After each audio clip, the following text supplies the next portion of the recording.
already that the first overall pick might be a surprise. Yeah, I saw some of those yesterday. Obviously a ton today, but that was the first thing. The first time I saw that was 48 hours ago, and now, you talk about a potential surprise. There's talks about the Angels going, way under slot because they want to go with somebody that's major league ready because they're the freaking Angels. Like there's so much, and like this kind of happens with all drafts once you get up to right, like then there's just a media circus and everybody's talking about a bunch of things that nobody thought was going to happen, and then sometimes it just kind of goes the way you all expected it anyway. So like we'll see how much legs it has, but yeah, man, like the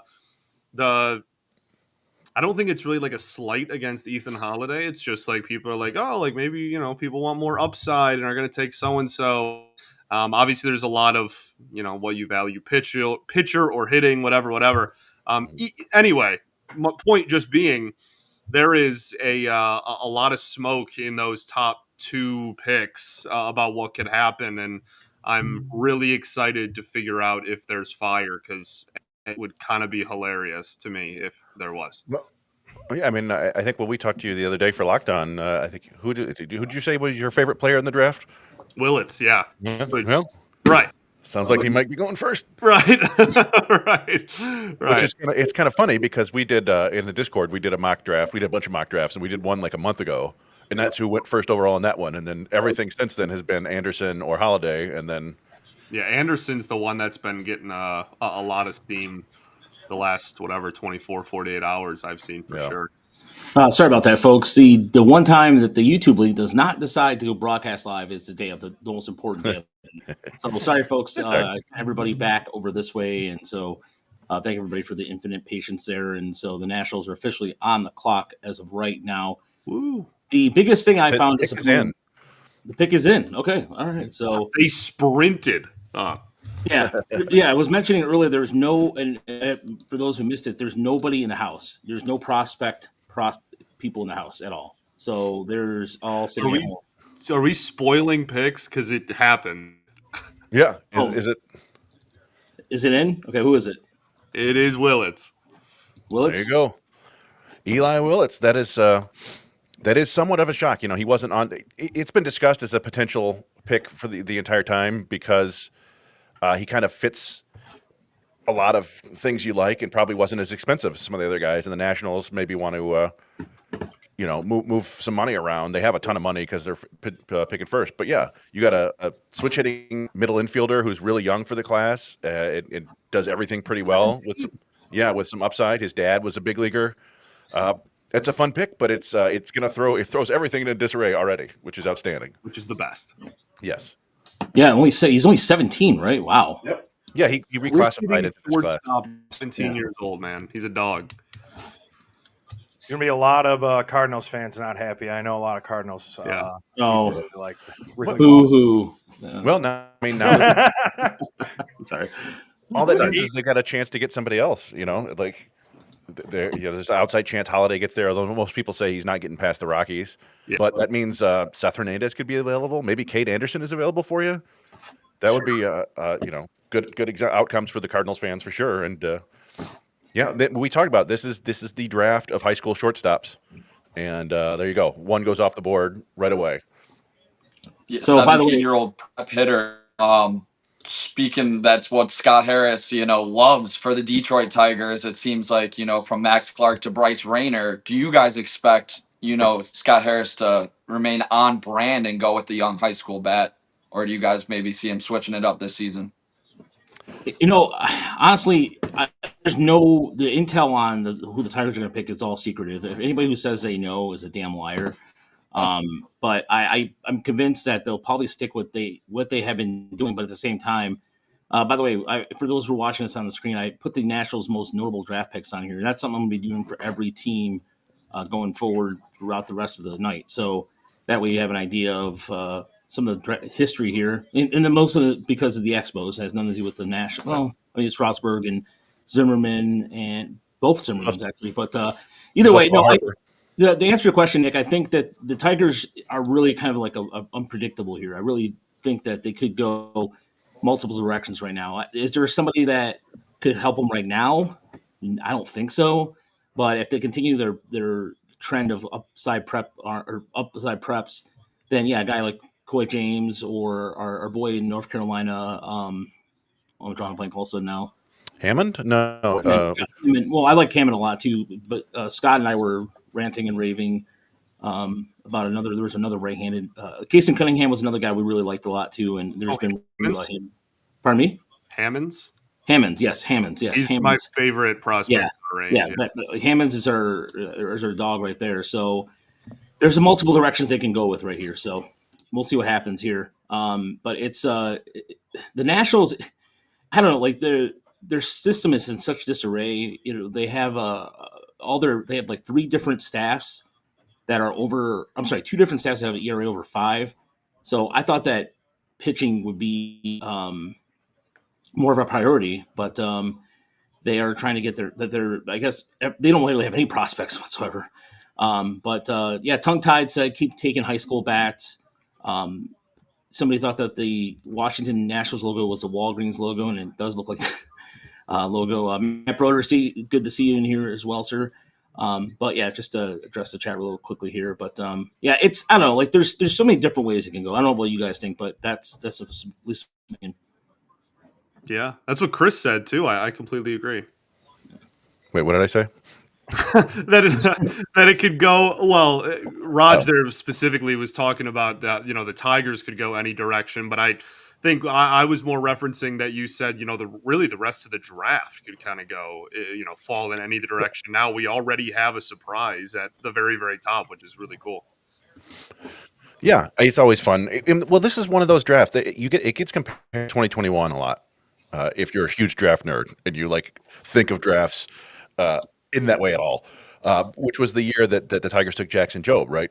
And the top players were some combination of Marcelo Meyer, Jordan Lawler, and then Henry Davis went first overall because the Pirates decided none of these guys jump out to us that much, or they didn't want to pay Jack Leiter. And then they used some more money on picks later. And the Nationals did that last year with Seaver King, which has worked out great. And then they used that to get Luke Dickerson, I think it was, with their second pick. And so I'm sure they're going to try that again. But, we'll see how they pull it off this year. Last year didn't work so great. So these are the Angels' notable draft picks here. Going back to, it's I'm surprised there's not more recent picks, but then again, the picks seem to go like that. But there was a rumor, we talked about this on Locked On, and we talked about this on the podcast too, that the Angels were really interested in Bryce Rayner last year before they decided to go with the gentleman. Is the pick in? Yeah, the pick is in. They did an Angels. Wow. Okay. They did an Angels? Okay. Tyler Bremner. Bremner. Okay. So he is a college pitcher, and he was a guy who came into the class a potential top 5 pick, but then he started off the season like 3-4 bad starts and kind of slid down the board. But he is now he kind of re-solidified his stock. But most people thought maybe top 15, somewhere in there. Like certainly not the top right-handed pitcher on the board anymore. That's crazy. He's a guy. He's got a great changeup, a good fastball, and like there's a lot to like there. But very interesting. You're right. Scott said it best. They're pulling in Angels. I mean, this is a guy who is in the pitches in his own backyard too. He is the 11th ranked prospect according to Baseball America out of UC Santa Barbara, and Baseball America has him rated as 55 high. This is. I'm going to get some video here in a second, but. Wow. This is, this is the pool. This is, what, I gotta go in the pool, guys. You guys know this. This is a pool. Is this pool worthy? Everybody in the chat right now, is this pool worthy? You let me know in the chat. I think it certainly is possible. It was unexpected, but we thought that the Angels were going to go this route, right? Like we thought it was college pitcher, almost certainly. So that part is not terribly unexpected. That they took maybe the 6th best college pitcher is unexpected, but all it takes is one team to really like a guy, right? Yeah, and again, that's not to say that he can't be really good and have a really nice career. It's just one of those things that like how the Angels just do this. Like this is just what they do. He'll be, in the bullpen by September and starting games by next March. Like this is they clearly found someone that they, really like, but I'm sure that they are thinking that he profiles in a way that they can get him through the minor league system very quickly, because that's what the Angels do. Yeah. And sorry to interrupt. This is probably going to be another haircut sort of thing, right? Where they get a big discount here because he probably didn't have a home before the 5th or 6th pick. So they're doing another thing where they're trying to save money for. That's the thing about this draft is it's fairly deep with interesting players. It's not. It doesn't have a ton of elite guys at the top. So if there's somebody you like and you can save money, it's not a bad strategy. We'll just have to see how they pull off the rest of it. Right. I completely agree. That. But again, like they're so like, who's to say they don't just take a bunch of college seniors the rest of the draft because they're the Angels and they want to try to speed those guys through too. Like right. Who knows? I guess. But I agree with you. This whether they do it or we'll see. But it does set them up at least to be able to go over slot then for the next few picks. So Seattle's pick is already in too, apparently, as well. Is it not going to be Holiday? I mean, I mean, they were linked to Hernandez a lot. Yeah, but, interesting. I like how fast the draft is going. I mean, we're already 3 picks in, and it's going pretty quickly here. Longenhagen, he said he had multiple people text him that it was going to be Ike Irish at 2. So maybe the Angels pulled a fast one at the very end too. Just crazy. Yeah. So, here's the notable draft picks for the Seattle Mariners for anybody watching us at home. Of course, Ken Griffey Jr., Alvin Davis, for those who remember him. No, I didn't put Harold Reynolds here on purpose, not because he didn't qualify for the WAR thing. So, but so as it stands, it looks like the Mariners pick is in, so we'll see who's going to be here in a second. But the Angels, I see Artie Moreno and a room somewhere going, I don't care. I don't care about development. Get him here now. Go. And to get even nerdier, man, we in the Discord we have our special points mock draft, and people have already scored big points here. Pick took Eli Willits 12th in our draft, so he's getting 11 points for that, for getting 11 spots lower. And good boy CJ took Bremner 14th, so he's getting 12 points. So that just goes to show you how nerdy we are. Also, I'm not going to win this year, am I? Who knows, man? You could get. Well, you did have the first overall pick. It depends on where Cruz Schoolcraft goes. You can get a lot of points later in the draft. Nobody cares about this but us. One guy that Seattle did draft was Cal Raleigh, and we just saw it firsthand at Comerica Park. Holy cow. He's going to have the greatest catching season of all time when it comes down to no catchers ever hit 50. He's on track to do over 60. Cal Raleigh's a special player. I don't want to see him in the playoffs, to be honest. Yeah, no, I don't either. And Seattle was a pain. Like I was going to say this earlier before the technical issue. Seattle was a pain in the ass. I said it on the podcast. So I told these guys, I was like, I'm excited for Cal Raleigh, and then I saw it, and I'm like, maybe I'm not. But it was just good to see because he's just a guy who, against Tyler Holden on Friday night, that pitch, that slider, which was like 6 inches off the plate, he just was like, whoop, and he is a massive man. And the fact that he is also a very good defensive catcher too, and so. Seattle, this notable draft pick thing will change relatively quickly here with him, and of course Rodriguez was also a pain in the ass. Pardon me? Kade Anderson just went 3 to Kade Anderson. Yeah, there you go. That was your pick, Raj. So you didn't lose too many points there. Oh hell yeah! All right. Well, I mean, that's got to feel like the Mariners are probably like, holy crap. Like this is generally considered the best pitcher in the draft, and he fell to them at 3. He wasn't expected to be there. The thought was if he didn't go 1, he was going 2. So they have to be pretty happy about that, I would think. 100%. Yeah, I agree. And they need more pitching, apparently. Yeah, they're very good at.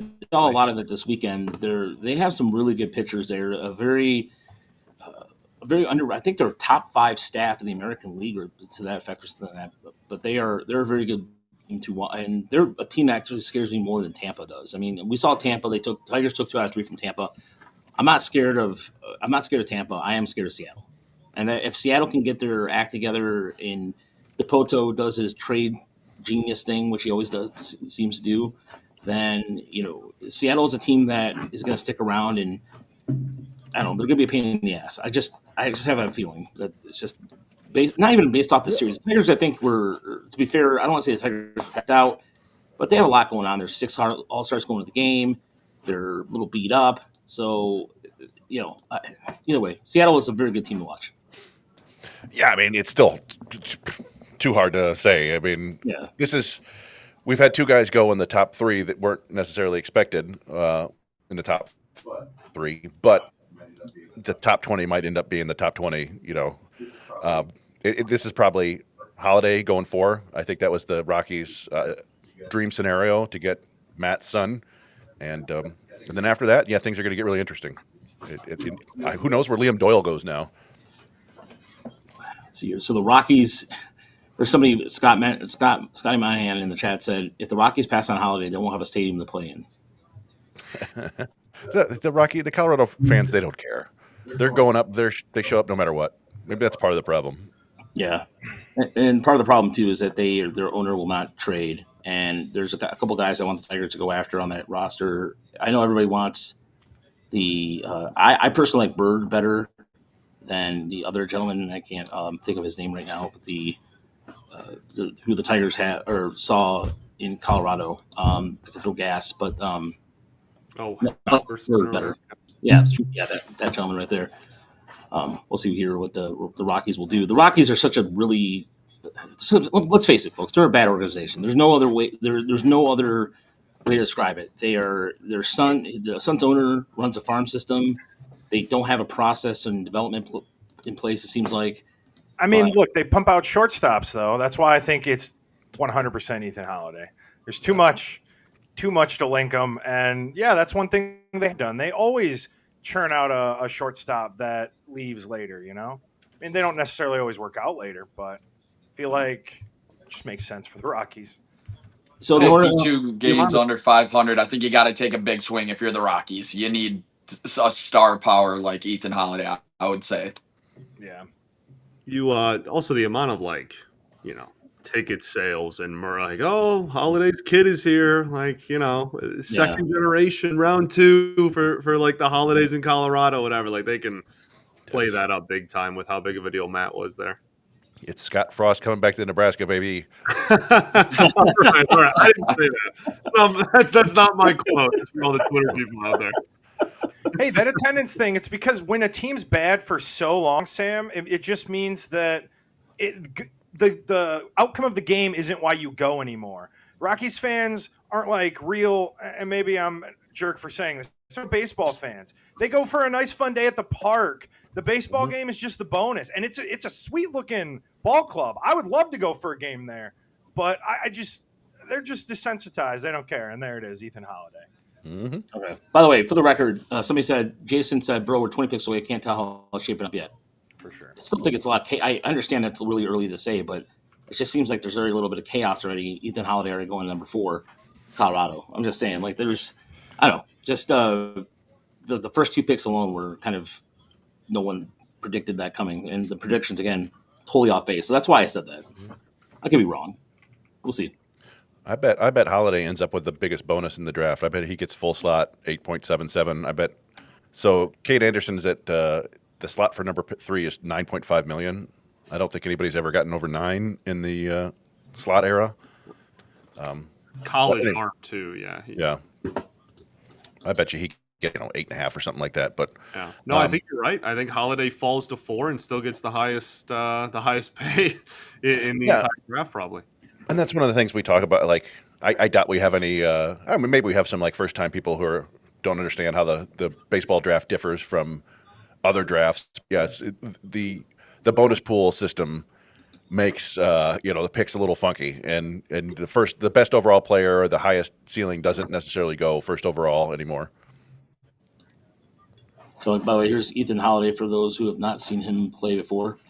He is a really built kid. He's going to follow his good family roots behind him, and you could easily see him starting already in high A by beginning of the year. It just seems like he's a can't miss guy. And he's Yeah, I mean he's a lot more like his dad than Jackson Holiday was. Jackson Holiday, kind of smaller and a little bit more athletic and like tooled up. I should say tooled up, but like speedy and stuff. And Ethan Holiday's more of like a big power hitting, probably third baseman. Some people think he maybe even moves to the outfield corner or first base down the road because he's going to be so big and strong. But you're buying the bat there no matter what. Rumor has it Liam Doyle going 5 to the Cards. Okay. There you go. Yeah. I was going to say Liam Doyle, Ike Irish. That makes sense. So is Colonel Nation going to be excited about that, Mike? Yeah, because I mean they're going to be way more worried about their next pick that they're going to be able to spend a little more money on. I think that's what they'll worry about right now. Yeah, the Cardinals, by the way, did not have. I think it was wasn't there a streak for a while? They didn't have like a top 10 pick or something along those lines. Yeah, it was like for 17. I don't know. Yeah, they went over 500 for the better part of the years in a row. Yeah. Yeah. I think the last time may have been J.D. Drew. Yeah. No. Yeah, you might be right. I put in Andy Van Slyke because he did this more with the Pirates. His WAR with St. Louis was like 10, but the draft history for the Cardinals is very, very just scarce. I mean, in terms of but they keep, no matter what, there is some sort of mythical thing with the Cardinal way, I guess. And so, yeah, I mean, they're a team that puts it together. By the way, if anybody wanted to watch our bonus pool video, by the way, Mitchell, we had it's on our Twitter account or X account, but we shared it a little earlier of how the whole bonus pool works. Actually, we can share that now. If you want, because I think it's worth sharing. Fair enough. Yeah, I think hopefully the audio works on this one as soon as I find it. But yeah, so the Tigers, like I said, the Cardinals. The pick is in for the Cardinals. You said who they say they went after? Doyle. Liam Doyle. Liam Doyle. Okay. All right, let me see if I can find that video here. Had a great year. I mean, that's maybe not like the flashiest, biggest name in the draft or anything, but obviously had a great year at Tennessee. And you kind of knew he was going to be one of the first pitchers taken off the board. So not necessarily a prize either, but anybody the Cardinals take, you kind of look at and you're like, oh yeah, like I could see it. Like I could see that working out. Like their development over the years has just been so good. Uh-oh.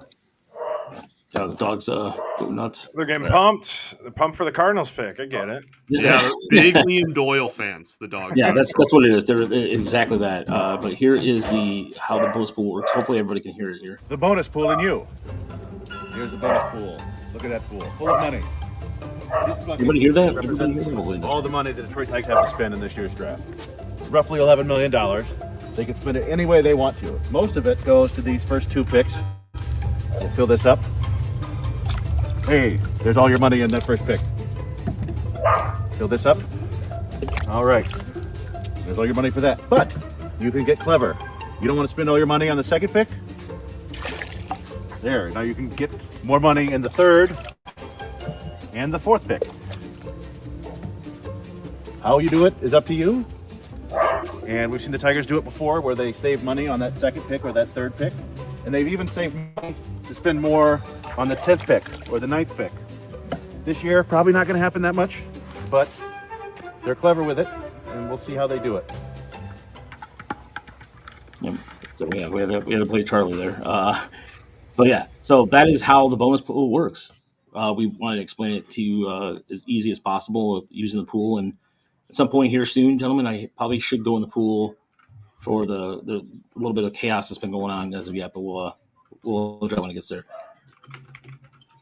Fellas, I'm looking forward to the Detroit Tigers pick, and I want to say I appreciate you guys having me on for the first half hour here. And I want to say I think they might go left-handed pitcher, Cruz Schoolcraft potentially. That's my pick. Okay, so that's your pick, Nick. Okay, so we're gonna note that down. Nick, where can people find you on Woodward Sports and on Twitter and all that jazz?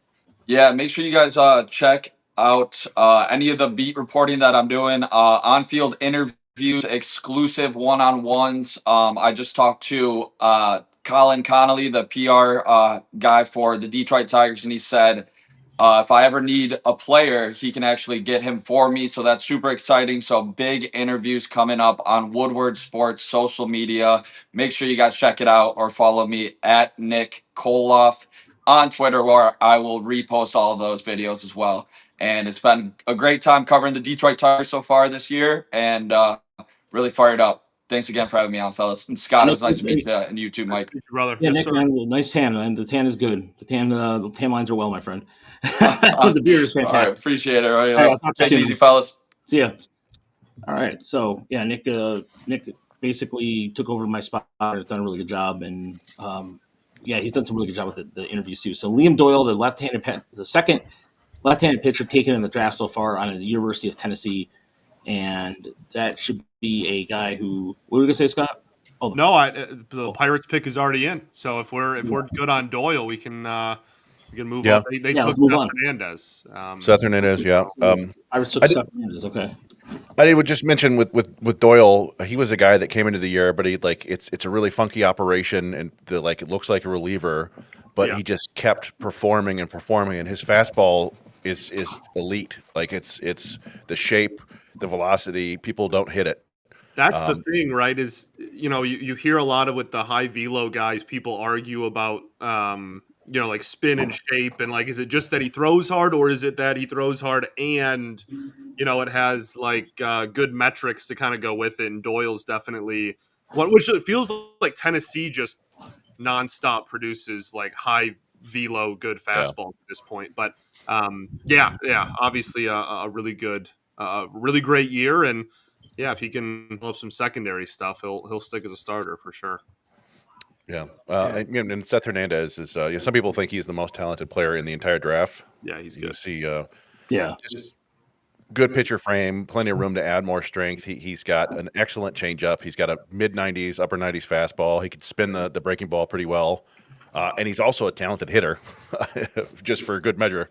But yeah, really, I'm sure Pirates fans want to see some more hitters. But I think it's kind of a coup to get one of the best players in the draft here at number 6. Yeah, I agree with Jake here. It is like the fit for Pittsburgh because Pittsburgh has been developing pitching quite a bit, and they're part of the system right now. They have a couple guys, Bubba Chandler comes to mind, but they've been doing a better job of developing arms, and such a powerhouse in California too. We've been talking about them, and so and I do like what Colin said here about Tony Vitello, the coach in Tennessee, done the program over there. So Tennessee is a consistent powerhouse in the SEC, and they're continuing to do so. And so it's, by the way, it was, as far as the Tigers go, you would count on them to do an SEC guy at least once a year, but that's not happening anymore, folks. In the Avila era, you certainly did. Yeah. I'm thinking, who have they taken out of the SEC in recent years? Jim Jarvis, I think. Jarvis. Casey Mize. During the I'm thinking the Scott Harris. So the last 2 drafts. Oh, right. I'm trying to think. Where did Bennett Lee go to school? Tulane or Baylor or something like that? Did he get a Kentucky? Yeah. I thought I'm thinking of last year of Avila, though. Let's see. Tigers. Let's go 2023. Wake Forest, it says. Oh, okay. Yeah, Wake Forest, yeah. I thought maybe he transferred there. But look, Pepperdine. So we've got Nebraska, Middle Tennessee State, Wake Forest, Pepperdine, Missouri State, Connecticut, Alabama is Jim Jarvis, St. Joe's in Philly, University of Connecticut again, Carolina, UNC Charlotte for Dunya Evans, and Arizona State. That was 2 years ago. So 1 SEC player.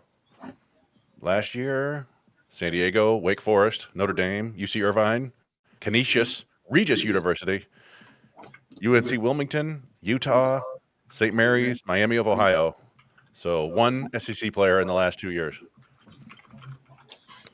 So, by the way, the Marlins are up next, and the Marlins seem to, again, they're a team that always does very well of cultivating talent. Keeping it is a different story. I'm just interested to see what they're going to do here. Sorry, Longenhagen just said he's hearing that Shooter Sanders is falling. Who? What do you say? He's hearing that Shooter Sanders is falling in the draft. It sounds like Arquette. I have Arquette going 7th to the Marlins. Oh, interesting. Which is, I think, probably for them kind of an ideal scenario. Yeah. wanted a shortstop, it sounded like, and probably were thinking that they weren't going to get the top college shortstop and had to go after one of the prep shortstops. Now, the ideal scenario is somehow the dominoes fall and Jojo Parker falls to the Tigers at 24, but that's not happening. Yeah, hold your breath. Don't actually. That's a long time. Yeah, don't want to jinx anything like that or speak too soon of that because you know what's going to happen. Kansas City is going to be like, nah, dude. Well, everything I've seen in all the boxes has Kansas City taking Schoolcraft either at 23 or at 28. They tend to apparently Kansas City's scouting director just absolutely loves left-handed high school pitching. So I don't know. But who knows really at this point. So here's the first 5 picks for those who have missed out here. So far, this is courtesy of Baseball America. And then I did not put Seth Hernandez, who was just picked by Pittsburgh. That wasn't updated as of yet. But just for everybody who was out there who was interested, these are the first 5 picks, not including Seth Hernandez. So there we go. Yeah, it's been an interesting draft so far. This is, I don't know. There was kind of a consensus about like the top 8 to 10 players. Although to be honest, Bremner was not in that consensus. I mean, I'd heard some things about him coming back up. So we still have 4 or 5 guys who are probably going to go in this next range, and then things get really interesting. And it's anywhere from 12 to 30 could go in a billion different directions. And that's why we're here. The celebration of actual pick that way. Those were a bunch of guys in suits. Mike DiBartolo. Let's see. All right. So moving along here. So, all right, let's go back to the notable draft picks here by the Marlins. As spent a lot of time creating this tracker and Adrian Gonzalez, Josh Beckett. Let's see here. You guys had to guess who's the top 3 Marlins. Well, In terms of WAR, I think Chris is probably on the right track there already. What'd you say, Chris? Adrian Gonzalez, Josh Beckett, Jose Fernandez probably was getting up there before. Dontrell Willis. Dontrell. So Christian Yelich. Christian Yelich will be correct. Very so nice. Josh Johnson. Giancarlo Stanton. Mike Stanton. What is this? Oh, that's right. This is Giancarlo. Yeah. Charles Johnson. Yeah. And he was good. Yeah. Yeah, Charles Johnson was, So Colin already put Charles Johnson up there. Josh Beckett, hero of the 2003 World Series team. I miss those old teal jerseys a lot. But yeah, these are the Marlins' top picks. Is the Marlins picking too already? Yeah, well, it supposedly in. I mean, the internet gets it 10 minutes early, I've been staying off Twitter for a reason, so that way I just can just actually be surprised for once and not. But people, let's see here. Wow. Ethan Holiday was born in 2007, the same year his dad led the Rockies to their only World Series. Lowell was drafted by Boston, by the way, the Red Sox. Lowell was originally a Red Sox, wasn't he? Or no, was he a Marlin? I thought he was. I don't remember. I know he was involved in a trade between the Marlins and Red Sox for sure. It was drafted by the Yankees. Wow. I thought he was in the Hanley Ramirez trade. Yeah, he was drafted by the Yankees in the 20th round in the 1995 draft. Mm-hmm. Oh, here you go. Traded by the Florida Marlins with Josh Beckett and Guillermo Moto to the Red Sox for Jesus Delgado, Harvey Garcia, Hanley Ramirez, and Anibal Sanchez. What a deal. How's Colin? How did Wojo spoil the Tiger pick? Sounds like maybe he's having fun. Yeah. That'd be pretty impressive to do. Yeah, did he do his real early? Did he do his famous Wojamamas act? What is Wilt John? Well, how is Wilt John? You know what I'm trying to say, guys. Wojadamas. Oh, you're talking. So he's all right. You're talking. Stoney and Wojo. Yeah. This is Adrian Wojnarowski, right? The guy who used to always spoil the NBA. Oh, that guy. Okay. Yeah. All right. We got Wojs all over. Yeah. He is now. So the Marlins did make Arquette official, by the way. I know Chris said that 10 minutes ago now, but that is officially official now. So. Yeah, I would think that Jamie Arnold from Florida State, is the pick here for the Blue Jays. But it's tough to know because I think they've gone in a different direction with their scouting. Like they fired the one guy, and he's now with the Tigers. I forgot his name. He's the son of somebody. There's some prep shortstops available, but I would think Arnold would be their pick. And Avila or Arquette is out of Oregon State, correct? Yes, shortstop there. And just in stride, Toronto Blue Jays officially select left-handed pitcher Jamie Arnold. Yeah. All right. There you go. So this draft is moving along pretty quickly. I like this. That's so. Yeah, Arquette is kind of a fascinating player. He started at Washington, I think. He's a Hawaii native. Been to Oregon State, and he's really tall for a shortstop. Like there's some like too low to him, right? Like 6'4", 6'5", with power projection. The question there is kind of how much is he going to hit, and will he stick at shortstop? I think there's some conviction that he will stick at shortstop, but otherwise I don't know if you take him here. And it could be one of those things where he's going to play there with them. That's for dang sure. Yeah, to your point. But yeah, I mean, like he's got probably some of the higher upside in the class. Just in terms of if you're a shortstop and you stick there and you've got above average power, that's a player. Yeah, well, he's one of the biggest risers. Like we talk all the time, and we see every single year, really in all sports.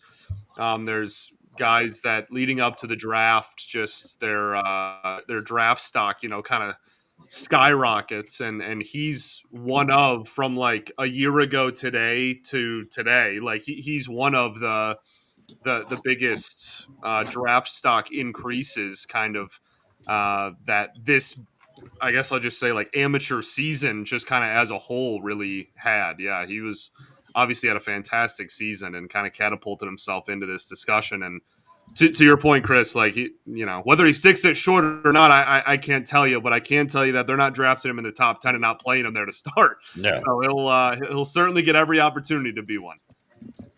For sure. Yeah, and then Arnold. A lot of people, heading into this season, he was one of the guys named as kind of the top pitcher in the class, and you see it's a really low slot.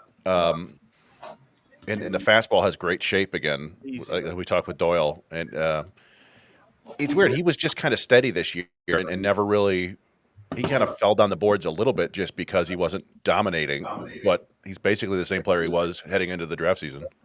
Dude, that is just – to be able to throw mid-90s from that release point is diabolical. That is absolutely wild. That, like, imagine if Chase Lee threw 95. Like, it's like, and from the left side. Like, that's really crazy. Yeah. Yes, notably sidearm, that kind of angle usually get up to 93, 94, right? They don't really get up that high. And that's just, that's even being generous too. You think they're playing up to the angle. They're playing up to what they can do to change eye level. But if you're throwing like that, I mean, okay, sorry to interject. Joe Doyle has said that he is incorrect and the Blue Jays are not taking Jamie Arnold. He misreported. They are instead taking Jojo Parker. Ah. Okay. There you go. My favorite player in the top 10. Yeah, to Chris's dismay. Even though he looks like a villain from Karate Kid. All right, so Toronto's pick is not Jamie Arnold. So not Jamie Arnold. It is Jojo Parker, according to Joe. Well, Doyle's wrong about something? What? It's crazy. I know. Yeah. Anyway, it's just a running thing there. So that's another high school shortstop off the board here. Yeah. Well, I'm kind of curious where Arnold goes now because the Reds have been linked to Ike Irish a bunch, and the White Sox have been linked to Billy Carlson a bunch, or Steele Hall. So I don't know. Arnold could be falling a little bit, or he might go right now. Who knows? But yeah, Jojo Parker, I like him a lot. Just a athletic kid with potential to be, plus hit, plus power, stick in the field, probably maybe not shortstop, but probably third base. Just one of the better hit power combinations in the entire draft. For sure. The TV, by the way, just went off in the In the Yeah, the TV went off. draft headquarters. Or Yeah. let me come in. Let me IT that real quick. All right, Aaron Arson Judge to the Giants. Well, the Giants. The chat is really funny. It has all the like false baseball reports over the last like year. Oh, Arson Judge. Everyone's throwing him there now because of the misreporting on Doyle. Yeah, good job, Doyle. Otani going on and playing the Toronto. Yeah, there you go. Yeah. Whatever. Which one's never fails. Which one's ever current. That's fine. So the way we have the headquarters set up here. Chris is on the other side of the room. I'm in the front part of the basement here, and so Chris is just literally right around the corner. So when the big splash happens, which we probably should do that relatively soon. But yeah, Jojo Parker is a good name. I really like his swing a lot too. Very, very good. Gets the barrel out pretty well. Just depends on whether he's going to hit for power or not. Is it going to be long-term position-wise shortstop too, isn't he? The arm. Yeah. Well I mean, they're going to find out at a minimum. But I would think so. I think, yeah, like he's so good, man. He is. You want to talk about a tool belt? Like that is kind of what he personifies. There is there is a potential for 5 tools there for sure. I mean, if you're a Jays fan, you're dreaming of Arjun Nimala and Jojo Parker playing together on the left side of the infield. Probably Nimala at shortstop more than Parker, but one of them there for sure. Like I think I made the comp on he could be like Gunnar Henderson. Like he's not necessarily an elite defensive shortstop, but he could stick there, and with his offense, he could be worth a ton with the way he plays. So yeah, that's fun. Also, you could call him like Joey Jojo, Junior Shabadoo, all the good stuff. Yeah, there's just so many nicknames you can go with that. And with Buck Martinez still doing the calls, Joe here. There was 2 balls and 2 strikes. JoJo's the second straight high school prep player from Mississippi to go over 9 overall. Last year it was Connor Griffin. Yeah, and that has worked out okay for the Pirates. He looks like the number 1 prospect. And Griffin, by the way, Griffin is okay. He got hit in the wrist yesterday during the Futures game, and his dad reported that he's okay. So. Thankfully, great. That looked bad. It looked pretty bad. Is the Reds pick in yet? Don't see anything yet.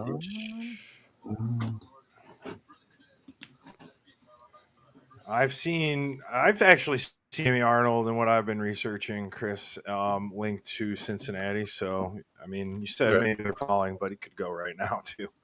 Yeah, for sure. No, he's a Steel Hall 9.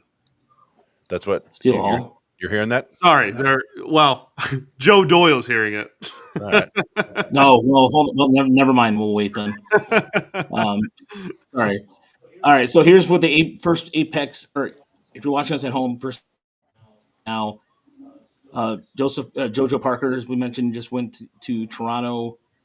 Arquette to the Marlins. Seth Hernandez to the Pirates. Doyle to St. Louis. Ethan Holiday to the Rockies. Kade Anderson to Seattle, number 3. Tyler Bremner at number 2 to the Angels, and the number 1 pick was Eli Willits out of Oklahoma. So, which is a David Chad signing all day. It was just, little jokes there. So, Nick wants to know what kind of food we locked into the draft cave. Honestly, we didn't. I went to the corner store and got some chicken wings. That was really about it. We didn't do a big spread this year. We don't have any food sponsors. I mean, that'd be cool to do food sponsors here. It's generally speaking, if it's just me and Raj, we just eat what we want. And we ended up getting some Chinese food earlier in the day, so I didn't even go to the store with them to get food. If I was going to get anything, it was going to be like combos and a Coke Zero. So yeah, we're doing it. We're budgeting the draft this year, but that's pizza, chicken, and Swedish meatballs, and all the things you could possibly want. Yeah, that place, the corner store, has some really good stuff there. They have really good pizza, but I'm lactose intolerant, and nobody all needs to see me running to the bathroom. So there you go. Was it? Oh boy. So somebody here in the chat wanted to. The Tigers ever draft a guy that could be up within a year? In theory, they could. Will they? I mean, McGonigal could technically be here, but Ben. Chris, you guys in I think would the Tigers ever draft a guy that could be up within a year? So somebody they draft this year, assumingly a college player who would then be up by this time next year. It's possible. The Dombrowski used to do that with relievers. They would take a reliever in like the second round, a guy that didn't need to do much. And there are a couple guys like that in this year's draft that doesn't feel like, the Mark Connor, Scott Harris way. But if they believe in somebody and think he's got closer upside and could be up within a year, then maybe they'll take him. I don't know. Passan has confirmed Steele Hall, by the way, so I feel more comfortable. There you go. Steele Hall? Okay. All right. I don't just based. I guess I know it's only been 2 years, but it kind of just. I'm not saying that the Tigers won't look at a guy like that if it's possible, but I don't think that that's how they prioritize. Like, especially after last year's draft, you could just really tell that they weren't worried about the big league team. And it doesn't mean that that's how it's always going to be. But last year, it felt like they weren't really paying mind to when these guys were going to be ready. They were restocking the farm system. And obviously the philosophy is going to have to change eventually, but until they change that, that's how I'm going to expect them to draft, honestly. Yeah, honestly, I disagree, and I would even take it to more of an extreme of like, I'm not sure they ever will in this regime. I'm not sure they'll ever. They obviously will always care about the major league team. I'm not sure they'll ever change their draft philosophy though. Like I think this regime has a philosophical, belief, if you will, that the draft is where they are going to get younger, and that entails getting as many prep players or whatever as they want. And eventually you get to a point where like McGonigal and Clark and Briseño and everything are in, like AAA or are on the verge of making the majors. And then everybody behind them is more recent draftees. And it's just like the cycle, kind of continues and goes on more so than like, oh, we, desperately need, to refill our AAA in our major league. So we got to take more MLB ready guys this year. And then we'll go back to like high school next year. I just think I really don't think that they're ever going to change it. I think it's now just kind of part of the like I said, the cycle will just kind of keep going. Yeah. Yeah. And what Charles mentioned here, that they done the research and results almost be damned. And I agree with that. Like that, they wanted to make sure that they kept the big three together. There is a consensus. You can see how the minor leagues are structured right now. Erie is a veteran. I mean, one of the oldest teams in the Eastern League. Toledo is the last step. So if you go to Toledo, you're being considered for Detroit at some point, and that they take that into consideration. Well, Michigan is the same way, and Lakeland's interesting to me because, like, on paper, they don't have all the sexy draft picks right now that are out there, but they keep winning. They've been injured. The other thing too is injuries across the board this year for pitching have been devastating for this, and so the reason why I was thinking maybe they would possibly go with a pitcher right now is because, early on, is because they, as far as like signing in the indie guys, they've signed like 4 or 5 indie guys, which is I think the most they've have, and obviously the rounds are shorter, but if you can find an arm right now that could help you out, and they think they could, why not? But Harris, I mean, but you're right though. I think Harris does like the process and development of these guys going, but it's just, how many times can you dip in the independent league well before it runs dry? Well, and even from the pitching perspective, like, okay, if you want to talk about getting somebody that you think has like a major league fastball already and you think can be up in the bullpen of the majors in like the 4th or 5th round, that's far different than like using a first round pick on that. And that's where I think the philosophical kind of difference is. Like I think with their top picks, they will always just go for highest ceiling available, regardless of position, regardless of what the major league team is doing, regardless of anything else. They're just going to go for the highest ceiling based on what they've scouted. And if they can get a major league ready reliever in, again, round 8, then great. That's a huge win. But that's because that would be the highest ceiling player at that point, regardless of where they are right now. That's all. All right. So joining us from the sunny shores of San Diego is Ashley. Ashley, thank you for coming on and taking time to join us as the Tigers are going to be up here shortly. But you've done a lot of the intensive scouting. There's a lot of the intensive scouting for our draft, and there's some really good articles you've done. Yeah. But what's your thoughts on the draft so far? Have you any surprises to you among your scouting friends? Have anybody been like, "Oh wow, I didn't see this coming," or something like that? You know what? I actually just got out of the shower, and the last thing I saw was that the Rockies picked Holiday, and have not seen anything after that. And I've been like scrambling to get on here, so I will answer that in about 2 minutes. Okay, all right. Well, when you're ready to answer, just let me know. Just Sorry. but yeah, the White Sox. It's okay. So the White Sox draft history here. It was weird to see Jack McDowell, who was I remember him being the big deal, one of the black aces that they had in the mid '90s, and Chris Sale, Mark Burley, Frank Thomas, who I believe is in the Hall of Fame. Is he in the Hall of Fame yet? Yeah. Yes, he is. And now Tim Anderson, who has never recovered from the right hook, so not in the Hall of Fame, but two-time batting champ. Very far from. Yeah. There we go. So there's I'm not sure what the White Sox are going to be doing right now, but it is embarrassing, by the way, that the White Sox with the worst record are picking 10, not rewarded for their Billy Carlson. Yeah. So Billy Carlson. Okay. Billy Carlson. Second Corona High School. Couple really interesting shortstops going back to back here. Steele Hall's just a fun story, man. He was kind of a spring pop up. He wasn't even he was known, not a huge showcase circuit guy. And then this summer he just popped up. The early iterations of my drafts, you saw him available for the Tigers in the mid-20s. Yeah, Scott, I think Billy was the other guy we really liked that was going to be long gone by the time the Tigers drafted this guy. This was a guy who I really, like wishful thinking for anybody, that's like still on the board this high, right? Like, but I obviously, like the White Sox need so much help. I like Carlson. And again, Chris, now Doyle is saying that Jamie Arnold is in fact an athletic at 12. So we'll see if that changes in 30 minutes. But I think as far as, to put a bow on Carlson, like that's the White Sox hit a home run, no pun intended, last year in the first round, right? And so they are trying to build that momentum. They have a guy that I think most people think is one of the best prospects in baseball, and hopefully for their sake this year they can add to that. Obviously if they just suck forever, I'd be cool with that too, but teach their own. Yeah. Well, therefore the White Sox first round pick last year has not worked out great so far. Hagen Smith. Who am I thinking of? Maybe you're thinking of Tyler Bremner? Or not Tyler Bremner. Caleb Bonham. You're right. Obviously Hagen Smith hasn't been but Caleb Bonham has been really good.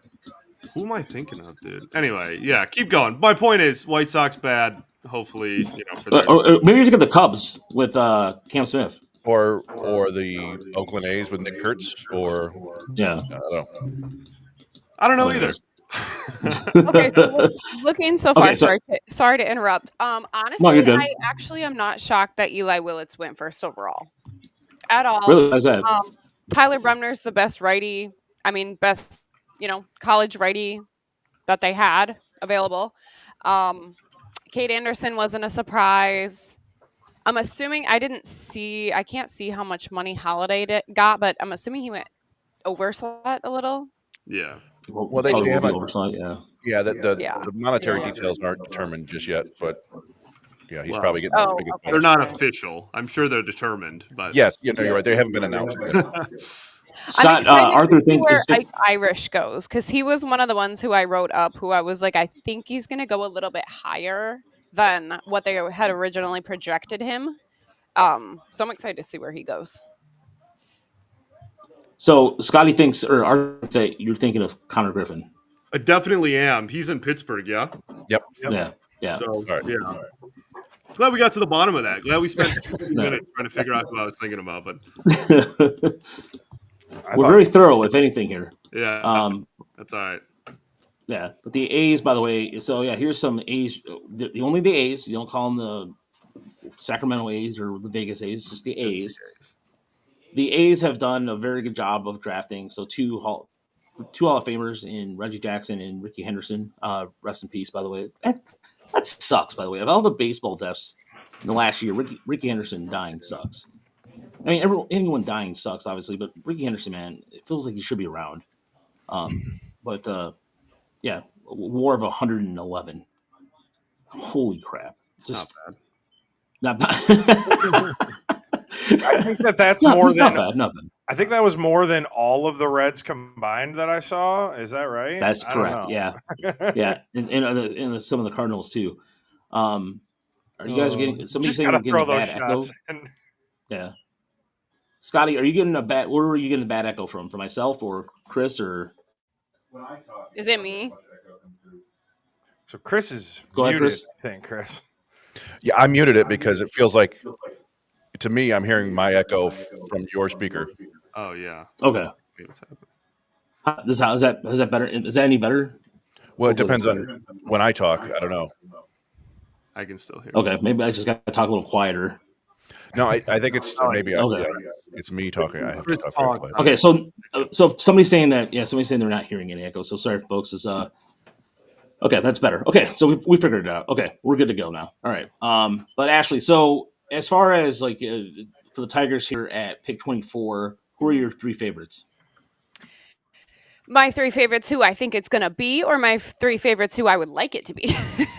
Who you like it to be? Who like or both? Yeah, both. That's fine. Okay, so I like Slater DeBrun a lot.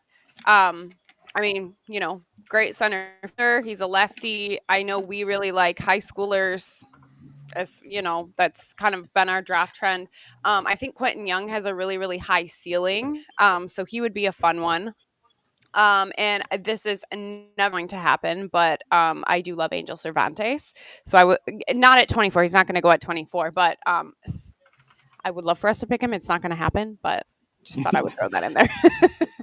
Cervantes, right-handed pitcher, kind of young for the class, but a lot of projection there. Good stuff. Great stuff. By the way, Jeff, and I heard them talking earlier about like when you're looking for, what do you want in a draft? Just posting against the best, and he has posted against the best high schoolers in California this year. So yeah, big fan. I think he's better than people think he is. And the one thing, Ashley, that I've noticed about California, I mean, California is always going to draft well regardless, but what makes the competition, like Corona has 2 picks in the top 10. It's just, is it a college? Is it just breeding them essentially to play baseball? I mean, I think from what your scouting friends tell you. Yeah, I think the baseball programs in California are really, they have really, really good programs. I mean, where Corona High School obviously is like one of the better high school programs probably in the country. But I think too, like here they can play baseball year round. I don't really know how that works in the Midwest. I know like pitchers will throw bullpens and things like in the winter. But I mean, baseball is played year round. They probably have best coaches, best programs. This is where the best guys are, most of them. So. And the A's did just pick Jamie Arnold. That is, that was official. Shout out Joe Doyle, man. Got one right, buddy. Yeah, I got one. There are the next pick has already been rumored too. If people want to hear it. Wait. Fun fact: Chris Chambliss was the London Tigers manager when they won the AA championship in 1991. So there's a random bloop there for you. Who's the next pick in for the Rangers then? It's not in, but it's supposed to be Gavin Feen. Damn it! Oh, that's a nice bat. I really wanted the Tigers to. He's damn good. Yeah, I think he was going to Texas too, I believe too. So that could make sense. Was he? Texas had a kind of a monster recruiting class, but yeah, a lot of people think he's like the best combination of hit, power, and performance from last year's summer showcase. It's not a ton of athleticism or like crazy defensive tools, but he should stick at third. And it kind of reminds me a little bit of like Aiden Miller from last year. The Phillies took 2 years ago. 2 years ago. Yeah, 2 years ago. But so as far as pitching though, Ashley, what were some of your favorite pitchers in the draft so far? Or just overall? I I mean, obviously Bremner's everybody's favorite, right? Like I think MLB Pipeline had him at like what was it? They had him at like 18 or 19. And I figured he'd be going a lot sooner than that because he was probably the best righty available. So obviously everybody likes him. I'm a big fan also of Cam Appenzeller, which I don't think he's going to go until a little later, but he's super tall, lanky kid, but he has so much projection left and he has really stuff. So as far as like a lefty, he's my favorite lefty. Cervantes my favorite righty, from what I've seen. I liked Appenzeller a lot too. Like you said, 6'6", Yeah, all big arms kid. and legs. Yeah. Looks like All he had arms. 50 pounds. I mean, and already he, touched the mid-90s. yeah, I was gonna say he already throws hard, so it's like he's got all the room in the world to project. So excited to see where he goes. So I'm surprised he hasn't gone yet. By the way, is Kyson Witherspoon hasn't gone yet. Yeah. Surprised he hasn't. yeah, some people thought he was the best college righty, and Yeah. he's got his twin brother in the draft too. Yeah, I can see the Giants or the Rays picking him here, surely though. he feels kind of Giants-y to me. The Rays, Yeah. I think the Rays is kind of the next obstacle the Tigers need to leap, as it were. They seem like a threat to take Kason Cunningham, Yeah. if that's who the But Tigers fans want. Yeah, who do the Tigers fans want? If you're first and foremost, thank you for watching us on YouTube Live. If you are, or on Twitter, however you're watching us this evening, as we're already at 7, just 11 past the 7 already, and it's gone pretty quickly. And I think maybe the fact that the pageantry, the players not being there, might be a thing of it. But it is interesting to see. Like, go ahead, Chris. Well, now that you mentioned, the draft does seem to be moving much faster than usual. And they have crammed the first 3 rounds into the first day instead of the first 2 rounds. So I wonder if they said, no, we don't want kids coming because it's just going to delay things. Yeah, maybe it is. Is that worth it? Is it worth it to not have like all the pageantry, but be able to get through 3 rounds versus like we get through 1 round in a comp, but like you get all the pictures and the media and everything? It's funny because the other sports are going the other way. Right. Like the NBA draft stretched to 2 days. The NFL draft is going to be 3 weeks long. This year, dude. Holy cow. That was one of the worst things I've ever had to sit through. Golly. Yeah. Have you guys that's about your favorite sleepers or no? No, we have not talked about favorite sleepers. That's a good segue. So, Chris, who are some of your favorite sleepers? We just name 3. Everybody name 3. There we go. It's hard to say who's a sleeper and who isn't. I don't know how nerdy everybody's gotten. I think you could say people who've kind of climbed up draft boards but maybe aren't necessarily consensus first round picks. I've talked before about Jaden Fauske. I really like. I think he probably will go in the first round, but we'll see. He's a power hitting outfielder from Illinois. There's also Josh Owens, who I've compared to Jackson Merrill a little bit as a late rising infielder who's probably going to go to the outfield, but's got a lot of power projection and a lot of speed. And I don't know. I agreed with Ashley about Appenzeller. I think a couple of the high school or college pitchers. I like Kyson Wilderson's brother, Malik. He's not really under the radar guy, but he's like a potential 3rd rounder. Okay, Mike, what about you? Go ahead. Nothing. Sorry, it was just a little hard to understand, Chris, there. So there's still a lot of echo? Yeah, Chris, you might, No, Roger, just mute your mic when Chris talks, maybe. I did. No, that's what I'm saying. My mic was muted the entire time. That's what I'm saying. So anyway, it's okay.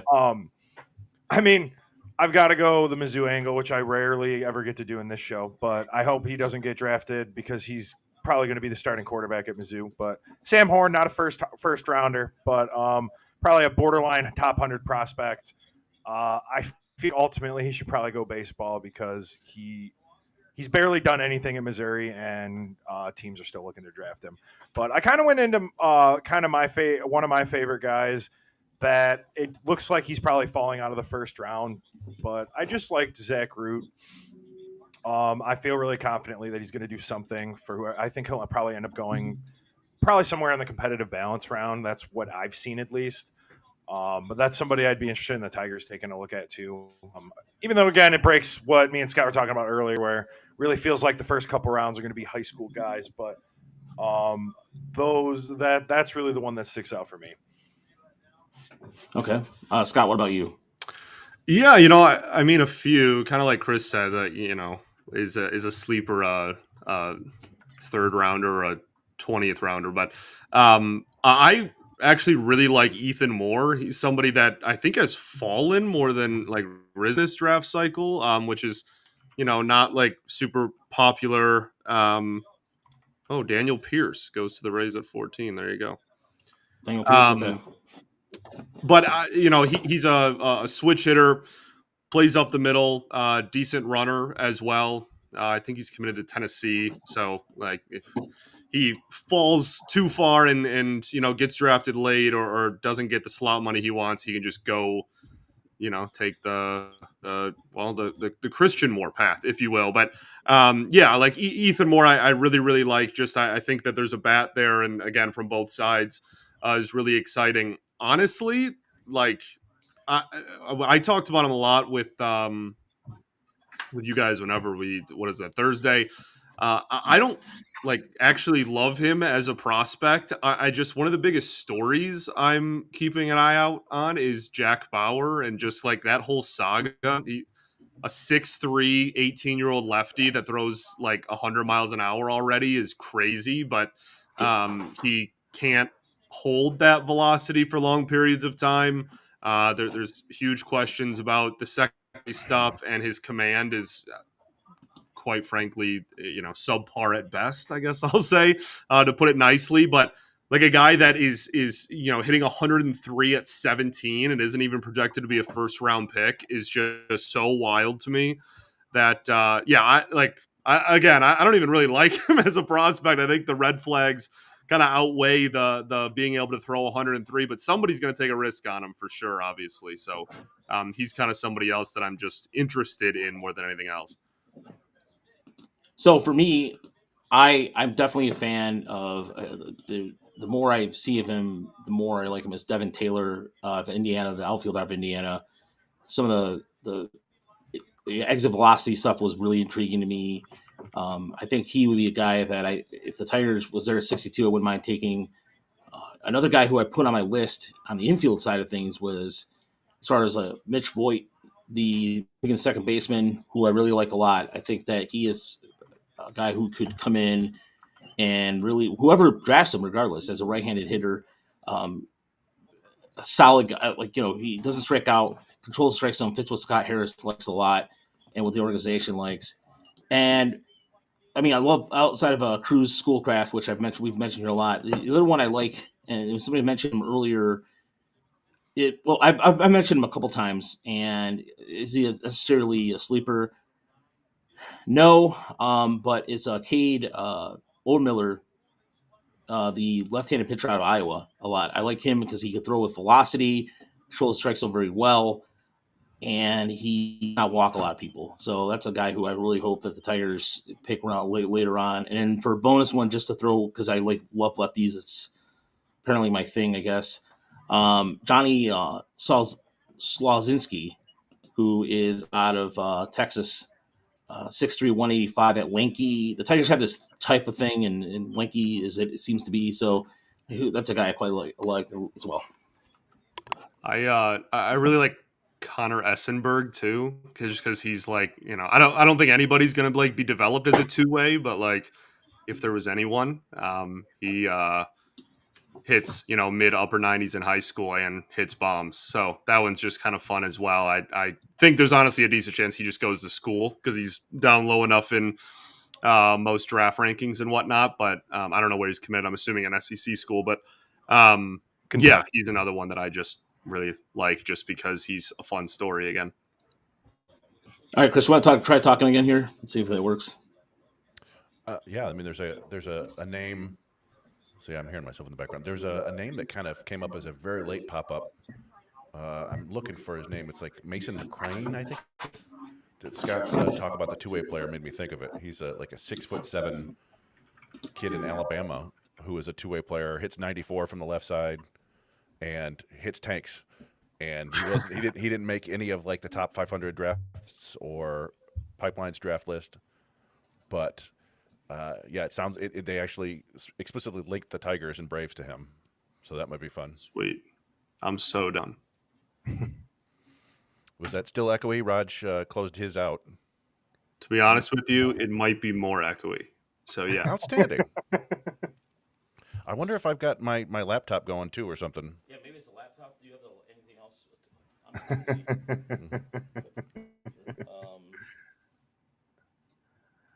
You guys talk amongst yourselves. Yeah. I mean, honestly, like I don't even think it's that big of a deal. But no, it just sounded like Chris's voice was like it just sounded like he was hosting like an event, like in a bar or something. Like, speaking of the draft, Tyson Witherspoon goes 15 to Boston.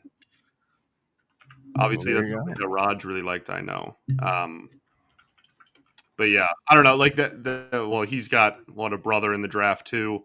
I feel like there's a lot of those this year. No, I guess a lot. There's probably like 2. But. Sure. The twin brother too. I'm pretty sure. Yeah. Sorry. So we have Kyson Montgomery. Do you got who's got an opinion on Kyson Montgomery? Let's keep the show moving here. You know what's great? Raj does. Raj has strong opinions on Montgomery. But.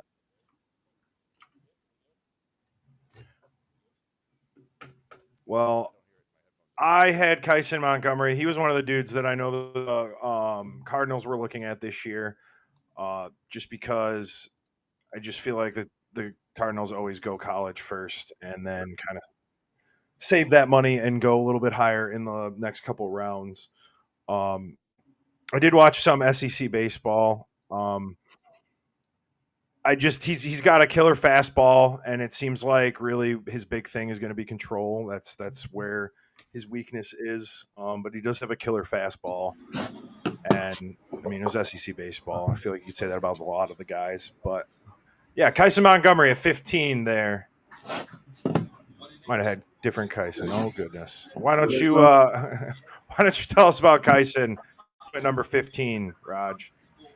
Kyson? Sure. Yeah, I can do that. Let me I just want to make sure Chris is good to go audio wise. I don't think so. No? We good. Oh goodness. We'll fix that out there. Much better last minute there. All right. So who'd you say who was, Mike? I'm sorry. It's Witherspoon. And you talked about how much you liked him earlier. Oh, Witherspoon. Okay, I'm sorry. Okay, yeah, Witherspoon. Yeah, so Witherspoon. Yeah, so sorry, folks. I'm just running around here trying to make sure that the audio here is working just fine. But no. So as far as Witherspoon goes, the reason why I like his arm so much is the fact that he, in terms of his like kind of like a jerky action kind of thing to him, and I think he's going to. Where's he going? He's going to Boston, right?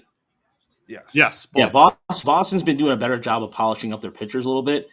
And I think his curveball slider combination is really good. And I think that for Boston, it's going to continue to build out that the pitching a little bit. They've built out the bats a little bit. Now they can get some, if they can continue to develop their pitching, I think this is going to be a very solid pick for Boston where he can move up pretty quickly. Chris, how's the audio? Nothing? I have no idea. All I know is I don't have headphones anymore. Okay. I'm coming back over there. No, that's fine. All right. When Roger's on, Chris has an echo. I kid you not. I had the mic off there. Yeah, Chris, we might have to move you into across the. Well, no, I think we'll be. I'll figure it out. We'll have to take a break or something. It's good on our end apparently. So if you guys can hear Chris, no echo anymore. There's no echo anymore. So can't even hear him. Well, yeah, there's no echo because we can't hear him at all. Yeah. I'm sorry. So I guess you're right. I can't hear it either. Yeah, I'll have to. You guys keep talking. I'm gonna be right back. I'm just gonna get this fixed. We're gonna get this fixed. We've done this before without a problem. Damn it. Yeah, there we go. Well, why don't we open this this whole segment list that Roger worked really hard on that I don't think any of us have looked at once or followed at all. And that's okay. That's always what happens on these draft shows. I mean, it's getting down to the next 10 picks. I mean, Ashley brought up earlier Ike Irish. We still haven't seen him go, if I remember correctly. Are you surprised that he's fallen this far so far, Ashley? No, I'm not.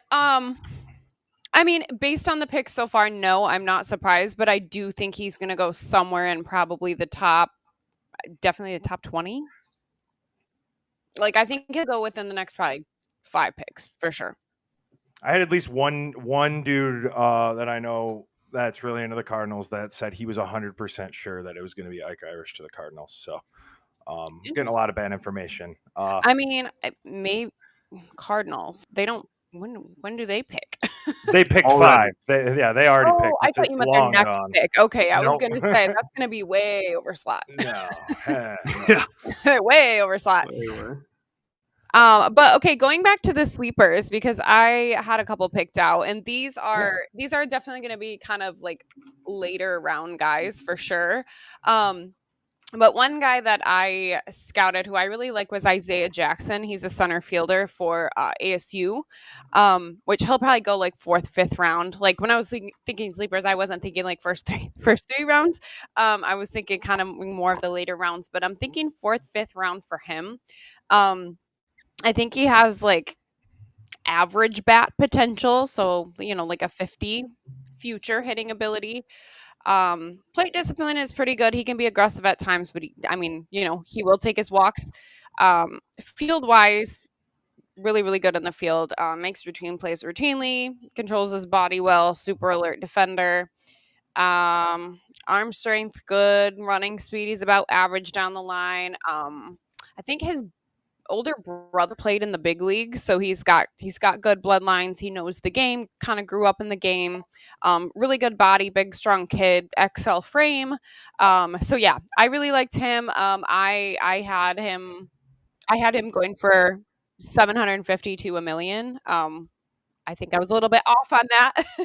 I think he'll probably be like maybe 500 to 700 ish. But he'll steal the occasional base. I think that he had a lot of value to a team, so I think he could be a fun one. I'm curious to see where he'll go. Obviously, that won't be till tomorrow, but like I said, he was one of my sleepers. I don't hear an echo. Yeah, hearing Ashley just give like an in-depth scouting report with Raj whispering in my ear, right? I'm not gonna lie. And then my other sleeper was Brian Walter. So he's the closer for University of Miami. Big fan of him. I think he will probably go 6th to 8th round. He's got probably about a future 70 fastball. I think he can hit 96, but I think he can kind of pull back from more if he wants to. He did already have Tommy John. But I mean, he's come back and he's done really, really well for them. His fastball plays super, super well. He can give it a lot of arm side run or sink. So he's got a sinker, like a true sinker and a true 2-seam, which is really, really cool. Both very pronounced shapes, lots of movement. Really like it. His slider, above average slider for sure. So I think he could be a good one. Again, for a sleeper in the later rounds. But anyway, those are my two. I like Mitch Voigt as well. I know, I think it was Raj mentioned him earlier. Right. He can definitely hit. He's second baseman for U of M? Right, yep. So he was another one of my favorite sleepers. But yeah, those are my 3. So they're saying Merrick Houston to the Twins?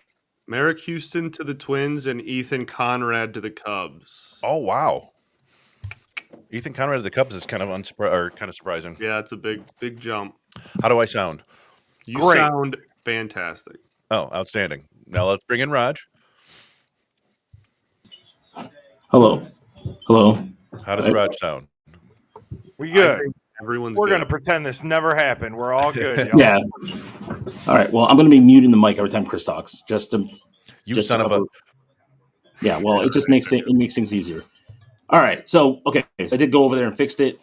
We're good to go. Sorry, folks.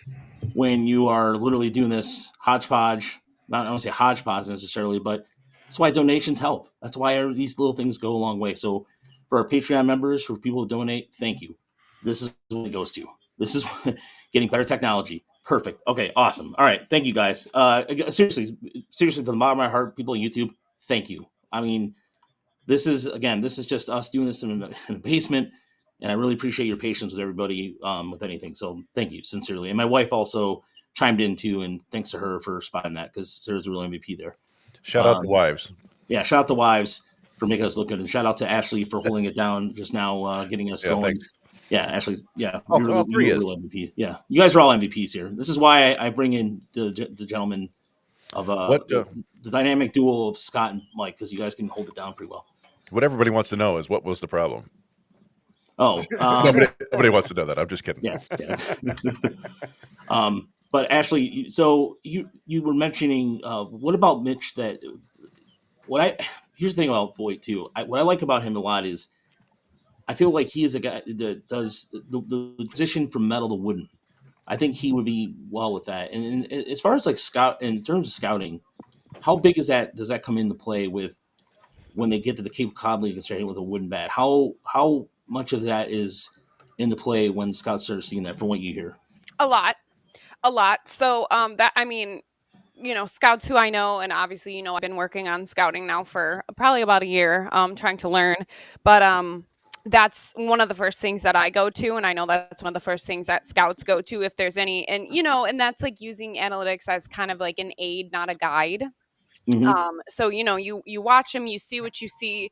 And then if you're kind of on the fence, or, if there's some little holes in their hit tool that you maybe want to fill in or something, go look at the Cape Cod League, because A, yes, they're using wooden bats, but B, think about the competition that they're facing. They're facing the best of the best in the Cape Cod League. So that matters a lot. It's huge.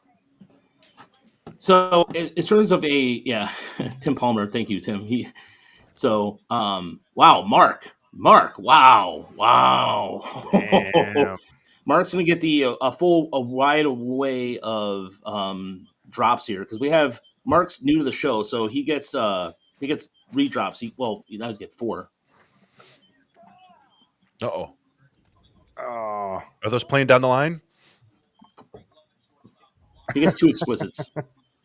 Well, I'm not hearing them. Is anybody else hearing them? I don't think we got them. Oh, you guys can't hear that? I don't think so. Oh, okay. It's all right. All right. We very much appreciate that, Mark, Yeah. and you get place in line if you've got any questions for the rest of the night. Yeah. Unless somebody wants to donate $301. Yeah. No, I was playing the audio drops for Mark. So thank you. Yeah.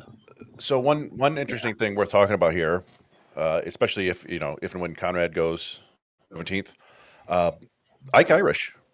He was kind of thought to be going in this range a couple months ago, but then his name kept moving up draft boards. And so I stopped thinking of him as a potential option for the Tigers at all. And suddenly he's 6-7 picks away. He's kind of like a Cam Smith sort of profile for this draft. There's a guy who just hits for power. Oh, dear God. Yeah. All right. Well, yeah. You were going to get Chris a better mic. Chris is going to get a better mic. Trust me. He will get a better mic. So thank you. It's not the mic. The mic normally sounds good on normal shows, right? It's us being in the same room doing this. Yeah, this is us. It's the same room. This is why people wanted the pool, but this is, something like that. So, oh man, look at that. Elton, thank you so much, man. You're MVP too. Thank you. Seriously. Thank you so much, man. There is the only drop that comes in, by the way, is through the soundboard, through the Evox, our platform. So it does like a money thing. So thank you again for that. Much appreciated. Elton's making it rain here. Yeah, Ashley, want new headphones? I'll get you new headphones, by the way. So if in case you need headphones, Ashley. Headphones? Yeah. For what? Well, if you ever need headphones. I don't know. Do you need headphones? I'm seeing Cunningham here. Oh, like on here. Yeah. You're seeing Cunningham here, really? Cunningham to the Cubs? I don't know about that. Really? Oh. I don't know about that. Interesting. Oh, no. Oh. No, okay. I'm reading that wrong. Conrad? Well, yeah. Sorry. Got a little Chex Mix in my throat. No. Emotional there. Okay, so no, I'm reading Eric Longenhagen's thing, and he's doing, he's waging the draft, but somebody asked him a question, and he said Cunningham. It was real in response to a question, not who he was saying is getting drafted. My apologies. So here's a little bit of the Cubs history here. Chris Bryant, Greg Maddux, Mark Grace, Rick Sutcliffe, and Sean Dunston going up there too as notable draft picks. Wait, I just saw something. What's that? Is this true? Through the first 15 picks, the only thing that's been taken are pitchers and shortstops? That is correct. I'm looking at that right now. Let's just share this screen right here. That's off the and Ashley, you do according to Elton, he's donating $50 for you to get headphones. So it's off the Frickers building.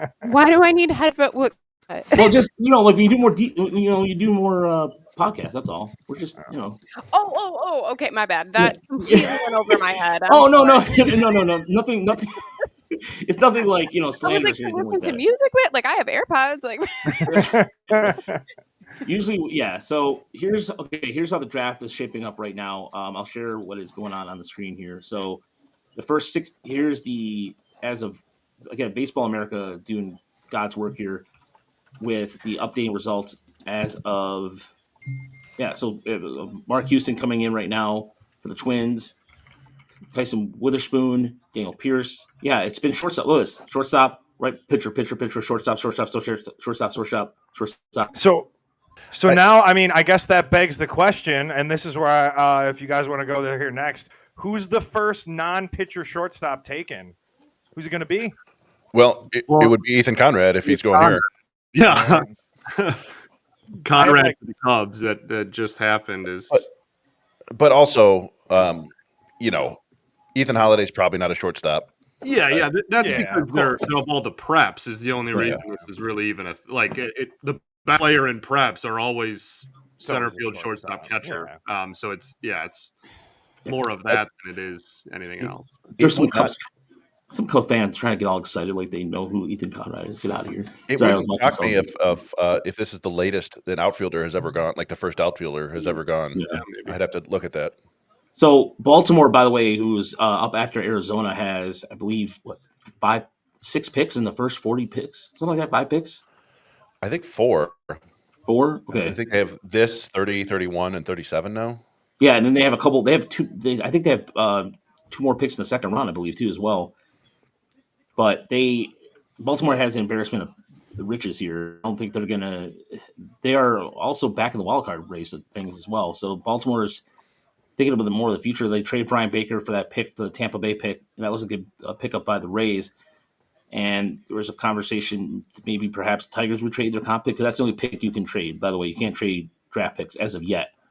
But I don't want that to happen. Because I think teams would abuse it. You guys think that teams would abuse that? I don't know. I actually don't. I just don't think it would. I don't think there's a need to. You want to trade prospects and draft picks. I guess you could if you really wanted to, but at the same time, okay, I'm going to trade you a 2028 third rounder. Okay, well, you just drafted your closer in 2040. Congrats. Right. You know what I mean? I just don't really know if there's really much of a market to do. I'm not sure how much value they would hold. Right, because a draft pick is 3-4 years away anyway, and if you're betting future, it'd be really hard to totally get. I just don't think there's value outside of the first round in trading picks. Yeah. I will say that Kason Cunningham is supposedly going to Arizona at 18. Yeah, I saw that too. And then Ike Irish to Baltimore at 19, which makes sense. Oh, there you go. Yeah. Well, this is shaping up for the Tigers to. Brun is there. The other prep shortstops have been mentioned. I gotta give a shout out to my friend Jeremiah. He's a scout for the Diamondbacks. He's amazing. He helps me out a ton. I know he's watching. So hi, Jeremiah. Thank you for everything. But we had a conversation about Kason Cunningham actually when he had scouted him earlier this year, and we talked about how his peripherals are actually super similar to Kevin McGonigal's. Just his zone contact, his chase rates, his heart rates. So just fun little piece of information there. I know the Arizona has been a big fan of Kyson kind of all along. And I know he vouched really hard for him. So I know he's celebrating right now. Yeah, thank you for watching, by the way. We appreciate that. I remember you talking to us about that. Yeah. You said they were kind of I think you said that they were like kind of quizzing him about the player profile or who it comes, or he was quizzing you about who it sounds like. Yeah. And it was kind I of remember that. ago. So, Yeah. So happy for Arizona. Yeah, me And too. I was told before the draft that it was going to be Kason Cunningham. Yeah. We way to go. You can't Go ahead. predict. You can explain it. You can't predict it. You can't pick or predict 24th pick. Yeah, knock it off, Harris. Yeah, I've said your name. I'm gonna say it again, Harris. You're wrong again. Scott, you know what I'm talking. Come on, man. Try not to crack me. Come on, man. Come on. Give me a laugh here. You know what I mean? You know what I'm talking about. Yeah. I'm just saying. He was betting on it. He said, "Hey, it was going to happen," You're absolutely right. and he was absolutely wrong. And it's okay. After this is all over, I'll tell y'all while Ike is falling. It's not slot related. Oh, who's that? Who said that? Somebody who would know. Oh, Somebody who definitely would know. oh wow. Okay. Should I check my phone for this then? Yeah. Okay. All right. Yeah, I have my phone on Do Not Disturb. That's why. So, What a pro. yeah. I mean, Oh, But yeah, interesting. So you do wonder where the Tigers go here at 24. We got a handful of picks left to get there. DeBrun was the other guy that has been mentioned a lot. That I've would heard still him make thrown some around sense. a lot. Someone other than that would be a little bit of a surprise, but not necessarily. I wouldn't hate Foskey there. I maybe like him a little bit more at 34, but whatever. Every mock on the planet has DeBrun. Yeah. So sorry. I was just trying to find that group text there that I may have missed something. Go ahead, Chris. no, nothing. Yeah. Oh, okay. I thought there was some. Okay, I was trying to find the secret discussion that you guys were having. So, but all right. Anyway, doesn't matter. The point is that it's happened. Okay, so Baltimore picking? Well, that's Ike. Yeah, I don't know if it's official, but Oh no. Did Joy Doyle make it official? There you go.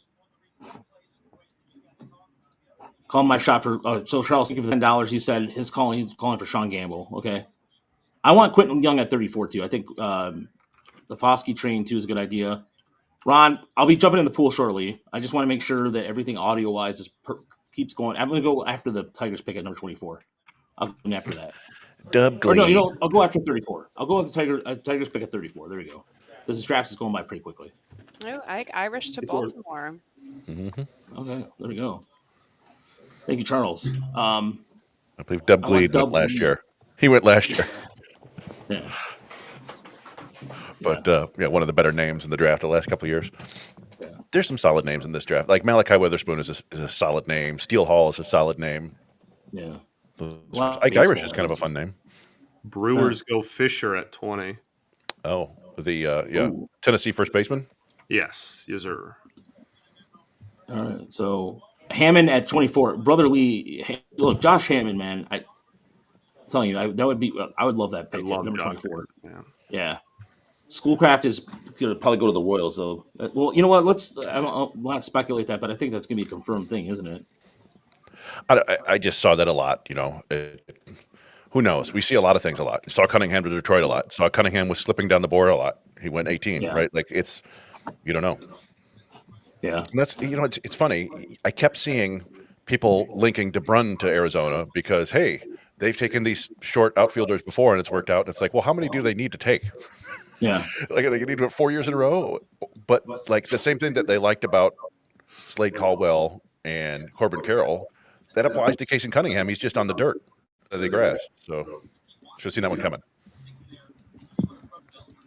Oh, so Alan's saying that the Irish listed as a right fielder for Baltimore, not catcher. So there you go. Yeah, he played mostly outfield this year after he broke his shoulder blade, I think. Yeah, he did a lot of both. So. Yeah. So one thing I wanted to mention here before the Tigers pick, because the Tigers pick is coming up here shortly, is I wanted to kind of go over a little bit about the history here of the Tigers draft, because it's important to remember that they had, according to Bill James, 3 of the best drafts of all time from 74 to 76. And you're seeing the fruits of this labor here. No, don't ask me why I did not put Lou Whitaker here. Sorry about that. It was I meant to put Lou Whitaker on here. He was in the same draft class, and he in 75. He was part of the 75 draft class, I believe. And so you have these 3 drafts essentially that set you up for a core of 20 players of good baseball, and that's it. And after that, the draft has been really hit and miss for the Tigers until recently. And then putting a core together right now. I'm finishing up the 2021 West Michigan thing finally once and for all. The Tigers have a core of players that they're building from the draft now, but it took a long time. And again, look at the discrepancy here, folks. Scott and Ashley weren't even around. Maybe Scott's dad wasn't around. I don't know. But, I'm all jokes about their age here. It's just, 74, 78, 76, 76, 75 with Whitaker, Verlander, Fryman. And then you have Granderson here and there, but the drafts have been so scarce for the Tigers. It's astonishing. My father was cruising the streets of Flint, Michigan in high school at that point in time, Okay. by the way. Just so for the record. Ashley, what were your parents doing around then? I'm sorry, what year? 70. Let's go 78. Just out of curiosity. 78. I think they got married in like the 80s. Who knows what? I probably don't want to know what either of them were at that time. All right. Well, Pap check. Okay, so my dad started losing his hair right then. He would have been 18. And that's why I haven't gotten a haircut in 6 years. That's tough. I'm positive once I cut this, it's gone forever. But yeah, that was what my dad was doing, freaking out about his hair loss. Yeah, I know. We too much talk of teams picks 4 decades ago. Jason, I understand that, but that's how reality. That's the reality. Yeah. The Tigers have not done well in the drafts until recently. So that's the only reason why I said notable draft picks. When the Tigers, I'm not really sure we spent much time on it anyway. We haven't. Well, this is the first time we talked about it. So it's just pointing out, it's been a rough go for going on 60 years of Tigers drafting. It puts it into perspective, the fact that we are we can't take for granted the fact that they have all this homegrown talent. It feels like, you always get that feeling it feels like we haven't done this in a while. It's because they haven't done it in any of our lifetimes. So yeah, I think that's worth mentioning. Yeah, that's the only reason why I'm mentioning it. Other than that, I wouldn't have to mention it. So, my parents were in Detroit in 1978. My dad moved here from Florida at the time in 76. And then they were living off of Grand River at the time before they moved out to the suburbs. So what about you, Chris? What were the Brown family doing around then? My parents were probably living in Ann Arbor or Ypsilanti in an apartment with my 4-year-old brother at the time, and thinking about making me a couple years later. All right. But that's just worth mentioning that, because it's just, you look at some of the teams that are drafting currently right now that have had more recent draft success, and teams that have built well without the drafts. Tigers have stockpiled well, and by this time next year, the first wave could hit unless they screw that up by trying to plug holes. Alan, that's a good point there.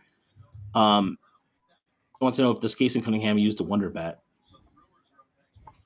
I'm wondering if he is that the Wonder Bat from The Natural? Is that what? Yeah. Yeah. There we go. All right. No, he swings a very nice bat. I don't know if it's a Wonder Bat, but yeah. I'm wondering, have you guys seen anything about where Houston's going here? I've seen nothing. In a bunch of mocks, they've been kind of linked to Laviolette, but I wonder if Gage Wood would interest them here. The Gage Wood one is really interesting because on talent, he might go in this range, but who knows what's going on with his shoulder. Yeah. But he could be an option for the Tigers, too. Yeah. And Jace is a fascinating one too. You just mentioned him. We talked about him a little bit last week. It's a guy that going into this season, I think people were mocking dang near 1-1 in this draft, and didn't have a terrible year or anything, but certainly slipped a little bit. So another Tennessee player off the board there. Wow. So the Brewers with picking Andrew Fisher. That's a good pick for them. Yeah, some people think that Tennessee might break the all-time record for most players taken in one draft. It's like 14 or 15. Yeah. Did they win the national championship this year, or was it last year they won? Last year. Last LSU, year. Okay. LSU won this year. Okay. I don't pay attention to the teams as much. I just pay attention more to the players. Yeah, they're right now on the clock is Houston, and as we mentioned this earlier, they, in terms of draft picks wise too, here's their little bit of their history right there. Craig Biggio, Lance Berkman, Carlos Correa, George Springer, who's having a really good year in Toronto, and J.R. Richard, whose career was kind of cut short. You kind of wonder what could have been with him, Roy Oswalt. So 10 years ago, they took Alex Bregman and Kyle Tucker in the first round. That worked out okay. Yeah. Decent draft. Oh, wow. Kade Anderson has already agreed to his signing bonus. Wow. That has to be the fastest on record. It was almost an hour ago is when this was posted, too. Wow. He agreed for a signing bonus for number 3, $8.8 million. Wow. About $700,000 below slot. And he's going to be reporting to High A immediately. Sounds like he might be there on his way there right now if they did this quick. Yeah.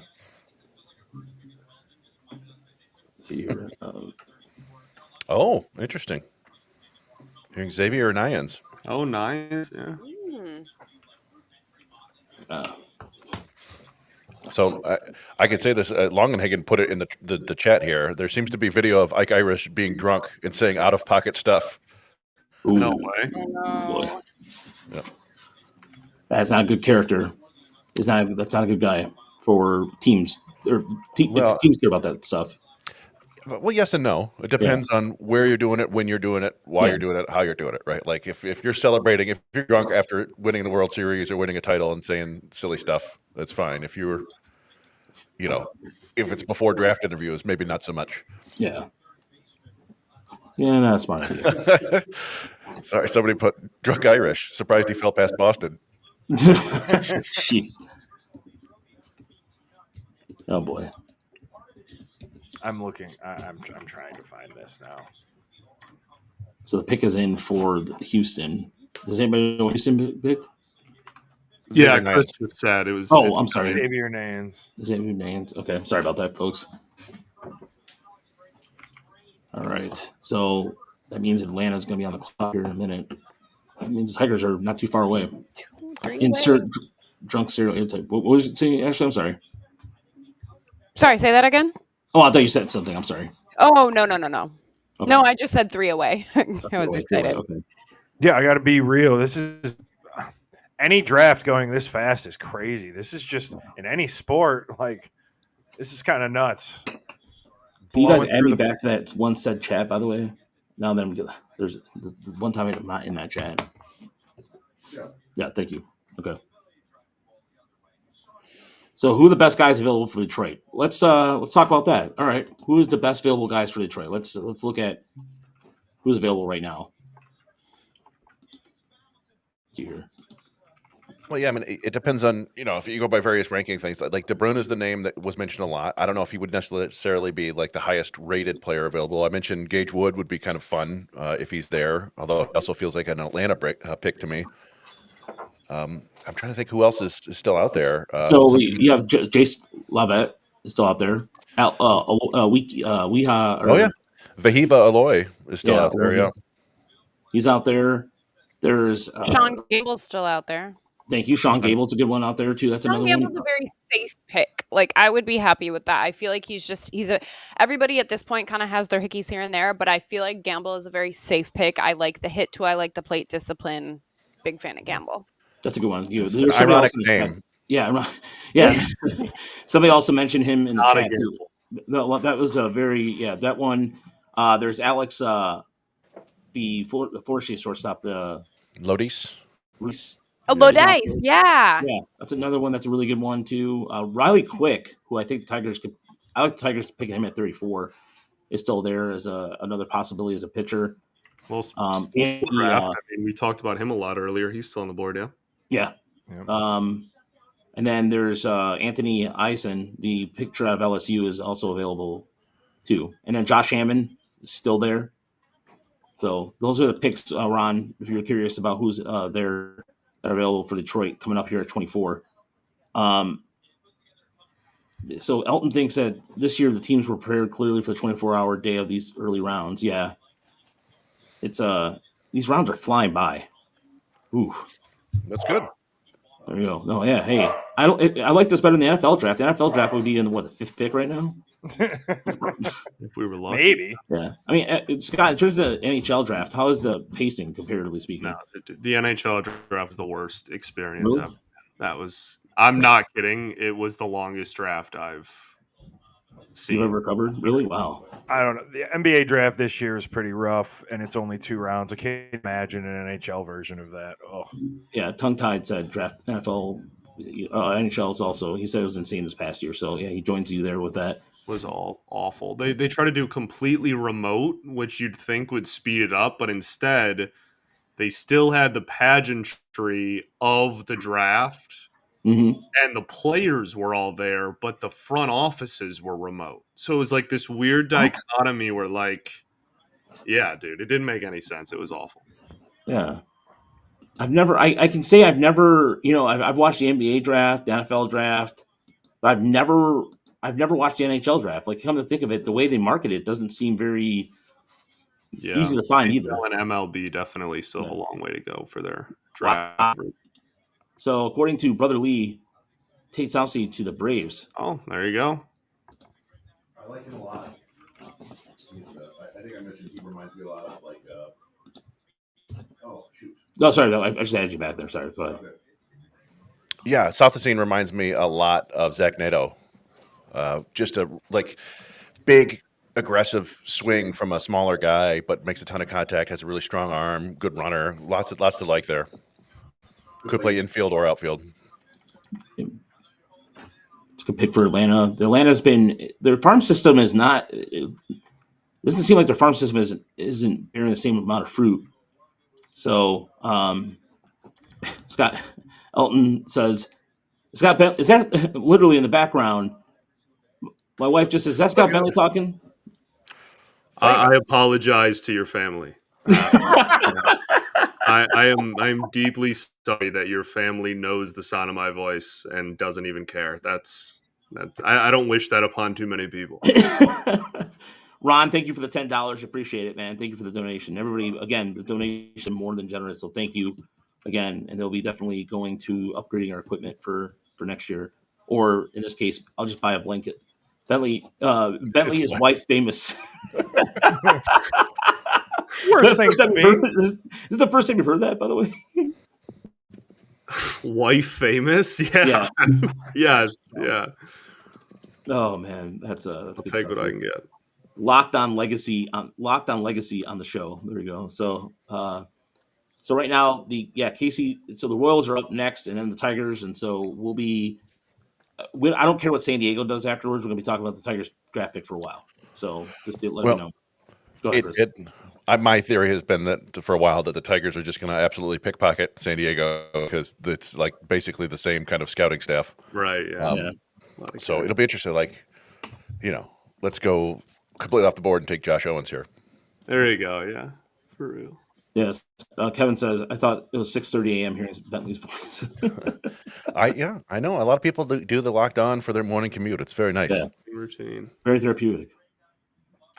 I don't know if I'd call it therapeutic, but come on, man. The Blue Chew. It's gotten us many tough times. Right. Yeah. Let's see what the Royals going to do. They're going to pick Cruz. They're going to probably pick Cruz, right? We're all thinking they're going to do the same thing, right? Well, they have another pick at 28, so it's one of those things where they maybe could give Kansas City gamble to Kansas City. There you go. Wow, there we go. All right. So it wouldn't shock me if it's Schoolcraft at 28 or whatever. But here you go. And now the Tigers are on the board officially. Well, unofficially. Watch for Jordan Yoast. Interesting. Jordan Yoast. Okay. All right. So, who's your final predictions, guys? Then DeBrun. DeBron? Okay. So Yeah. Ashley says DeBron. Scott? I mean, I feel like DeBron is probably the way to go. I mean, just for the sake of like not picking the same thing. I don't know. Schoolcraft, sure. Pitcher, I think, kind of is off a little bit, but I think it's probably DeBron. Yeah. Mike, what do you got? I mean, Gamble seems to make a ton of sense. He's gone. Gamble just went. Oh, that's what you meant. Okay, Yeah. I'm sorry. I have been taking notes this whole time, and we've got a lot of them, but I literally was like right there. I meant DeBron, I guess. I honestly, anybody that I was looking at, they all went already. So here I am with my pants around my ankles. I'll just agree with everybody else right now. Okay, so that's so I'm gonna go. Okay, so I'm gonna go on a limb here, and I think it's gonna be. I don't think it's gonna be DeBron or anybody. I think it's gonna be. Screw it. I think they're gonna draft Riley Quick or a Gage Wood. They're gonna draft a pitcher here. I was gonna go Gage Wood for fun. Yeah. But I think the money's probably on a high school infielder of some sort. So and then if it's a high school infielder then of some sort that we have not mentioned, then or somebody has not we haven't talked about then I'm gonna go with you know what? Screw it. I really like this guy a lot, and I'm gonna stick with my guns on it, and that's the third baseman Josh Hammond. That's what I think. That'd be fun. Love Josh. Yeah, Josh Hammond. Vahiva Aloy, like we mentioned before, he's kind of falling a little bit. Yeah. So Ryan Mitchell, we haven't talked about. My guy Todd Howard says Dax Kilby. Dax Kilby. Okay. He would fit too as another guy he's been mentioned a lot in this range. Is it picking, Scott? Joe Doyle says the pick is in. I don't believe. I don't believe You guys want to hear Joe Doyle's opinion on who we're taking? But, you know what? Go ahead. Tell us who it is in fact Jordan Yoast. Jordan Yoast? Yes, sir. Jordan Yoast. That was tipped off about that in our chat. Yeah, Jordan Yoast. He fits a lot of this range. He's a left-handed hitting shortstop with some like he should stick at the position. It's more hit over power, but everything else that he's a plus runner too, so that helps. Okay, he was ranked here, so I have some video of him. So let's we'll see here. Pure athlete too, man. Like you talk about the kind of the direction that this front office has taken, or the approach rather that they've taken in drafts the last couple of years. Like there seems to be an emphasis and a priority on. I mean, obviously we know the major league team, like everybody plays everywhere, but like that seems to be kind of a reoccurring theme with like they want guys that can move around. Yost is a prep shortstop, so like who knows what he could stick at shortstop. He's got, like Chris mentioned, like good glove. He's a good runner, etc. But I think another lefty prep another lefty prep bat is not very surprising given the last few years of what the Tigers have done. So we'll see. I mean, that's kind of exciting. Like I said, really athletic. Fast kid. It's interesting. They say he had some of the lowest exit velocities at the combine. Sure, but there's room to add some strength. He kind of came out of nowhere, right? I didn't remember really seeing him at the beginning of this, last year prepping for this. Like he just kind of popped up a little bit.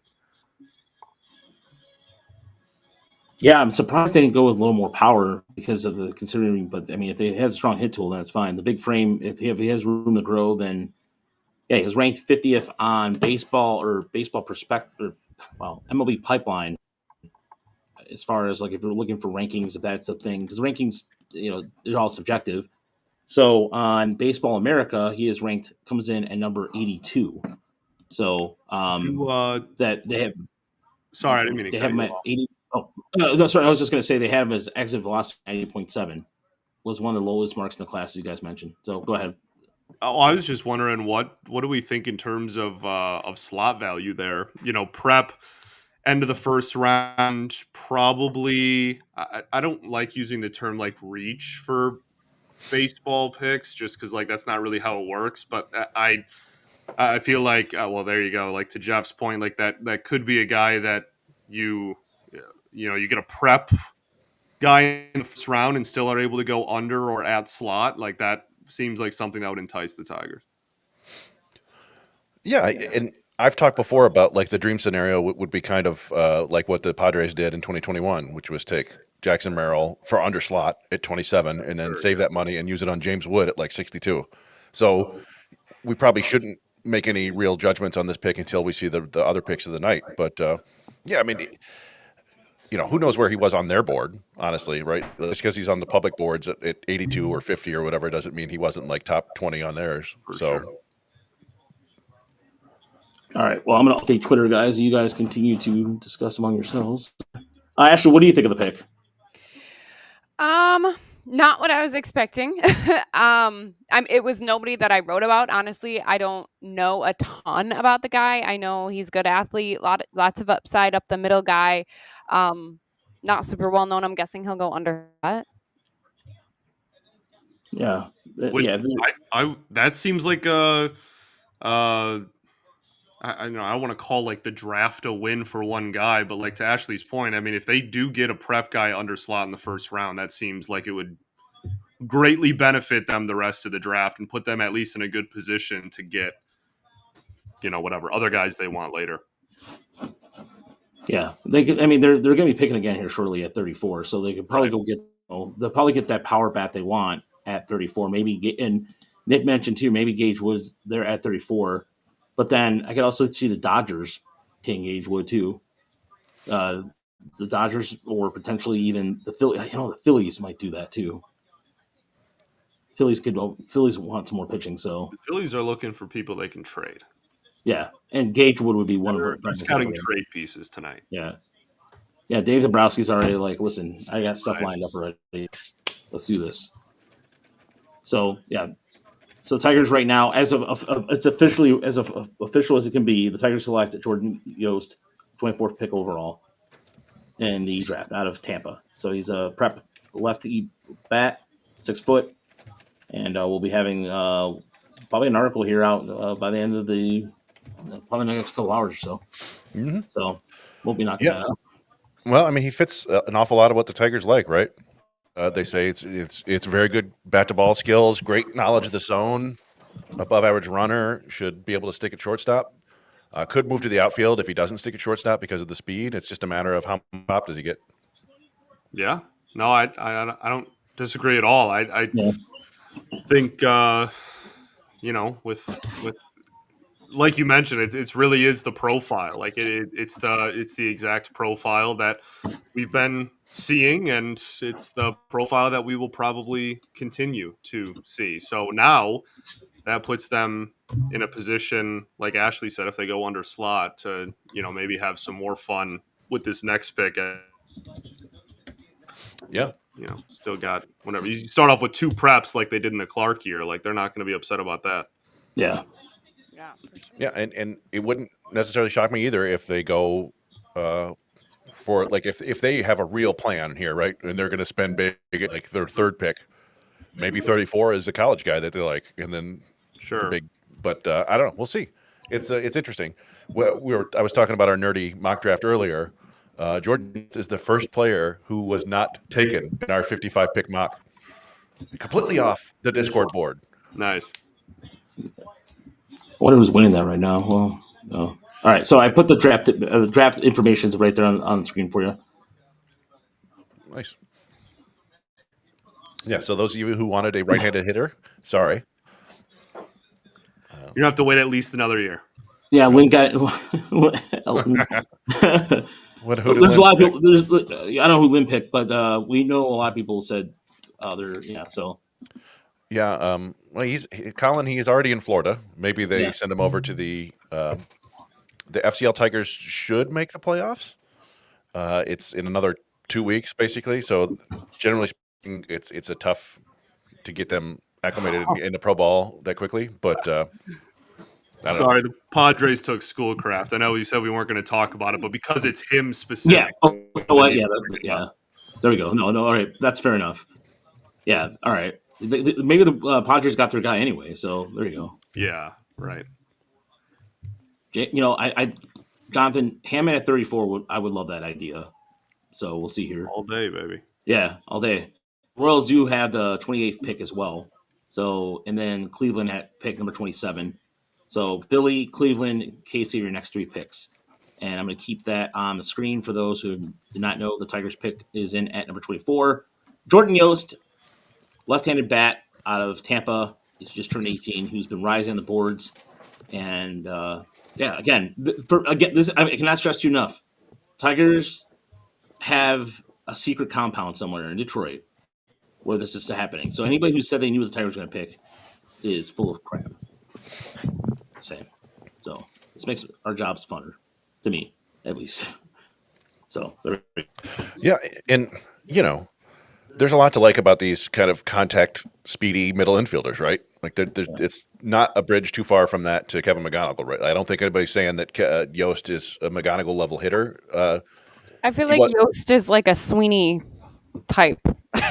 Yeah. Well, I mean, that would be a bummer. I'm but just saying. He's, Sweeney is big. As far as swing actions, No. Well, that's I haven't looked at a swing, so I trust your eyes on that one. Trey Sweeney-ish, but yeah. But Sweeney hits the ball hard and straight into the ground, and not very often. The power's still developing. All right. As far as let's see. Let's see who we're currently at. Who has been taken so far? I'm gonna go back to this here, and it looks like the Phillies are now on the clock. So picking up the live draft tracker right now, which has the Tigers pick on there. So if you spend a few bucks on Baseball America is such a good resource for this time of year because they they're actually faster than ESPN in terms of updating the tracker. So it's worth mentioning. And so, but yeah, the Tigers are going to be picking up again too. Justin reposted the stream. Awesome. All right. See. Did you mute yourself again, Chris? Yeah. What Justin are we talking about? I don't know. I was excited that somebody retweeted us. Well, retweeted it better. I was feels like the Warwick type. You know what, Michael? I like that. Okay, that's a good comp. Yeah, I can see that. Jason, I think he might go under. I can definitely see that. Idea. Yeah. And I think he'll go under slot. Yeah. Under slot, and maybe we go over at 34. Hopefully. Yeah, maybe they get the college pick. Maybe they get a college pitcher at 34, or Josh Hammond. Phillies did Gage Wood. They're just all the people we've been talking about, just immediately going right out. I said Philly. Wood would be a perfect Philly. He would be right there. So. No, the pick's not bad, Ron. We're gonna, like I said, I'm gonna leave that pick here. I do also feel like we did pick. I mean, we've been picking in the top 12 picks in the last 5 years, and I feel like this year, other than the top, other than the top couple of guys, there even the top of the draft, it wasn't it wasn't solidified. There wasn't a certain number one pick. There was kind of a lot of speculation around that, but I feel like after you got past those couple, everybody has their hickeys, right? And we've been spoiled, but now we're winning in the big leagues. It's the price we pay. We're picking 24th, so not everybody's as tooled out where we pick, I guess, is my point.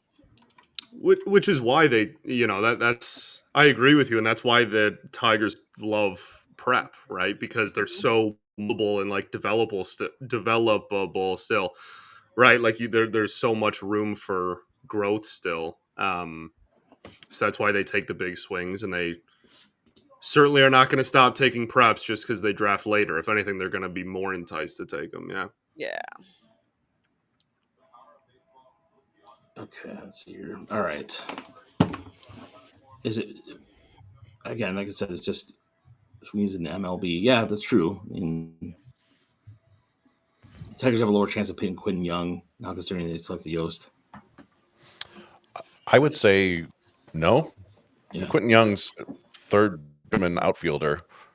And if you like, Yoast sounds like he's going to hit, right? It may be like a lower ceiling, but if you take that safer pick first and then you want for ceiling, Quentin Young has about the highest ceiling you can find.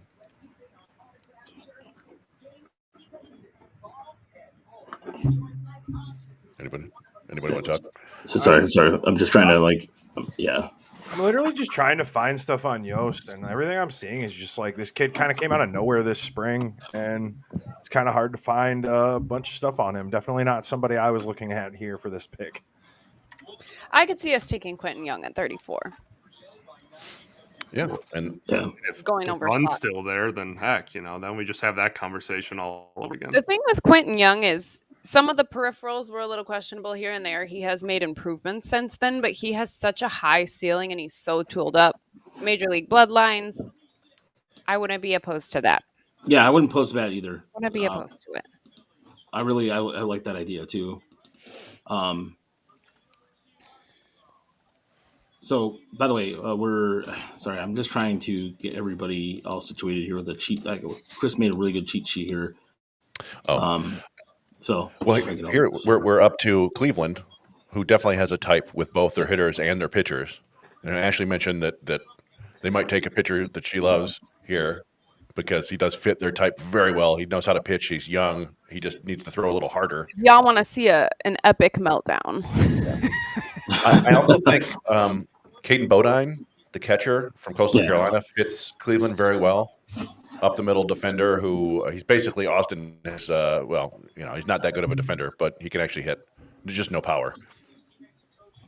I also think Riley Quick would be another good pick here for Cleveland. Cleveland's staff in the lower minors is not as exciting as it has been, or prospect heavy as it once been. So maybe they will go pitching, but then again, they also can raise middle infielders like. People can grow apples, apparently. It's crazy. And just to quote Eric Longenhagen here, I think he's predicting this, but Laviolette could be an option for Cleveland. He's a lot like Chase DeLauder. That makes a lot of sense too. But I don't know. When we say he's like this guy that they also took, it's like, well, how many of those guys do you need? What about the Florida State shortstop? Lodice? Yeah, Lodice. It's very possible. I don't know. We'll see. So Jason wants to know, what is the reason behind apparent biases against right-handed hitters?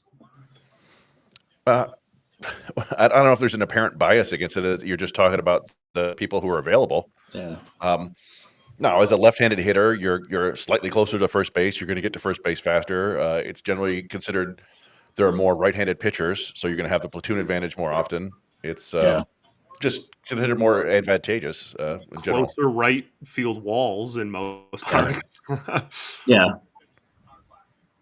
Not to mention too, Comerica's got a really nice right field. It's similar. They built right field porch essentially the same, without the porch portion. What I mean is the right field dimensions similar to Tiger Stadium, I believe. Correct? Like kind of. Well, all the dimensions. Yeah. Well, the original dimensions for left field was like kind of ridiculous, but yeah, you're right. It's very. Yeah. And some people DMing me. This screams. Pick screams setup. Screams what? Setup. Well, here's the thing: when you do this, I think we all agree that they're probably going to save a little money there. Mm-hmm. So this is a kid that they probably like a lot, and they wanted to get him, and they know that they can get him for less than he was most likely going to get elsewhere. Right. But probably more than he was going to get elsewhere, less than they would have to pay here, and now they have more money to play around with the next couple picks. Nothing wrong with that.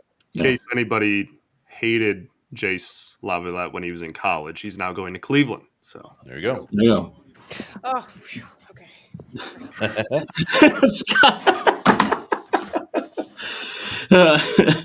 Both the relief at the same time you guys had was funny. So I know there's a lot of weird things about Yoast looking like he's young, I think, but hey, look, The Tigers. He is young. Yeah, no one heard of when Kevin McGonigal was drafted. There was a lot of who's Kevin McGonigal, and here he is now. So who knows? O'Dowd loved Yoast, so the one of the hosts on MLB, by the way, just mentioned that.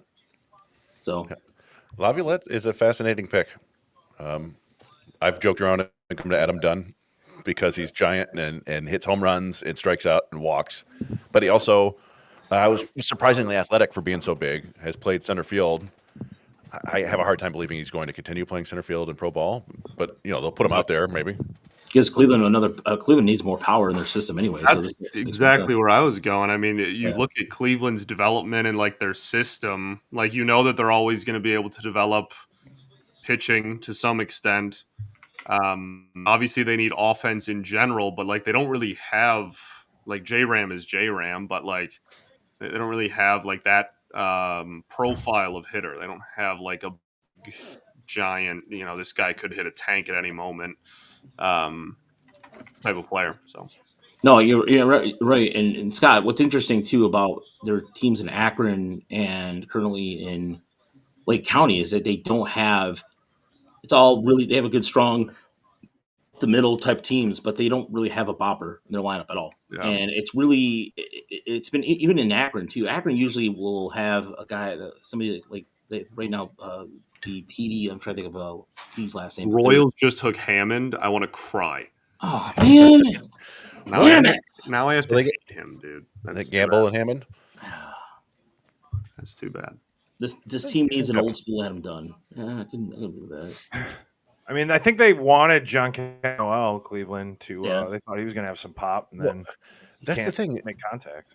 You got to go back to like Travis Hafner to find a Cleveland hitter. Well, Jose Ramirez, but power hitter who could also hit. Like they get these guys who can either hit or they have tons of power but swing and miss constantly. And I feel like Laviolette could be one of those guys. Yeah, like Manzardo wasn't terribly exciting. Well, they could really use a guy like Naylor. They should see what. Apparently, he's on the market. The Gamble and Hammond law firm. Yeah, that tracks. Sounds like a law firm. Yeah. It does sound like a law firm. Orioles have back-to-back picks, by the way, 30 and 31 after Arizona drafts here at number 29. And then the Brewers are up again. So the Broom time is still a possibility. But I think if he has blonde hair, maybe we'll go to Baltimore because that seems like it'd be a thing. Sorry, it's just a bad joke there. But yeah, we'll see what happens here. As far as the best available picks left on the board currently as of right now, who are the best players available? If anybody's curious, Aloy still out there. Summerhill out of Arizona still out there. Luke Stevenson, the catcher out of North Carolina. Like Luke Stevenson a lot. Yep. Cam Canarella. Yep. Thank you. Kade Bodine is still there. Slater to Broom. Riley Quick, Ethan Petrie, AJ Russell, another pitcher out of Tennessee, another player out of Tennessee, rather. And then another name I like too, Coy James, who the Tigers were mentioned as earlier. It's a possibility. Michigan State left-hander Joseph Zerwa. Yep. And then you mentioned Jaden Fauske is also still the catcher, or excuse me, he's going to be an outfielder for Illinois. So we'll see here. Patrick Forbes, 29. Oh, Patrick Forbes. Okay. Nice. No, Ron. How it works is the only picks that can be traded are the comp picks. Currently, right now, that's the only picks that can be traded. So once they're signed, all blonde mullet kids equal Baltimore. There you go, Brother Lee. I'm with you. I want power too. I want right-handed power, but it's just Tigers have a type, man. And right-handed power, it isn't at the moment. So, but after pick 34, I'll be jumping into the pool before it gets dark because it's starting to get dark out there. So, things are moving along pretty quickly here. I'm gonna step away, and then I'll just I'm gonna record myself because I don't want to mess up the stream or anything. Unless you guys want to watch me jump in the pool live. If anybody wants, that sounds great, but it sounds the one night we're having. Maybe it's not like a you decision, man. Okay. All right, Scott. Well, I appreciate that. It feels like that's ball in your court, brother. Yeah. Well, I was going to ask I don't even have to jump in the pool. I mean, the people demand it, but yeah, people demand it, so I should do it. Yeah. Well, so. Like, oh, we don't have to watch it live. Like, oh, I guess I won't even do it then, guys. I don't even have to. Like, yeah. No, I'm going to record it and then I'm just going to put it up there. There we go. Let's just do that instead. Just makes more sense. So, all right. Anyway, let's not derail that anymore. Yes, I do. Yes, people want to do it live, so that's what's going on here. All right, Pap. Okay, so moving on here. So Scott, are you writing down the picks as they come in? Yeah. Okay. Nice. So Patrick Forbes to Arizona. So a little bit about Patrick Forbes for anybody who is not in the know-how of Patrick Forbes and who he is. Chris, do you have a little background on Forbes at all? He was, kind of blew up a little bit this year for Louisville. Had a couple really monster performances. Is it kind of a classic power throwing right arm pitcher? Part of that second, third tier of college arms. Okay. Oh, I hadn't considered that. That's a good question. Where Yoast falls in our top 20. Thank you, Matt, for the $20 here. But where's the guesses on where you? My initial thinking is probably somewhere between like 8 and 12, in that Montilla range, right? Like Montilla sounds like he has a little bit more pop, but it's probably a similar profile. I'm gonna go. Yeah, I'm gonna go 15. I'm gonna just go I think Yost could go right above in the mid. Yeah, in the teens. I'm gonna put him in the teens.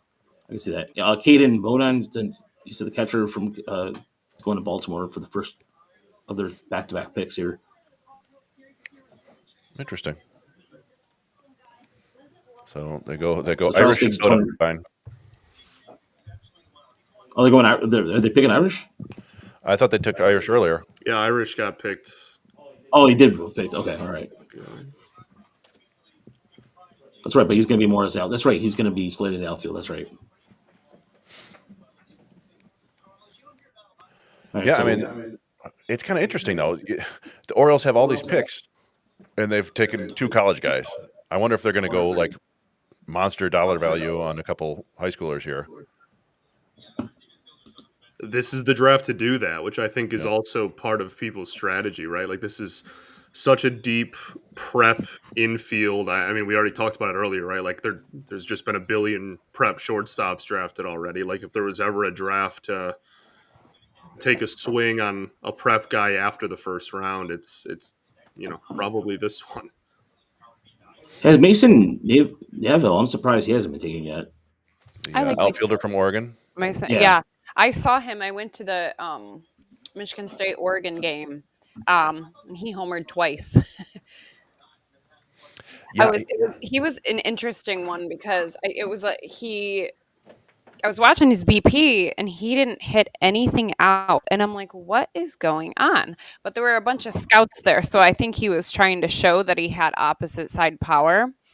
Then in the game, I want to say he struck out. And then he grounded out or something. And then he made adjustments at the plate, hit a home run, then hit another home run. Absolute bombs to the pull side. And I think he ended with the most home runs in all of NCAA, didn't he? Certainly in his conference, yeah. 25? Yeah, 26? Big fan. I like Mason Neville. Yeah, he's I wouldn't be unhappy if we took him, to be honest. So Loy went to Baltimore. Yeah. Okay. So maybe they're using all their money to float college guys. That would be kind of odd, but yeah, sure. I think they've said it's been years since the Orioles have taken a pitcher in the first 3 rounds. The Brewers just took Brady Ebel with 32. Brady Ebel? Really? Yeah. Yeah, his dad, Dino Ebel. I remember one of the first baseball games I went to with my now wife. They were playing the Angels, and he was the third base coach, and she liked the cut of his jib. She just enjoyed the way he was active out there. She hadn't watched much baseball, so that was her takeaway. So I've always remembered Dino Ebel. But another Corona kid, right? Yeah, another. Yes, is that 3? 3 in the top 32. Yeah. 3 in the top 32 out of Corona. That's crazy. Yeah. Oh, somebody did take Jordan Yoast in our draft. Never mind. Okay. And it points for I'm eating nachos. Nicely done. So Dino Ebel is Brady Ebel is the first one who wasn't picked. I know people care a lot. But yeah, we're coming up to the second pick here, and Slater DeBruyn's still out there. You know, he was linked to the Tigers a lot. Maybe this is their play here. This is Yoast and DeBruyn, a couple. Yeah. I mean, they did same draft they had a couple years ago. Yeah. In addition, I wanted to answer Chris's question better too. Charles did a really good job with the MLB collective contract states. Latin America is not eligible, but also right now they're trying to clean up what's going on in Latin America with some of these handlers right now. It's about lack of a better word, right, Chris? I mean, like there's the boost and the I mean, it used to be that you couldn't draft players from Puerto Rico and Canada, I think, and they eventually added those. And some people think that has actually ruined the state of baseball in Puerto Rico. That it used to get a lot more high-profile Puerto Rican baseball players, and now you don't get nearly as many. I mean, there's still some pretty good ones. Javi Baez, for example, Francisco Lindor, I believe, is Puerto Rican, or Carlos Correa, maybe not Lindor. Maybe all three of them are.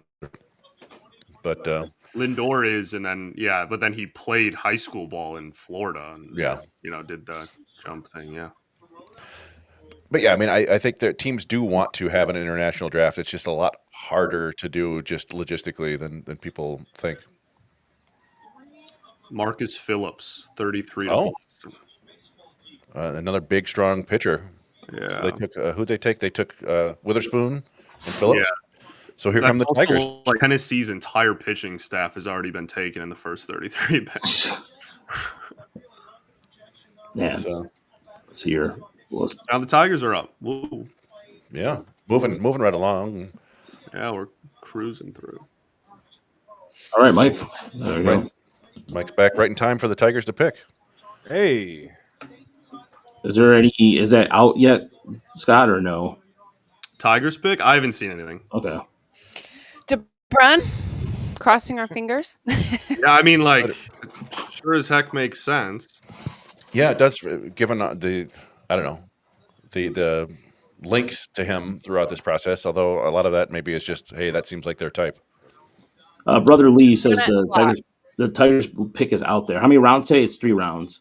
Summary. Is that's who the Tigers picked? I don't know. That's just Ron Garrett putting question mark. Tigers pick is out there. Anything? I don't. Brother Lee, we're going to do a guess here. Is it DeBrum? Is it a pitcher? He's I don't know. We'll find out soon enough, right? Yeah. Right. Yeah. It's kind of like we're all just scrolling and waiting to see if we can actually see the pick at this point. He knows. Brother Lee knows out there. So apparently, but I know that we have a Tigers turmoil trying to get that. Everybody's trying to get that out there first. Let me ask you this, Roger. Are you hungry? Should Tara get pizza? Tara should get pizza. I'm starving. All right. Sweet. Now, I gotta jump in the pool after this pick anyway, so I gotta. And what about there's going to be a draft call at some point, right? Yeah. There's going to be a draft call. I gotta step out. I gotta step out for that too. I forgot about that.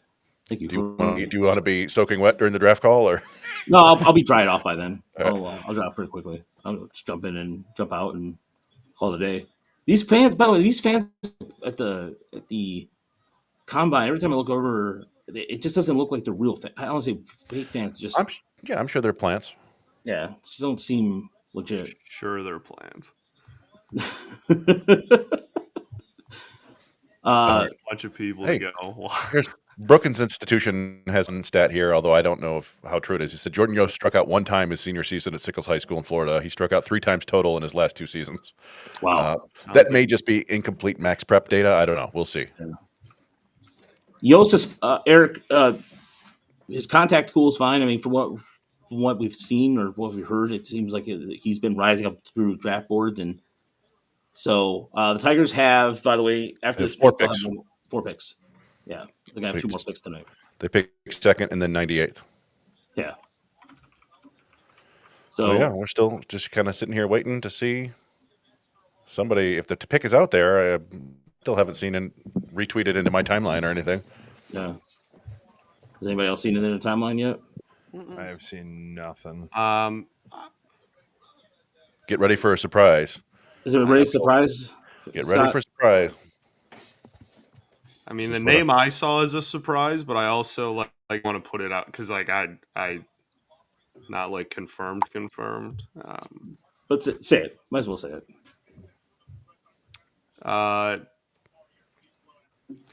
So the name that I'm seeing is Oliveto. Oh yeah, I've heard there was a lot of chatter about that. High school catcher from New York. Yeah. Okay. Wait, well, there it is. Joe Doyle wait. now, so that's still probably an if, but wait. Talk about that guy. We did. Yeah, I mentioned him. We just did a pitchers and catchers thing for the. Petzel just said Oliveto. Yeah. So, you know. We just did a pitchers and catchers thing for the what do we call it? Patreon people, and I was talking about him when your feed disappeared. I kind of was like, oh yeah, that's right. Yeah. Yeah. Now this is he's there. This is a risky one. Nothing riskier than high school catchers, but apparently he's been flying up boards, and people love his hit tool. So hitting power. Yeah, I can't speak to the hit as much, but like he is one of the more advanced like fielding prep catchers, certainly in this class. Like there's been a lot of hype around him just for the sheer fact that he's, you know, a prep catcher that is, you know, really behind the plate already. I mean, we've seen the Tigers have a propensity to take catchers, and over the last few years. So I don't know. Like, hopefully, this is somebody that you can stick behind the plate and not be somebody that like if he hits you moving to first or whatever, like we've seen with a few other guys. But yeah, man, like this is this is going to shock you. A lefty prep that is hopefully going to stick behind the dish because I don't know, what I've seen on him defensively is really nice. Yeah, and Raj, New York kid.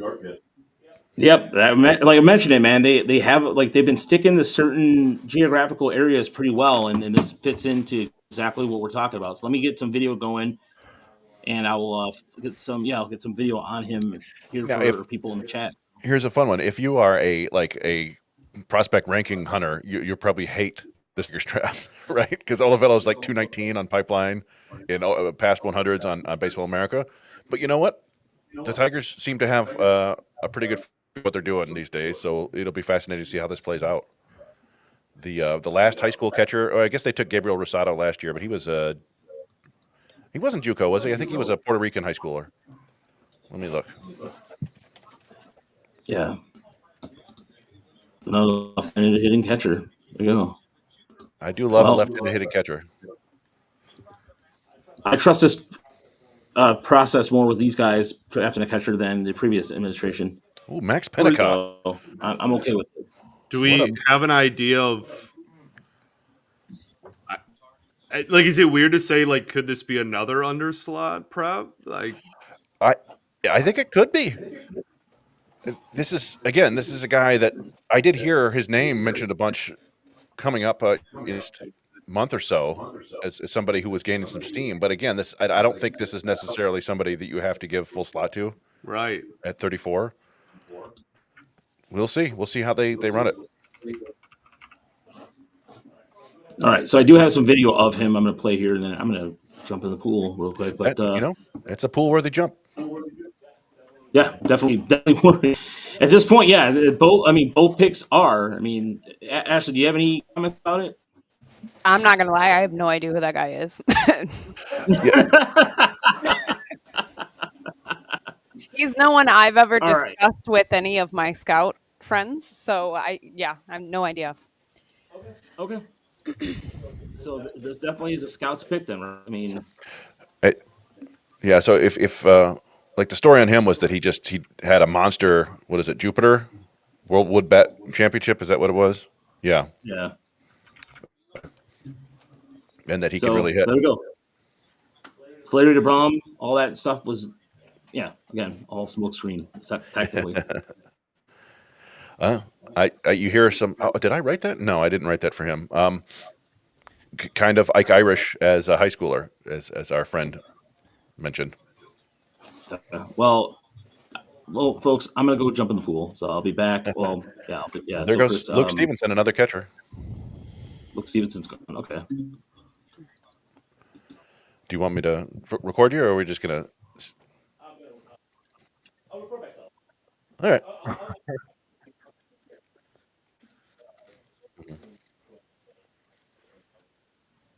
All right. So yeah, I think in terms of like a more average fan, I think a lot of people are going to be really confused, maybe a little bit on these picks. Well, like I said, if all about these guys, and none of us know about these guys, right? We read the scouting reports. We're not out on the road scouting. Ashley, you talk to your friends about them, and we do stuff we can find online. Mm-hmm. Everything I've heard about these kids is they both hit. They both hit a lot, which fits in exactly what the Tigers like. They like guys who can hit, and they're up the middle, left-handed bats. Yeah, premier positions that can hit and you hope can develop into power. Like this dude's like 6'4". Okay, if he already has bat to ball and you think he can stick at a premier position, then like that's definitely a good value. It's just like you said, Chris, when the pick happened, all of those guys after the first round are going to be just riskier and riskier, and this guy certainly is that. But the upside is clearly there, and they clearly have a profile they really like, and it's worked the last 2 years. So like, the Orioles just took DeBrun.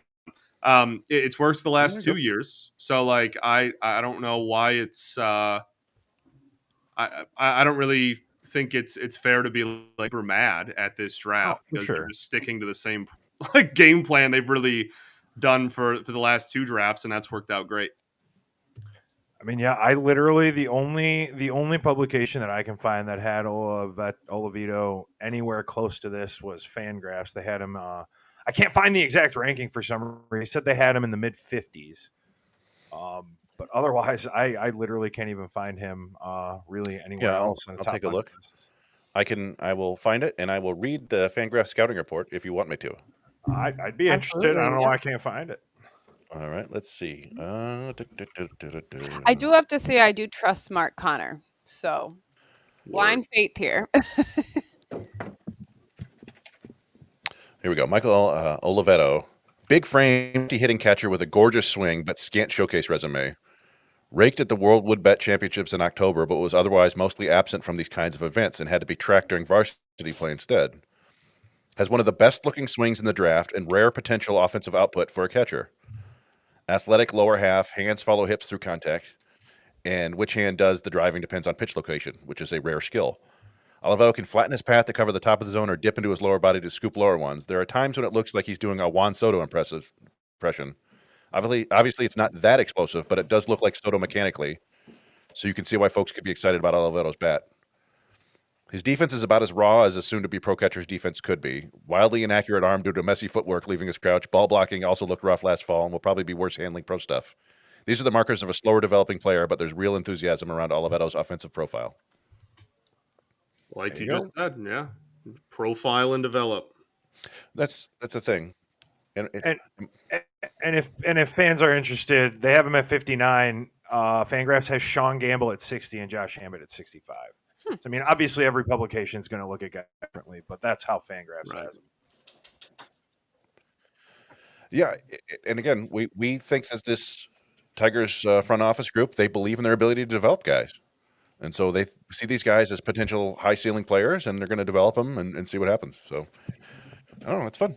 2 more picks tonight. Yeah, true. When is the next one? 62. So yeah, we've got some picks ahead. I think the Dodgers go a couple times. There was a lot of smoke of Quentin Young to the Dodgers. We'll see. Seems like the sort of thing that they would do. We got What's it? So anyway. Yeah, we're waiting. I don't know. Is the Oh yeah, I'm looking at there goes Slater DeBrun on the broadcast. They're talking about him. Yeah. How many rounds? There are 3 rounds tonight. Ron Garrett, which I believe 105 picks. The draft is moving very quickly. I think we're at about the time where the Tigers picked Kevin McGonigal 2 years ago. No, not even that close because that was around this pick anyway. That felt more like 4 hours in. Probably was. Yeah. Is this okay now? Is it annoying? No, you're good, I think man. it's good. Okay, good. So yeah, it's Tigers have kind of gone off the board here, and this is we'll see how it plays out. I'm actually very interested to see how this plays out because it's fun. I mean, we've mentioned it a few times, but if they can go under slot with prep players that they like at their first 2 picks, then that leaves a lot of possibilities for the last 2 picks tonight. Yeah. And Andrew Menitis says ESPN had Oliveto at 50. So maybe not the reach people might think when they look at the big public rankings or other rankings, but and we'll see what the dollar values are. They'll come out and soon, but yeah, they like building from the ground up. That's for sure. Oh, the Mets took Voit. Oh wow, that's a good pick for Raj. The Mets took Voit. Hell, really? Oh. Hell yeah! Wait, what? No. Yeah, right. That is a good pick for. I think we have. Oh. Yeah, I mean that was for your mock. It's good for real life, not so much. But all right, good luck. Don't drown.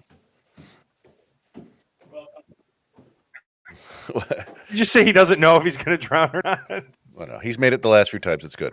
Yeah, right. Oh, okay. Here we go. Robert, for the Tigers in the last 20 years, who's been the fastest prep player to reach the major league? Now that's a fun question, and it depends on how you define it, I suppose. Rick Porcello made it 2 years after being drafted. He spent. Yeah, he debuted at like right after he had turned 20. Yeah. Yeah, he debuted at. He started pro ball in high A. Right. Pitched there for 1 year, and then immediately made it a major next year.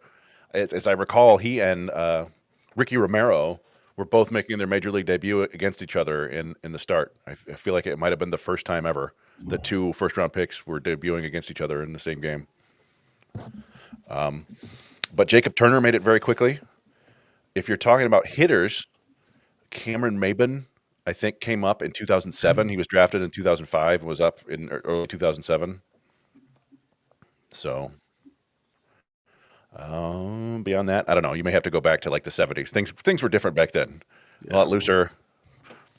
I think Tram probably made it pretty quickly, and Whitaker.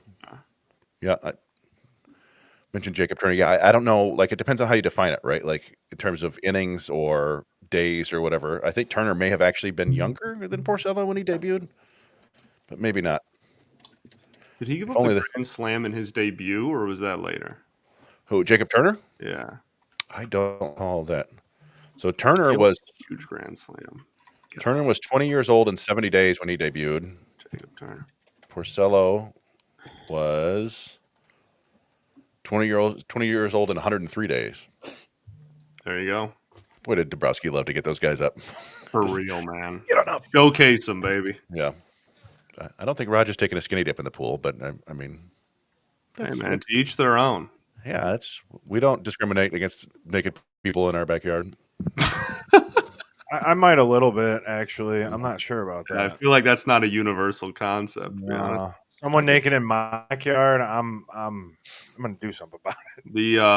The Yankees are taking Dax Kilby. Oh, there you go. That was a name that was kind of linked a lot to the Tigers. It was another left-handed hitting shortstop, I believe.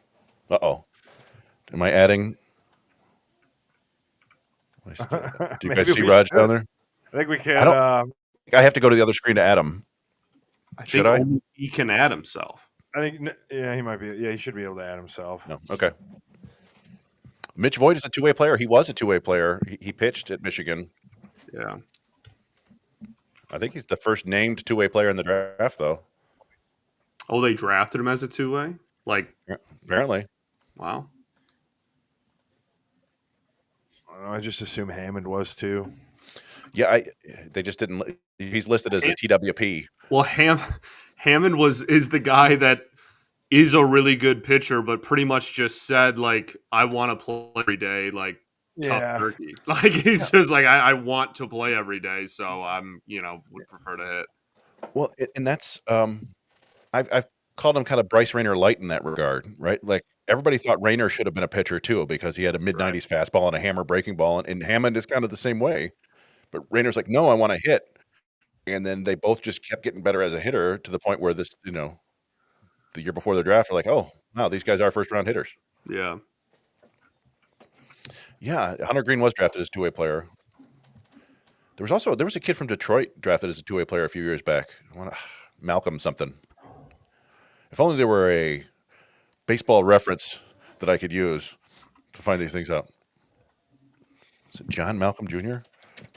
I guess I remember saying that, but with the Royals taking him, they're trying it with one per. Well, I guess I don't really know how much Jack's pitched, but they announced Jack as the two-way player too. At least when they drafted him. I don't know if he ever pitched at all. Did he? Has in pro ball? No, he hasn't. Yeah, it's more of a. I think with Voit though, like you can do. He's kind of got a like utility offensive profile anyway, so you could do like McKinstry and a reliever. That would be a super valuable player. So where are we on this draft now? Well, where we officially are and what picks we have is usually two different spots. Right, yeah, true. That's true. But I think we're almost to the second round. Well, no, we're not even. The Dodgers are next at 40 right now. Yeah, this is, like I said, this is where there was some rumor about Quentin Young.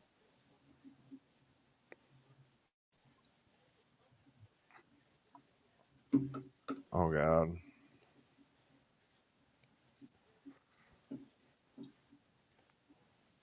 We got 2 picks by the Dodgers next.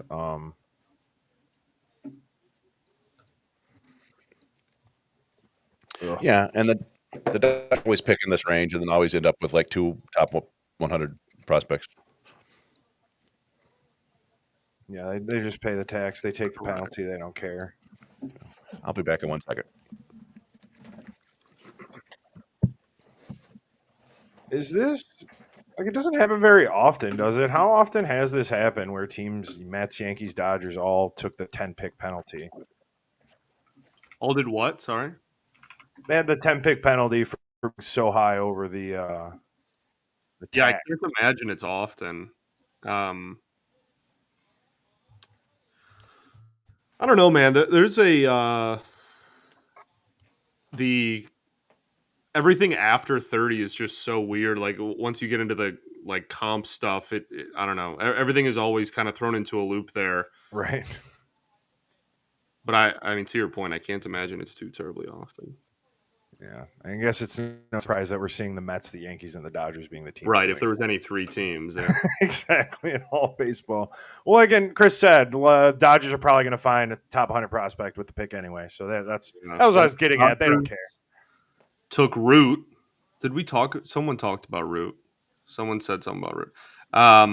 I did, yeah. Root. I thought Root would be a good spot for Tigers at 34. And Davalon. So both Arkansas. Ooh. Dodgers just really like the Razorbacks this year. Gross. I mean, there's 15 other teams, but whatever. Sorry for the brief intermission. Sorry, no, you're good. The Dodgers took Root and Davalon, so Arkansas. Root and Davalon. Davalon's a fun player. I think we talked about him on Lockdown too. Also. Yeah. All right. He's got like kind of classic leadoff hitter profile, but a little bit like sneaky pop. Right. Yeah. And then Root we talked about on this show earlier, I think. So. I think Mike likes him.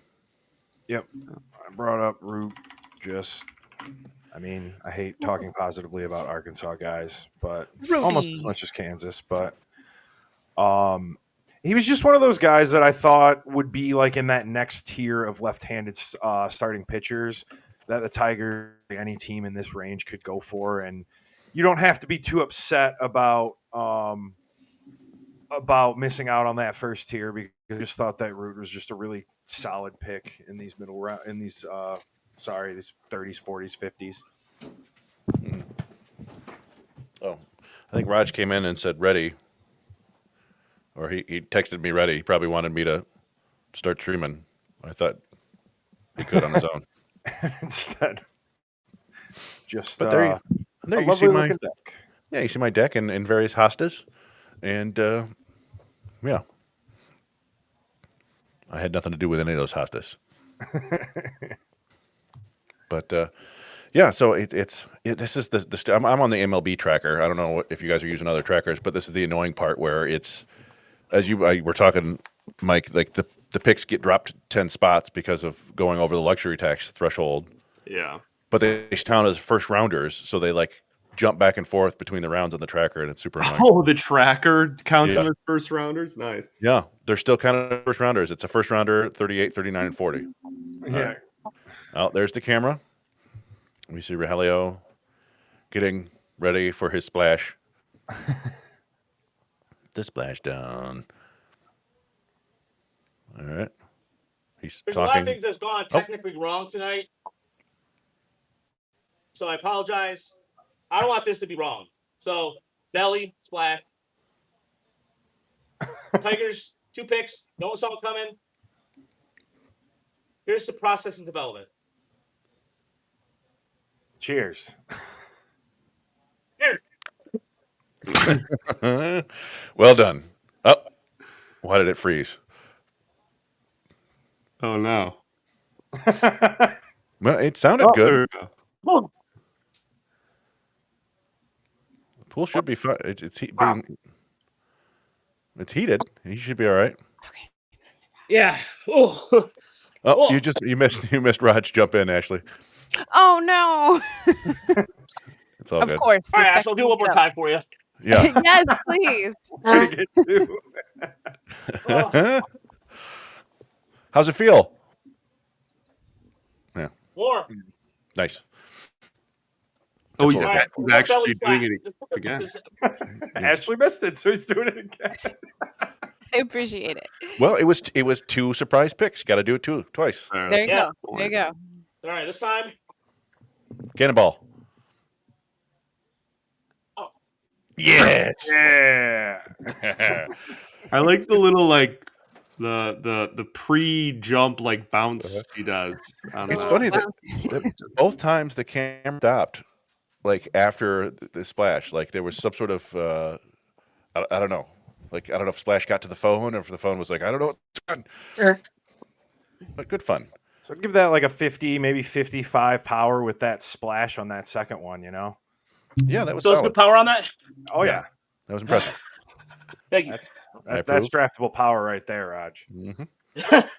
I thought that, you know what? Honestly, I thought my first one was kind of a 35 or 30 tool because I put my knees down.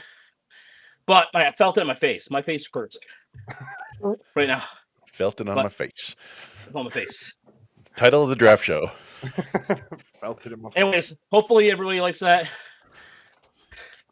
I Yeah. thought it was excellent. 80 cannonball. That was great. Yo. AD Cannonball. Yeah, Sarah says it's because of AT&T. Yeah, I get it. We've had AT&T times out here, and then every time we're like, oh, I forgot, it's no good. But What happened with Yeah. AT&T? oh no, that was at times you jumped in, the phone right after you splashed in the water, the phone froze, the video froze. Yeah, you should probably do it a third time. Hey, No, now I'm just joking. No, you know what? Screw it. now we're gonna get flagged. Oh, was he's going solid. again. Well, I was super kidding, but you know what? Good for you. I'm glad he's having fun. See, Should we it put my froze again. Yeah. Should we put my dog in there? I'm just really interested in what does jumping in a pool Did it affect freeze a that phone time? connection? It did. Yeah, Yeah. I'm not even kidding with you. It did, but it's okay. It's okay, Roger. No, we see the splat. We see that you jump in. It's the after effect that's not good. We don't get to see like the follow through, you know.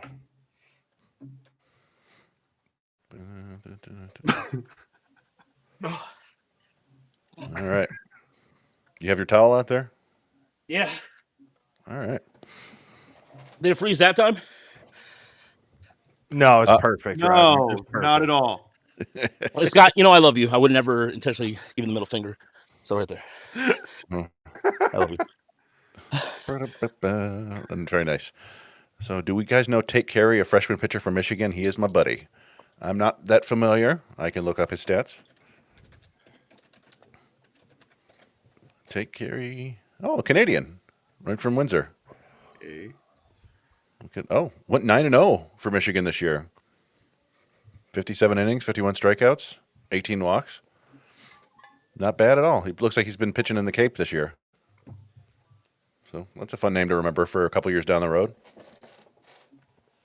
Yeah, oh, yeah. Charles Davalon was the next pick. Forgot about that. That's 41. So the Tigers pick again in 21 picks. Just got to kill time for another hour. Yeah, that was Roger. He messaged me the show sheet for today and was like, "Yeah, what do you think?" And I'm like, "I love you, bud, but I think your projections are way off." In that little thing, he had the Tigers 62 happening right around 8:30, I think. Oh wow. Do we know how Brandon Ninja's son did this year? I don't know how Brandon Ninja's son did. He just had a big announcement. He's going to Oregon State. Is that what Raj said? State, I think. No, Yeah. that's a pretty good school. Yeah, we talked before. I think Christopher Ilitch's son is a legitimate pitching prospect in this draft. I always wonder about that. Like if your dad owns the damn team, like you're for like a 30-cent bonus. Like what are the rules in that, right? Maybe you're an undrafted free agent. And it's a record signing bonus in the 20th round. They go $8 million over slot. Crazy development. What is it with rich people's parents and doing that? If my dad owned a baseball team, I don't even think he'd consider me. He'd just be like, nah, figure it out on your own. I don't know. It's rich people. See, but honestly, it doesn't happen as much anymore. When the draft was like 250 rounds, that's when you got like peak, like, oh, Mariano Rivera's son is a Yankee. It's like this dude, No, they drafted Mario Pimpa's son, and I don't even know if he played baseball. They drafted Castellanos' brother. I mean, Ben Verlander's a great example. Like, there's so many like that. Johnny Manziel. I have a Johnny Manziel Padres jersey, dude. Like they just like effed around from rounds like 200 at the end of the draft. They just did not care. I mean, yeah, you're right. It definitely doesn't happen like it did.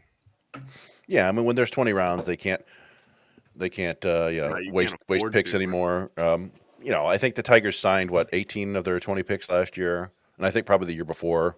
We'll probably see something similar to that, and then they'll add a handful of guys as undrafted free agents. Did they get all 20 in Harris's first year? No, there was what's his name? Ethan Ferris. Does that sound right? Oh yeah, yeah. I think that's a name that triggered something in my brain. If that means anything, it's the key word. Makes you short up. Yeah. Let me look. Yeah, I thought that there were 2 picks that they took in 2023 that they didn't sign. Oh, Summerhill to the Rays, by the way, at 42. That I saw him going as high as like 14. That seems like.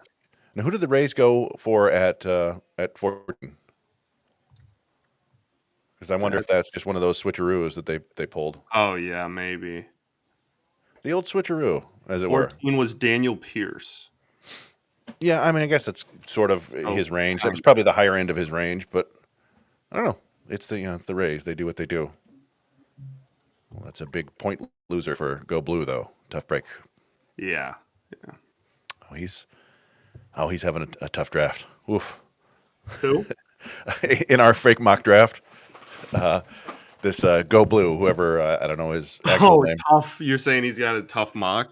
Yeah. So he's got we each took 6 players, and that's his third to go so far, and it's a minus 35 points for him. No, not minus 35, minus 30, 22. That's Still not great. A lot, no? Yeah, Tigers. and he's What's that? I was just gonna say the Tigers didn't sign Bradley Stewart or Ethan Ferris, 17th, 18th round picks in 23. And last year it was Anson Seibert and one other guy. Oh, I forgot Seibert didn't sign. And that was one of those things where I don't think there was ever any chance that he was going to sign because he was going off to Tennessee, right? Yeah, well, they also both they are so focused on like the prep thing. It's like, okay, you're going to take a prep in the 18th round. Like, Sorry, good luck with that. Like, yeah. Well, that's the thing is though that's we talked about that they have been much better at finding the prep kids who do want to sign and play pro baseball, even for bonuses that are like 150,000 or 250 or whatever. Not a ton. Jonathan Rogers was a kid they took in like the 19th, 20th round 2 years ago. High schooler out of Mississippi, maybe Alabama, I forget. But he's still pitching. He's down in the rookie ball, but he was considered a decent draft pick with some upside, and they were able to get him for like, I don't know, $10,000 over what you're allowed. Chase Price, but it's the other guy last year, which is also what he did, sort of. This guy. I did have in my cheat sheet I had a whole column for puns. But you had a pun column in your draft cheat sheet. That's good. I did. That's important stuff. There's a guy who hasn't been yet, Max Ballou, who I said he's got the bare necessities to be a right fielder. There you go. Deep cut right there. And Jaden Foskey hasn't gone yet. I called him the Foskian bargain or Fausker do. But we're getting real nerdy over here, so I apologize. No, I think it's important that people know that you have a column dedicated to puns. How's San Diego, Ashley? It's great. It's beautiful. Very walkable, very dog-friendly city. Good tacos. That's nice. Did you go to a Padres game? No, I did not. I went to the Angels and Diamondbacks game last night, though. Was that up in LA or down in Arizona? That was in Anaheim. Oh, nice. That was in Anaheim. Yeah, not a great game for the Diamondbacks. That was unfortunate, but you know what? Angels Stadium it's a nice. Oh, the Marlins took Cam Cannarella. Yeah, they sure did. Okay, I like Cam Cannarella. Angel Stadium was interesting. I feel like they could do more with it. I'm not being a hater, but I do feel like they could do more with it. The mountains are pretty in the background. The rocks are pretty in center field, but that's besides that, it's just kind of But I wanted to go to Petco Park, but it was that or the beach today, and I chose the beach. So yeah, makes sense. I don't know if it was Angel Stadium or I think it was Oakland. The Coliseum that you see pictures of it before they turned it into like a complete circle, and it was beautiful. Like the view was absolutely gorgeous, and they're like, you know what? Maybe just more concrete there. Yeah. Well, and then like in right field, I just feel like there's just nothing. There's just a whole bunch of nothingness that they could do something with. I don't know. Oh, nice. Brother Lee said, I lived in San Diego for 10 years. Amazing city. Petco Park, I was there in left field, a few feet away from Parker's go-ahead grand slam. Oh, love it. Could definitely use a bit of that from Parker Meadows these days. He's been kind of a bummer so far. Yeah. And he's like, his defense has been kind of iffy the last couple of days. Like, what's going I don't know. I feel like when something's off, everything's off. You know what I mean? Yeah. Like, if they're having a hard time, they're being hard on themselves. Like, one thing can kind of spill into other things. Yeah. This weekend, his defense was like straight up like not good, which I can't even fathom. I never thought I would say that. Parker Meadows really. Yeah, man, his reads were pretty brutal all weekend. Not that that's the reason they lost. Everything was awful all weekend. Thankfully, I didn't get to see too much of the Tigers and Mariners games. I'm thankful for that, obviously. Yeah. I'm hoping everybody's just tired, for the All-Star break. Everybody just needs a little rest. You know what?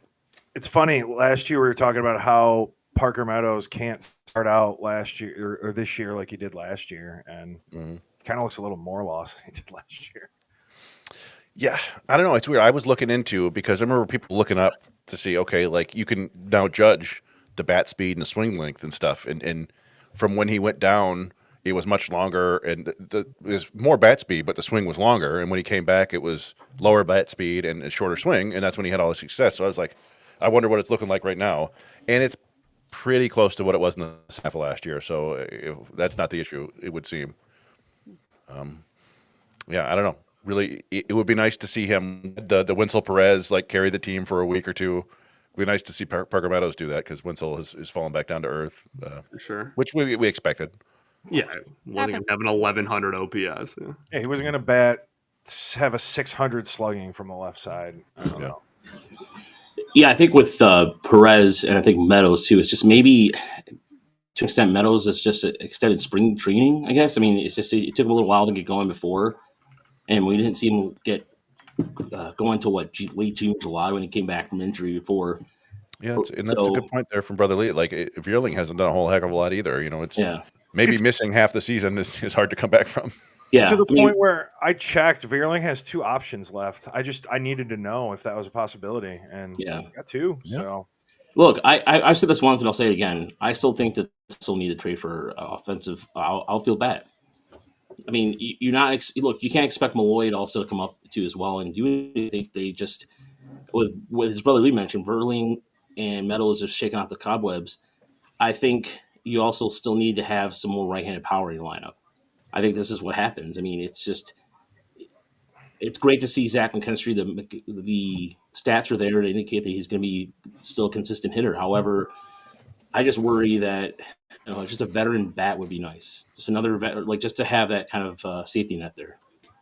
Well, yeah, I mean, even when Kerry Carpenter's been there, he's kind of been in a slump for over a month before he hit the IL. So he's still dealing with a sore hamstring. I mean, I don't know if you guys can see it, but I know he's been getting that treatment getting treatment here and there. But Ron, as far as Melton goes up after the break, I think there's a possibility you might see Troy Melton by the end of the month. It depends if I need it like air, dude. I need air to breathe. We have a guy that can hit upper 90s just chilling in AAA. Like, have we seen? Put him in the pen, dude. I've been asking since like May. I don't know. No, and you know what? In Scott, I think I hate to. Well, I hate to say this. Please. I hate to. Or sorry, it was. I was gonna say. I think one Mr. AJ Hinch has also been asking him since May. Like, I really think it's been pretty adamant that he wants them up there, and apparently Zach Gallen to the Blue Jays that would be a blow because I mean if Toronto is 1-2 pitchers away, they have the offense to make some thumping in the American League, but I don't know. If they could fix Zach Gallen, whatever's wrong with him. Yeah, he's been a bummer. Yeah. I had him on my fantasy team, and I unfortunately had to get rid of him. Yikes! So it's a bummer, man. I mean, it was negative points every week. Oof. And last night was not pretty. I mean, the bullpen. Granted, Arizona's bullpen is. I'm not gonna lie, it's one of the worst I've ever seen. But Gallen was not so great. Say that again. I said your dog is hurt. I think their entire bullpen, like opening day bullpen roster, like everybody has been hurt. Justin's out. AJ Puck is out. I mean, Justin's getting Tommy John, which is like that's disappointing. Obviously, everybody knows how much I love him, but yeah, their bullpen is just not great, not fun. I love the idea of Garcia. By the way, I just don't know if Texas would trade him. Well, Adolis. Yeah, Adolis, because I mean, obviously outside the Cuban factor, I just think he's investigate 2021, man. Let's go. Yeah. Yeah, it was kind of a monster year for him. Yeah. But is he? What is he at right now? I haven't checked numbers in a while. 676 OPS. In terms of strikeout rate right now, he's at 2.1 WAR. I mean, he's hitting 234. 24.7 strikeout rate, 5.4% walk rate, second lowest of his career. Yeah. Anybody interested in me doing a little bonus pool math real quick? Please. Yeah, go for it. Yeah, absolutely. All right. Okay. So I will share my screen right here. Everybody see that? Nope. Yeah, I will see it. I'll add it right now. Now I can. Bang. Yeah, I got it. All right, so I want to point out about this. Both Jordan Yoast and Michael Oliveto went to the MLB Draft Combine. I don't know 100% if they submitted medicals there, but if you do, you cannot get any more or any less than 75% of the slot. So the slot for that pick is 3726 300. The lowest amount the Tigers could give Jordan Yoast is basically 2.8 million. So if I just guess here that they're going to give him $3 million, there's a weird rule where you can get a $2,500 signing bonus. That leaves them with $730,000 left over. And Oliveto, if they give him $2.2 million, they have $600,000 left over. So they've saved $1.3 million in this scenario, which would give them still little under $6.5 million to spend on their other picks. I don't know if that's helpful to anybody, if they like it, or whatever. I mean, I figured pick 62 would probably end up being over slot, assuming the first two are under slot. Yeah. But you never know. Surprise, surprise. Yeah. It remains to be seen. Maybe these guys both get all slot deals or something like that. We'll see. But as I was saying, my best guess right now is they maybe close to $1 million. White Sox just picked up Jaden Fauske. Son of a B. But it makes sense, Yeah. Yeah, Rockies I mean, took JB Middleton right after too. Okay. There you go. So no longer sharing my screen, right? Yeah. You want me to share it still or no? No, we're good. Okay. All right. Is Brian Bucks untouchable? Yeah, I think he is. I mean, I don't think the Twins are going to trade in the division. I want to do who They're going to ditch him. That'd be kind of. What'd you say, Scott? I don't know. He's finally healthy, and then they're going to trade him. That'd be kind of wild. Yeah. Look, I don't know. I don't think it's that far fetched, but in the same breath, yeah, it's the Twins. Who knows? Yeah, the Twins are a very interesting organization. But if somehow Brian Buxton got traded to Tigers in some the bizarro world, then I would, not only would I jump pool, I would probably do. I would try to do the most uncoordinated fat guy black backflip ever into that pool. I might kill I would be running and then tear my Achilles tendon for how excited that would be. But I don't know. So he doesn't want to leave yet. He's not going to leave Minnesota. Yeah, Buxton's settled in Minnesota. He's not leaving. He is like a Twin for life. Did you guys see the Duran rumors earlier? What? The Twins? Yeah. You want Duran and Griffin Jacks or Jacks, yeah. But that's coming from Bob Nightingale, right? Exactly. Yeah. He doesn't hear stuff. He just has an idea and is like, "Yeah, I'll put that." Up. Sure is. I'm not even sure he spelled everyone's name right, but he's worse than spelling than I am pronouncing names. That's saying something. Well, the interesting thing with Duran is on paper, that's great. We can all, who wouldn't want to add, that and or Jacks to the pen? That's awesome. But, this is not like the Tigers are the only suitor. If they're available, they're available. Yeah. And every team in baseball is going to put together an offer to, get those two guys in their pen. If you're in a division team, you're probably asking for more than some other people. 100%. And one guy I really like, there's two guys I like in the Pirates. I mean, Bernard, and I've mentioned him before for the Pirates, is Rodriguez. Mm-hmm. Bednar, I've heard a lot. That's a really popular mock trade too. But as far as if the reason I know that the Phillies are after Bernard and I'm sorry, not Rodriguez, Dennis Santana. I think Santana would be a good fit. But the problem is too, he doesn't quite fit that Tiger K per strikeout guy because Bernard has a 12.5, Santana's a 6.5 or 6.6, so that doesn't fit that. Compton, interesting. Who's that? What? Brandon Compton. Brandon Compton to Miami. Where you from, fool? Who's from Compton? Bob Nightingale. That's absolutely right. Bob Nightingale will drop a random trade rumor in the middle of an unrelated tweet like it's nothing. It really will. Yeah. Yeah, he did that the other day. It was like, hey, somebody is signing with so-and-so and also a trade rumor. But yeah. Right. Yeah. No, Brandon Compton's fun because he had a really good freshman year, or I guess it was sophomore year. He redshirted as a freshman, right? At Arizona, and then the Angels, of course. Sorry, I cut my own sentence off. The Angels just took Chase Shores, a 100% reliever who throws super hard, with their second pick. Yeah. Just so hilarious, dude. Yeah. Anyway, They Compton has a lot of power. themselves. Yep. Oh, our old buddy Taylor Blake Ward. How's Harold? So sorry, I thought you guys were talking about Harold Reynolds there for a second there again. No, I'm not listening to back it. to Compton. That the Marlins, both in the comp rounds, they take Canarella and Compton. Yeah, I mean that's a exciting comp round for them. You combine those two players and you have yourself a five tool stud. Right. It's like Canarella can hit and play center field defense, and it doesn't really have much power, and his arm might not work. And Compton's got a ton of raw power. Got surgery, didn't I think? But he's got a good hit tool. Yeah, it's consistent like track record of hitting. Hit tool. Yeah, that's what I hear. But has Devin Taylor been drafted? By the way, sorry, I don't believe so. No. Okay. All right, let's look at the undrafted top undrafted players so far. Coy James, no. Devin Taylor, Max Ballou, Mason Neville, Quentin Young. There's good things about Coy James as well. Oh, Devin Taylor to the A's. There you go. The A's are just letting people fall to them, basically.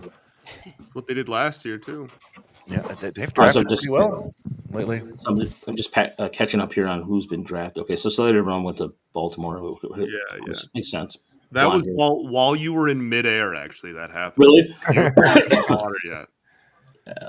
Wow. That's true. Yeah. So Zach Root to LA, so that they'll make him a monster reliever at some point. Well, back-to-back Arkansas pick. Oh, interesting. Yeah. Okay. So I'm all caught up now. So here's the Nats' second pick, right? So let's see who they saved money on. Maybe it's Quentin Young. No, please. I want Quentin Young.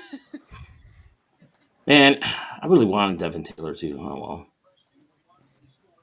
That is what it is. He does.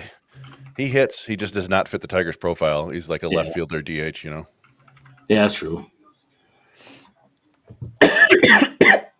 Probably, yeah. I'm still in the water, man. Like I said, I hit my sinuses really hard, and sorry about that. We do put bad things in the water.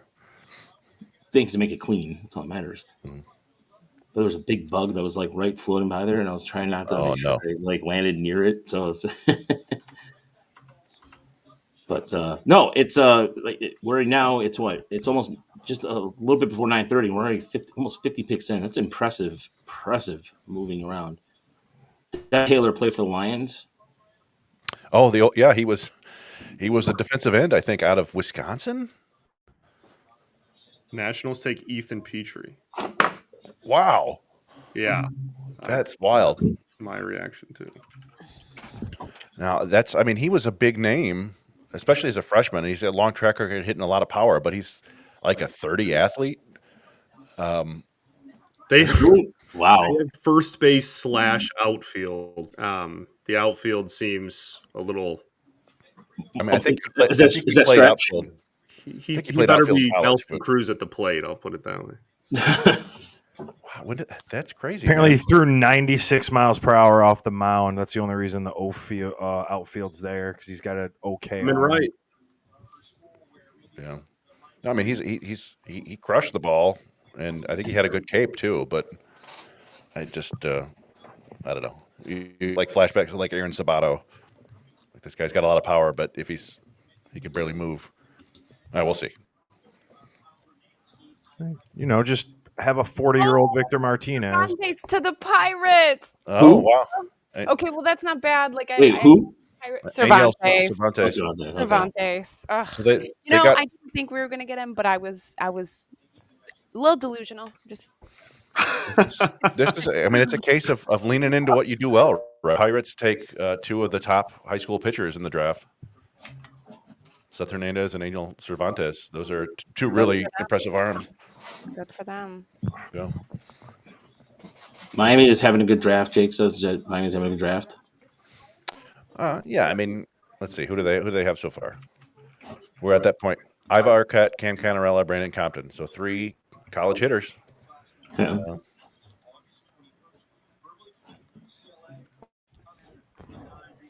It's a system. It's a system that can probably move through pretty quickly too. Yeah, you would think so. Yeah. Not a lot of hitting talent in that org right now. Although No, it's more heavy pitching talent. What's his name's having a pretty good year. Stowers. Yeah. Well, they got them from Baltimore. That was a He steal. had like a 2 or 3 home run game or something. Yeah. Yeah, man. Miami straight up fleeced Baltimore for a reliever. I mean, all that for what was it for? What was the lefty reliever? Trevor Rogers? Yeah. Straight up fleeced him for that. Detroit Toronto. You want a quick summary of the Tiger picks? Absolutely, we can do that for you. Chris, take it away. Pair of left-handed hitting prep bats that have, really interesting hit projection going forward. Like these guys put the bat on the ball. Oliveto does it with power. Yoast is of an up the middle defender. Oliveto's catching is raw, but they think he can do it. He's got good size. Yeah, two up plays here, but it could be long development for both of these guys. Yeah. And I don't think the Tigers care. Like, again, like we talked about that going into the draft, right? Like they do not care about development timeline. They care about just pure ceiling. That's the hope that after, 4 or 5 drafts, whatever, 3, 4, 5, whatever number you want to pick,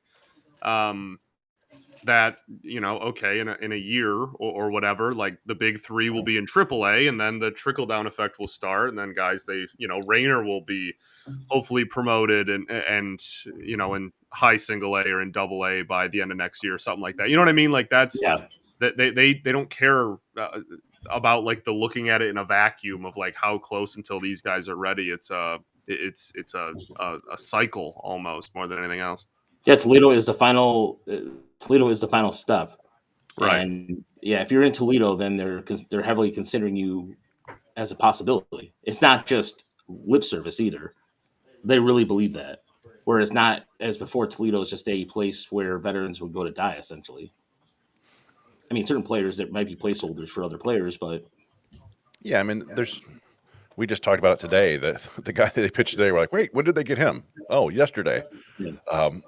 I forgot. He's got like 5 years big experience. I've already forgotten his name. Who pitched? Let me look to see who it was today. But Sawyer Gibson Long did what? 4 2/3 scoreless today. Yeah, hitless. Oh, did he? Good. Yeah. Let me see. Gibson Long 4 2/3, 1 walk, 5 strikeouts, no hits, and then it was Josh Hartlieb who gets the win. When was the last time he pitched? Jeff Hartlieb. I'm sorry, Geoff Hartlieb. Somebody tweeted that the Orioles have placed Ike Irish on the 15-day IL. Already? As a joke, they said the Orioles already placed Ike Irish on the 15-day IL. Thought it was funny. That's good. That's good stuff. By the way, I did not know that Kevin Biggio was playing for Omaha. Yeah. Another former Pirate arm with Hartley. We have 10 picks left for the Tigers. A couple people we were talking about at 34 are still on the board. Riley Quick hasn't gone yet, right? I think he did go. Oh, yeah, he did. But Quentin 36. Young hasn't gone yet either. But no Quentin Young. Some of those other, high school hitters haven't gone yet. The shortstops. I don't think Coy James has gone, right? Nope. Coy James is still on the board. Let's see. Yeah. Nick Beck still out there. He's an interesting player. Ryan Mitchell's still out there. That Brids McKenzie. Yeah, he's a pitcher, right? Yep. Cooper Fleming's another interesting shortstop that I've heard them kind of connected to. Who I kind of like his profile. There are a lot of like 6'3" lanky shortstops in this draft. Sorry, the Tigers PR department just put out like a thing on Yoast. He had 10 strikeouts. He had 10 strikeouts his entire high school career, all 4 years. 52 20 walks and 1 strikeout in his senior year. So if that's not if that doesn't scream, Detroit Tigers profile, I don't know what does. But. Well, and it's a Tampa area, so that's usually a pretty good area for baseball. But again, I don't know exactly who he was playing. Did he face any draft picks? Any kids going to college? We don't know. Right. But I mean, that's fun. Sure, he puts the bat on the ball. Yeah. And plays up the middle. AJ Russell to the Rangers. So Tennessee just again and again and again. Another hard thrower, I believe. How many is that for Tennessee so far? It's 1, 2. It's 6, I think, so far. Averaging a Tennessee player every 10 picks. I'm surprised that the LSU influence hasn't been as strong. Well, they still have they have a handful of their core is still not draft eligible yet. That's LSU still has, even a lot of handful of their top players aren't even, this isn't even their year yet. No, I was just going to say, though, there's a couple of LSU arms out there, too. Has Daniel Dickerson... No, Daniel Dickerson hasn't been drafted yet, right? No Dickinson, no Dickerson, no Ianson. None of the Suns. None of those. Has any... I was trying to think of the other LSU. There was another LSU pitcher I'm on a blank on right now. Well, the reliever that the Angels took, he went. Well, did Anthony Ianson get drafted? No, none of the Suns. Oh, none. Yeah, you just said that. Chase Shores, is that who you're thinking of? Yeah, Shores is the one that was just drafted. Yeah. Ethan Frey. He's a big, strong outfielder. Oh, you're right. I like what Ron said there. Believe the Angels are real, dude. It's actually so ridiculous. It really is. Scott, is this to the point where, let me ask you guys all this: are the Angels kind of the most predictable draft team ever? Well, I mean, it just seems like it's. I mean, nobody had them taking Bremner. People had them taking a college pitcher who could move quickly. So Rays get Cooper Fleming. Damn it! I know, man. I know. Of course, he's going to the Rays too. He's just going to be insane. Yeah, he's going to be the next Taylor Walls. He just seems like Cooper Fleming's got a really good defensive profile to him. Yeah, he's athletic as hell. Yeah. Still waiting for Max. These college outfielders are falling pretty good. Mason Neville, Max Ballou. Wonder who the Twins are going to pick here. They do like college bats, but we'll see. Ashley, you said you were at the Angels game last night? Mm-hmm. I saw a tweet that the Angels accidentally set off fireworks after Suarez hit a homer. You know what? I was busy going around talking to a lot of people, so I do not know if that happened because I missed the Suarez homer. One of the funniest things ever, if it's true. Yeah, that the Angels literally set off fireworks for the other team hitting a homer. Big if true. Big if true. Would not surprise me. Former and It looks future. like the Twins took Quentin Young. Boo! Damn it! Gross. Well, they had a lot. I'm surprised they did based off their experience with Delman. Well, just saying. But that logic, maybe the Tigers shouldn't have taken him either, right? Maybe it's a good thing. I mean, no, Delman was. I mean, hey Delman, man, let's put some respect on the Young family in Detroit. Yeah. You know, Delman did not have the same kind of. Well, I mean, both of them. Delman's the greatest postseason hitter to ever live. Yeah, and Dimitri was the only redeemable quality of the Tigers. Yeah, it's true. I do like what I like what Dean Ennis said here. So this is where some of the high school level guys might be getting more college stuff than MLB, especially with SEC commits. That's a great point, and that's something we brought up on the bonus podcast. Is that essentially you're going to start seeing like LSU might be out negotiating or out paying these guys, so more than what they might be getting in the draft. Okay, hear me out. The Angels Next pick, they take Jack Bauer and immediately put him in their bullpen. I can see that. And then they play the 24 theme the entire time. Right. Yeah, there we go. Ron wants to know why. There goes Ryan Mitchell. Ron wants to know why Alex Lodiz has not been drafted yet. You know, it's interesting. He didn't have a super strong track record. He transferred to Florida State this year from, where was he before? Florida Southern or one of the Florida North schools. Florida. North The Florida. Ospreys. And there's some thought that maybe there's a lot of chase there and he doesn't hit breaking balls terribly well and he might not stick at shortstop. So it's like there's a lot of like ifs and yellow flags there that might just be adding up to people not really wanting to take him in the top 2 rounds. He has a pretty high end zone miss on fastballs over 92 miles per hour as well. So yeah, that, 92. Don't love that. 92. Wow, dude. Yeah. Well, that's kind of how they separate it in college. Like, you know. Yeah. Yeah. It's the baseline for sure. Yeah. Ryan I Mitchell. have his peripherals pulled up right here. So let's see. Cards got Ryan Mitchell. The chase is pretty high.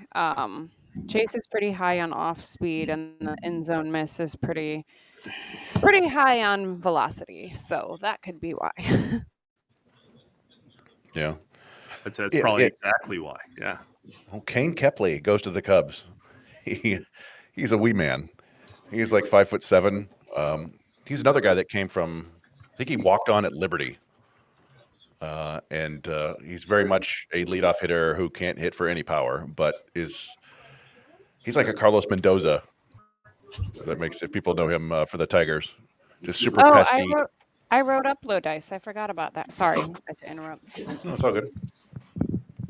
So what I had on him, for anybody who didn't read the article, was Lodice is a right-handed up-the-middle athlete at Florida State. He's an above-average runner with average grades on the rest of his tools. He's added strength and shown power to all fields, showcased his ability to perform well at a Power 4 school in a premium position, thus putting him into top 50 conversations. His K rate, 19%, walks 10% of the time. All his numbers have improved exponentially from last year. ISO went up from 189 to 330, and K rate went down 25 to 18%. But he chases a lot, and he doesn't do well with velo. So, free swinger that does not make contact with high velo is not a profile.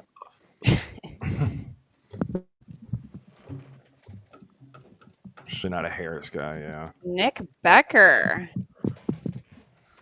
to the Mariners. Oh, there you go.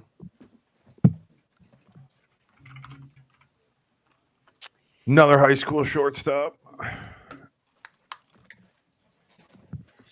Sorry, I yanked my headphones right off my own head. Nick Becker, yeah. There's another interesting prep shortstop that he's got a lot of projection.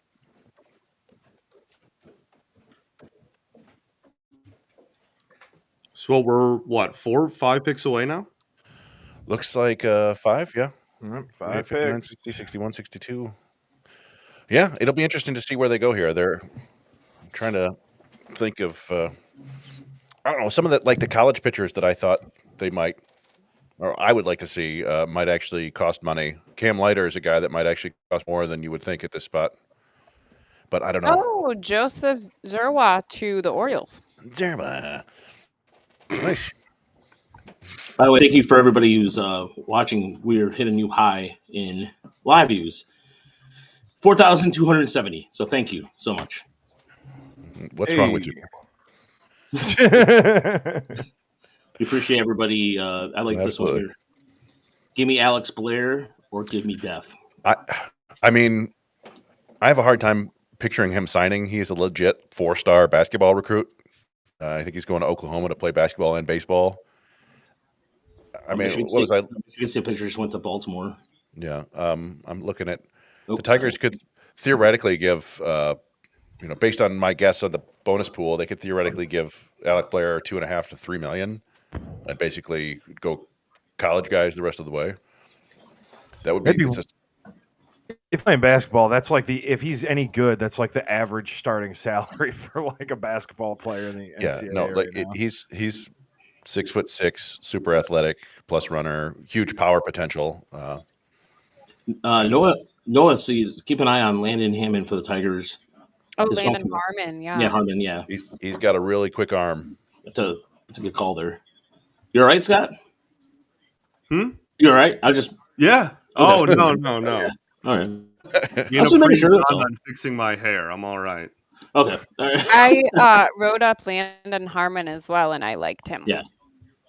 Yeah, He's, really a top of the rotation starter. As he continues to polish his breaking and off-speed pitches. Not that high school numbers mean much, but when I wrote the article, he had a 1.17 ERA with 60 strikeouts and 12 walks and 30 innings pitched. It's a big time fastball. 99 on the fastball. I like Landon Harmon. Yeah, and he might throw even harder. He's 6'5", 190.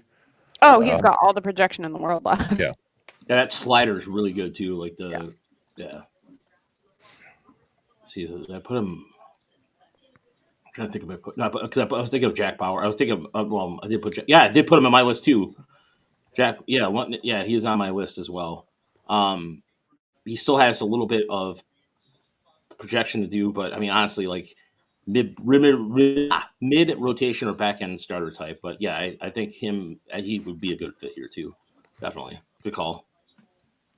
And I took your cue from that, Ashley, because when I was doing my little pitching map, I'm like, Ashley likes him. All the guys who I wrote up, I liked. So yeah. Brewers took J.D. Thompson from Vanderbilt. 1, 2, 3 picks away.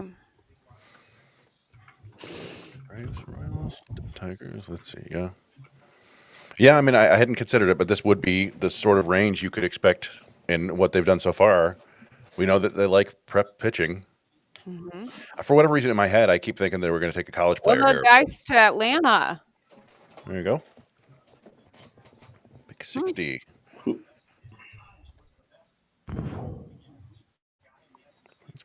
Let's see. Oh, in random other news, veteran you said that already. What's that? About Geoff you mentioned. Oh, Hartley. Yeah. I'm getting I keep refreshing Twitter and it keeps changing all the times in my tweets. So I don't know what the hell's going on right now. That's a sign to stay off Twitter, I think. Yeah, it's almost like they cut everything for that. Oh, Raj and I were talking about, I have my own personal account, which is not blue checked, and we have our Tigers Minor League Report account, which is blue checked. Michael Lombardi to Kansas City. Tigers are on the clock. And I have 5 crypto scams sending me DMs every day, maybe 10. And we go to the minor league report with the blue check mark, and there's none of those. So they have the technology to stop this. They just choose not to. Yeah. I'm curious why Einstein is dropped 2. Maybe there's a thought that he just doesn't have the upside. Landon Harmon would be fun. Yeah, that's a good question on Eisen. I thought he would be gone by now. It's by the Angels, maybe. There's stuff you can nitpick with everybody in this range, but I thought he might go as high as 30. So here we go. What are the Tigers going to pick? I'm just waiting for the tracker to update because I've got the pick is in. Is it? Malachi Witherspoon. Hey, all right. This is one of the guys that I wanted. A college pitcher. So that's Malachi Witherspoon is Kyson Witherspoon's twin brother. Yeah. He's got exactly the same stuff, just not as many strikes. And Kyson Witherspoon went 15th. I think this is a pretty high upside pick for them in the round. I don't know if it's a lot of bonus money, but it's a big time arm. Yeah, didn't we talk about him? We talked about him, didn't we? I think so. Yeah, we did. We talked about him on the bonus. Yeah. Yeah, I mean, he's one of the guys that I really want. I wanted them to take 2 college pitchers after they took 2 prep hitters. I wanted Leiter and Malachi Witherspoon. So, hey, one of those weird things where the people you want actually gets drafted by the team you want to draft him. But like I said, it's big stuff. He's got I don't know, number 3 starter upside if you can get him to throw strikes. Yeah, He didn't end up going college arm. He sits like mid-90s, touches 99. And there's Obermueller, 1 pick later, Raj. There we go. Damn it. Well, I mean, he's going to Philly, so he'll pitch right away. Yeah, I'm cool with this pick for the Tigers. Yeah. Now, again, the rankings hunters are not going to like it. I think he's about 40 points lower than this, or 40 ranked lower than this. But just read the scouting report. I mean, I suppose I could. So he's 121 on Pipeline. Witherspoon, he sits 95 to 97 and peaks at 99 with his fastball. It doesn't have a lot of life and gets pounded because he doesn't locate it well. Well, we can fix that. I mean, actually, ESPN has him ranked 49th, one ahead of Michael Olavito. There you go. Huh. Most effective pitch is a low 80s curveball with depth. Those scouts believe his tighter slider in the upper 80s will be his best option in the long run. He could throw a decent upper 80s changeup with fade, but doesn't have much faith in it. I think it's a pitch they can develop. Yeah, a kid out of Oklahoma too. So you know what? Look, let's get some video on him. We haven't put some video up on. Also, one of the best names in the draft for sure. Yeah. And Elton would be happy with that pick too, by the way. Correct. He has a brother. He has a twin brother and a brother. Oh, he was strictly. I don't know if that's true. What? It says he worked exclusively out of the stretch this year in college. Yeah. As a reliever. Yeah. Well, there you go. There's a floor. Like, I mean, you know, which your third pick in the draft, like, okay, the third pick you take on draft night at worst is going to be a 99-mile-an-hour throwing reliever. Like, all right. Not mad about that. I ain't mad about that either. Let me see. What were his stats this year? In terms of conference wise too, it's not the SEC. The Big 12 is still a very competitive conference. So it's not drafted by the Diamondbacks in 2022 in the 12th round. Let's see. This year he 5.09 ERA, 74 innings, 91 strikeouts, 32 walks. So gave up 13 homers, more hits than innings pitched. So that's the thing where like, why are you so hittable? But again, you're looking at this stuff. So interesting mechanics too. His mechanics really interesting. Like just in terms of how he comes to the set and don't go home like that. His hands come right up like as high as they do. It's kind of lower slot or 3/4 slot, and And Oklahoma again represented Owen Hall. Correct me if I'm wrong. Was from Oklahoma too, right? I mean, obviously was a high school kid, but still. Yeah. Well, you know, they've gone after Oklahoma kids a lot in the past, but that was because David Chabb was around. This is a little swag off the mound. Yeah. I like it. Oh, the SEC. Oh, so Oklahoma is the SEC. Thank you. Okay, all right. My I didn't. Yeah, well, now. Yeah. All right. Well, 1 year. He pitched 1 year in the SEC. Okay. Yeah, all right. Yeah, okay. UCLA is a classic Big Ten school. Yeah. Classic blue blood. When I think of UCLA, I think of the great cornfields in Nebraska. No, wait, never mind. Sorry. Let's see. One other thing about Witherspoon doesn't turn 21 until next month.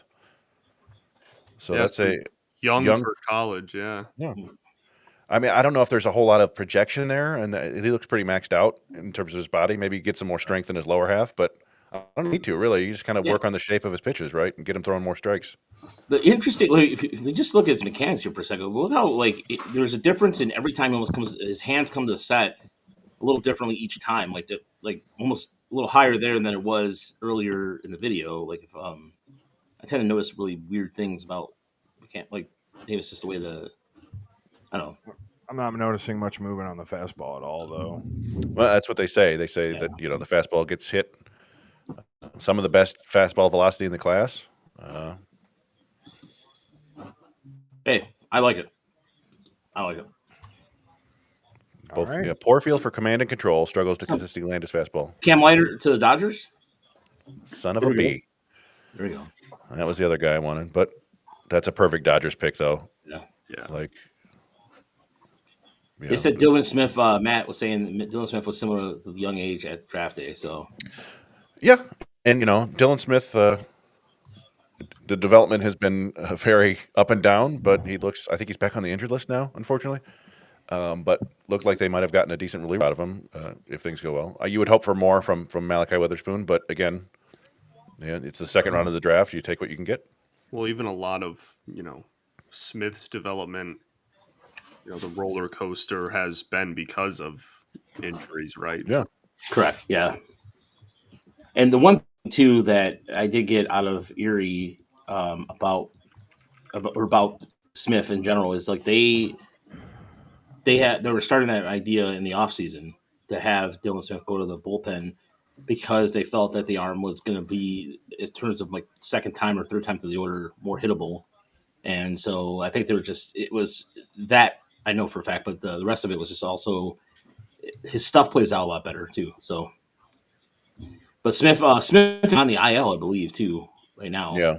Yeah. So we'll see. I don't know if they announced what his injury is as of yet. So, but it's now. Let's see here. It's now 3 hours and 41 minutes into the draft. Yeah, we're moving on, but it's going pretty well. Dean Moss to the Rays. He was the guy. I kind of compared him to. Who's the left-handed outfielder left-handed hitting outfielder I like that's on the now? Younger guy, outfielder. He's always hit. Doesn't do anything above average, but he's just got a good feel to hit. I think Dean Moss kind of fits that mold. He's a little bit of a tweener, not a center fielder, but maybe doesn't have enough power for the profile in the corner, so he's going to have to hit.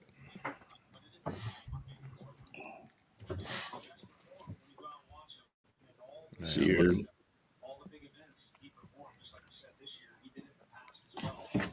Tigers made it official on their draft sheet or draft thing. So here, let me see if there's an email about the press conferences of yet. I think they're gonna do anything tomorrow morning. By the time this is all said and done, they're gonna wait till tomorrow. I mean, yeah, if they have. We'll just do it after the last pick tonight. Yeah. Sometimes, yeah, but it depends how those guys are feeling. If they're feeling pretty confident about the draft, then I'm sure it's true. No. But by now they send out something like a X amount of time or whatever. So, Peyton says, "Ashley, what's good, Auntie?" What's good, Neff? Neff. Yeah.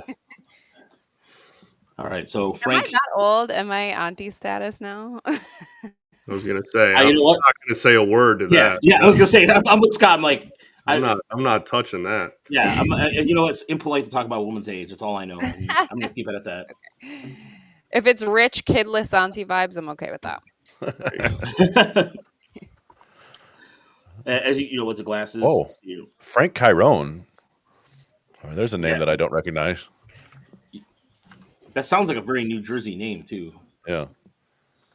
Coastal Carolina commit. Let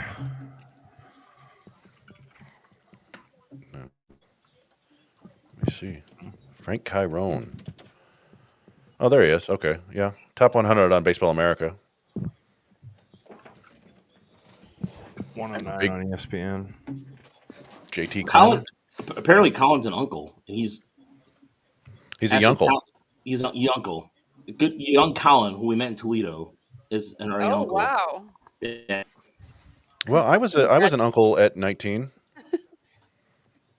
My brother's 6 years older than me and had kids pretty quickly.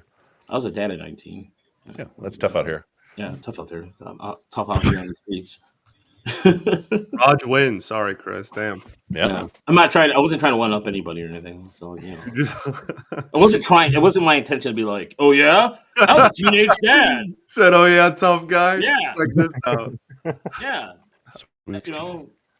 I was irresponsible. No, just joking.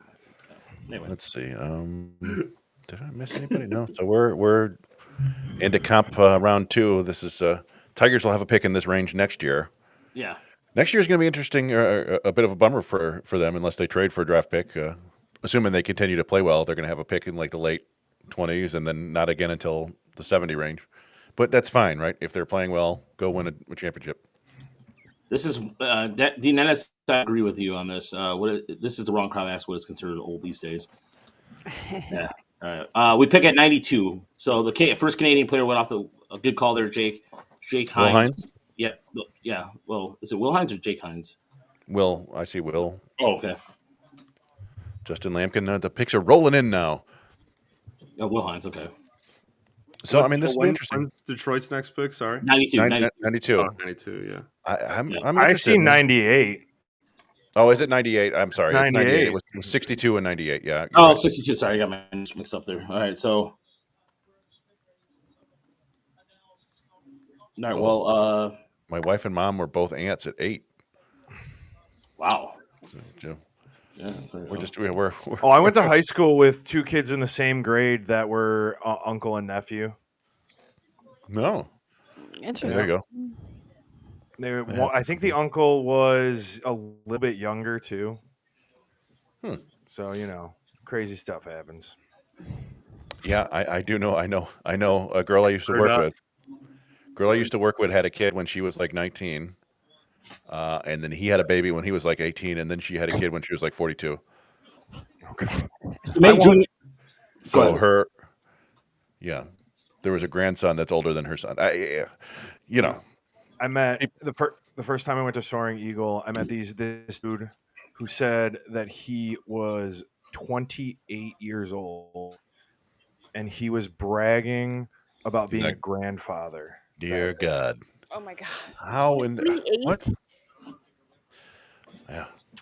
I don't know. That's the only time I've been to Soaring Eagle in Mount Pleasant, and that's a big reason why I didn't go back. I got to know that guy way too well, and Let me tell you, dude, bad stuff happens there. All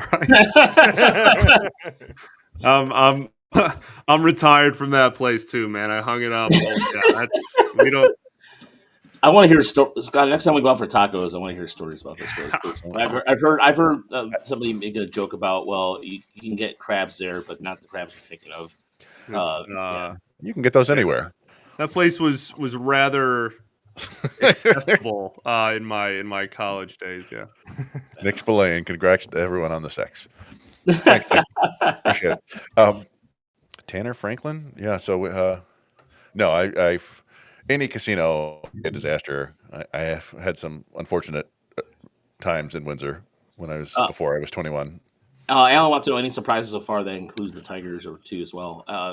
You know what? Mitch Volt at that high for the Mets surprised me a little bit. Yeah, I think both the Tigers picks count as their first 2 picks count as mild surprises. In that they're both much lower ranked on any public lists for the most part, other than I guess ESPN had them both in that range. But there goes Murph Gray. Yeah, I don't know. There hasn't been anything like absolutely super crazy. We were mildly surprised by the first 2 picks, but the second pick is probably the closest thing to that. And even that, then you remember it's the Angels, and you're like, oh, all right. Well, let's see. By the way, Jeff from the Latin Guardians said that was an F-grade pick by the Guardians. Just had a scout text him laughing. Who'd they take? I think they were talking about the Jace. Laviolette? Yeah, Laviolette. Oh, really? Yeah. And Jeff is really connected, as we know. So yeah, well, I mean, we could talk about the importance of batting average. Most people don't think it means as much as it used to, particularly once you get to the higher, like to the major leagues, right? Like we know that on base percentage is important. Hitting for is important. If you don't nobody thinks Kyle Schwarber sucks because he hits like 210, right? Like there's a lot more value there. Nobody. But I can find a lot of people on Twitter that think Kyle Schwarber sucks because he hits 210. I'm speaking to our enlightened audience. I know. Esteemed colleagues right now that we all understand this. But there is a pretty ugly history of people who don't hit for average in college or even in the minors. Like if you're hitting under 250 in the minors, you don't usually do anything in the majors. There's an exception for catchers, but I mean Laviolette hit 256 this year, 251. For Texas A&M, I'm looking right now. What was it? I mean that's danger territory for sure. So he had 258 with 57 or 66 strikeouts in 262 plate appearances. So that's probably 25% strikeout rate. 66 out of 262. What is that? Quick math. I'm 25.2% strikeout rate. I'm a Those communication. are two huge red flags to me. I mean, the power is legit, but and he walks a lot, but I mean, that dude might not make it out of AA. Who knows? Yeah. So for Lavioletta, he hit under 300 his junior season. Per Baseball America, because he was drafted in the first round, his draft year batting average is the third worst of any first round pick since 1981. Who the other two are? Like the other names on there? Did they become anything or? I just found this, so I'd have to look it up. But yeah, I mean, it's.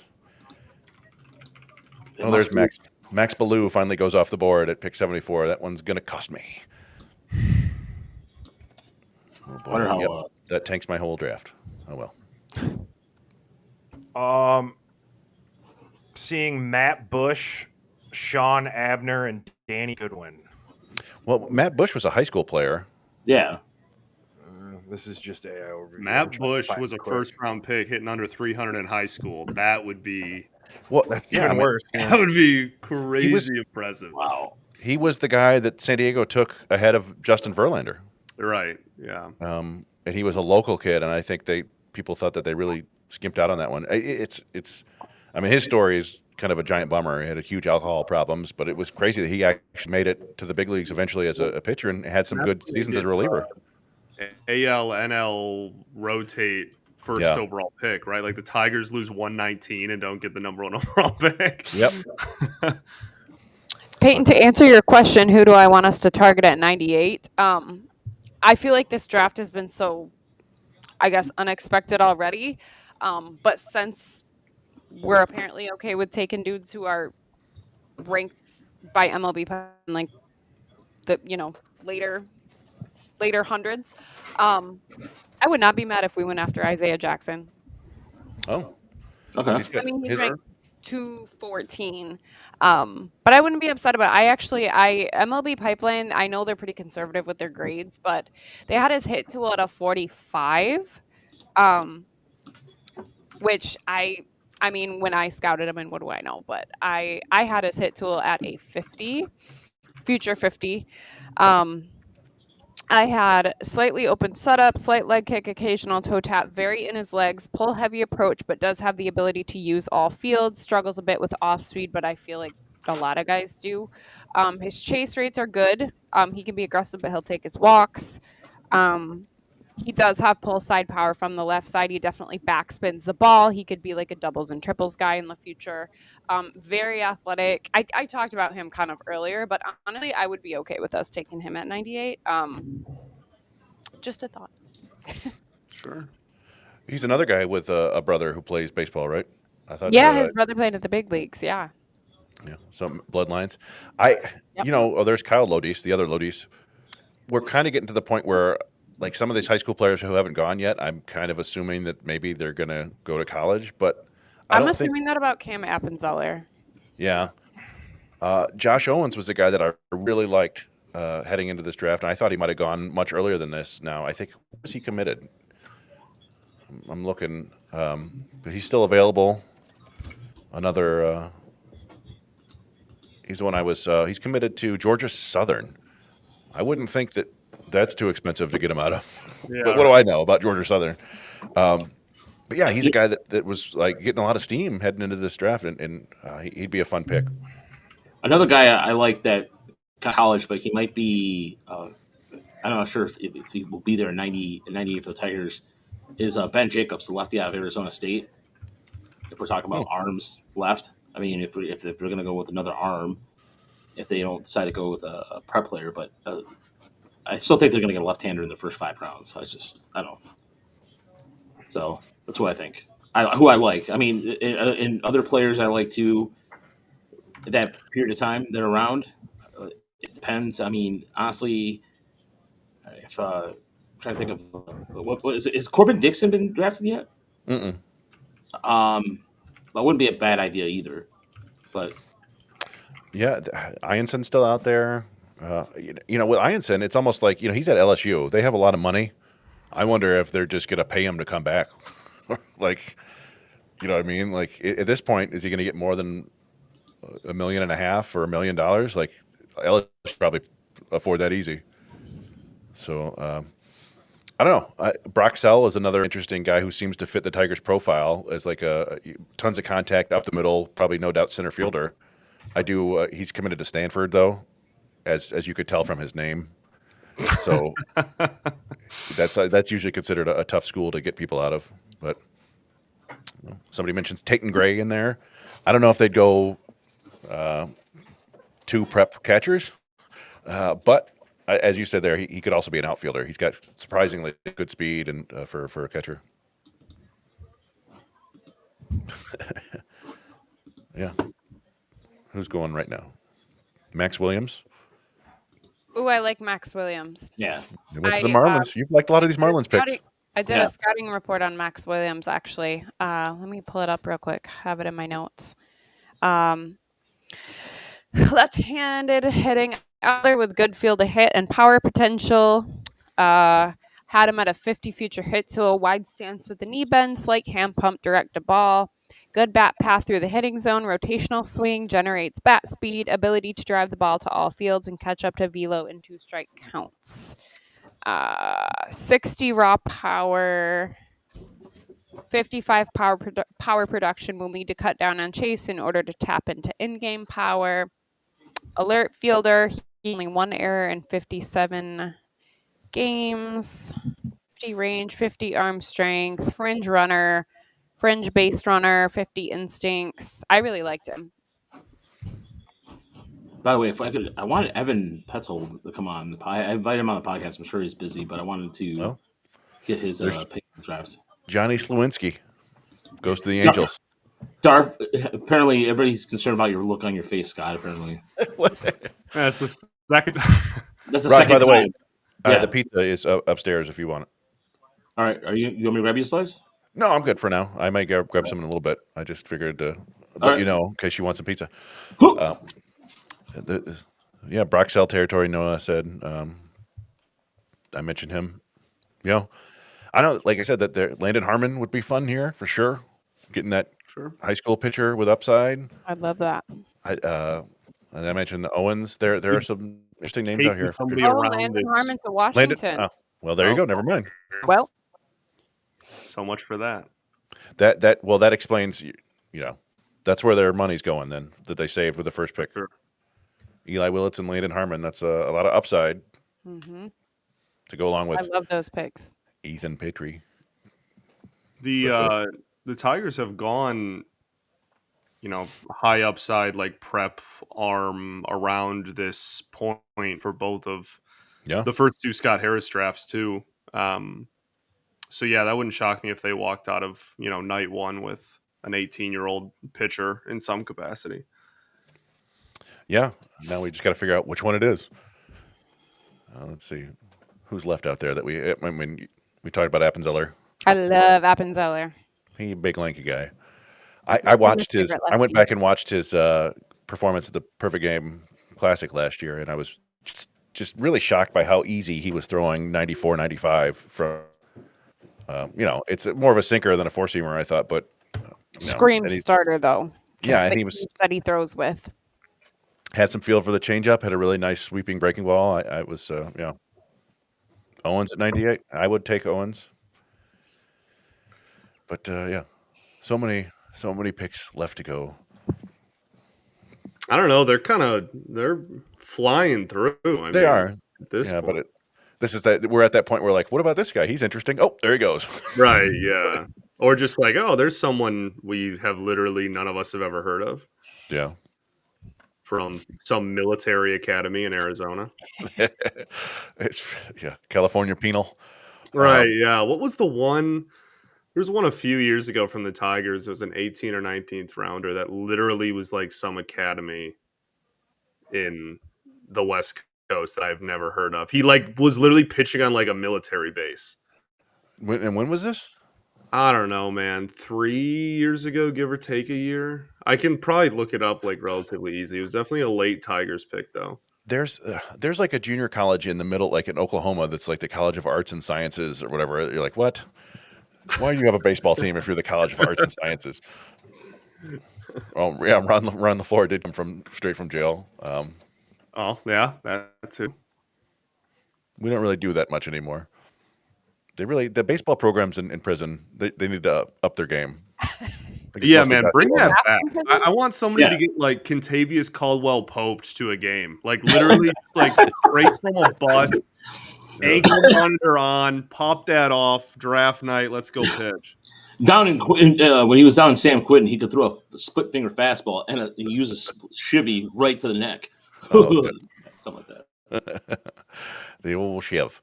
Yeah, so Jake is a college name. He just went to the Blue Jays. He's a fascinating player. He barely played at all. He was a pitcher like his first 2 years and couldn't throw strikes, so he got like 5 innings total. And then this year, he's like an 80 runner who got 3 steals and got caught 5 times. But for a guy who didn't hit much, he had like a 7% strikeout rate and like a walks and strikeouts. It was like, wow, that's kind of interesting. So that's a college player that you might have to develop for like 3 years, but the tools are interesting. I'm not familiar with Easton Carmichael or Mason Morris that much. Mason Morris, Ole Miss. That sounds like an old school Tigers pick. Just looking at where he's from. Hayden Manton was drafted from the Savannah. Well, Joe Miller pitched for the Savannah Bananas too. It was a little bit like they weren't quite yet the sideshow that they are now. They were just, I think they had actual baseball. Yeah, they were just an indie ball. They were like the USPBL. Like they were just a, indie ball. And then now they're obviously not that. Okay, they were still trying to find their footing, weren't they? Then. Well, not even that. They literally just weren't even like Chris said. They weren't even the same. They were just playing legit indie baseball. Like that was just all it was. I want to say they were the Sand Gnats, but maybe I'm thinking of a different team too. Before they became the Bananas, I don't know. Sometimes they have multiple names in the same city. Yeah. By the way, LeVar Burton played Rely on the Floor. That Kevin brings it up, and there was a fun fact I read. When I was watching a documentary on LeVar Burton, who never played baseball before, and he talked about that, like just the swings that he had to do were very alien to him. So it was funny. Anyway, is Charlie trying to steal your food? Yeah, Charlie's giving me the look like, "Hey, what a bad dog." Are you guys familiar with Poker Face? It's 98. a show. There goes Josh Owens, son of a. I've heard of it. I have not watched it. I think Raj has been watching that. Did you watch Poker Face, Raj? So there is a baseball episode. And let me tell you, this like phenom, like young guy that they bring in, the actor did not once watch a single person throw a baseball. Dude looked like he shot put it. It ruined like the whole episode for me. I totally meant to bring it up on the podcast, like on the regular podcast. But like if anybody gets a chance to watch it, I don't remember what episode it is, but if you just look up the way that this guy throws, it's like cringy bad. Like he literally is like pushing the baseball like that, and he's supposedly throwing 100 miles an hour. Like, come on, do a little research. It doesn't have to look real, but it can't look that fake. That's what I was thinking the whole episode. It's the best.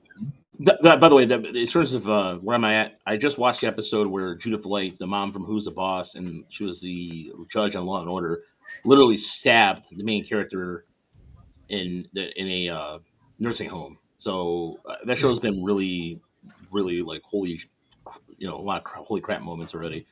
So all right, that's our Poker Face review for the night. But Trevor Cohen, by the way, from Rutgers, goes for the Giants at pick 85. So the Big Ten get represented again. Classic Big Ten school, Rutgers. I'm going to make a quick little graph of who the Tigers have drafted so everybody knows where we're at right now currently. So All right. Little banner thing here. Let me see. I'm starting to wonder. I mean, I think we'll get a good idea here with this pick.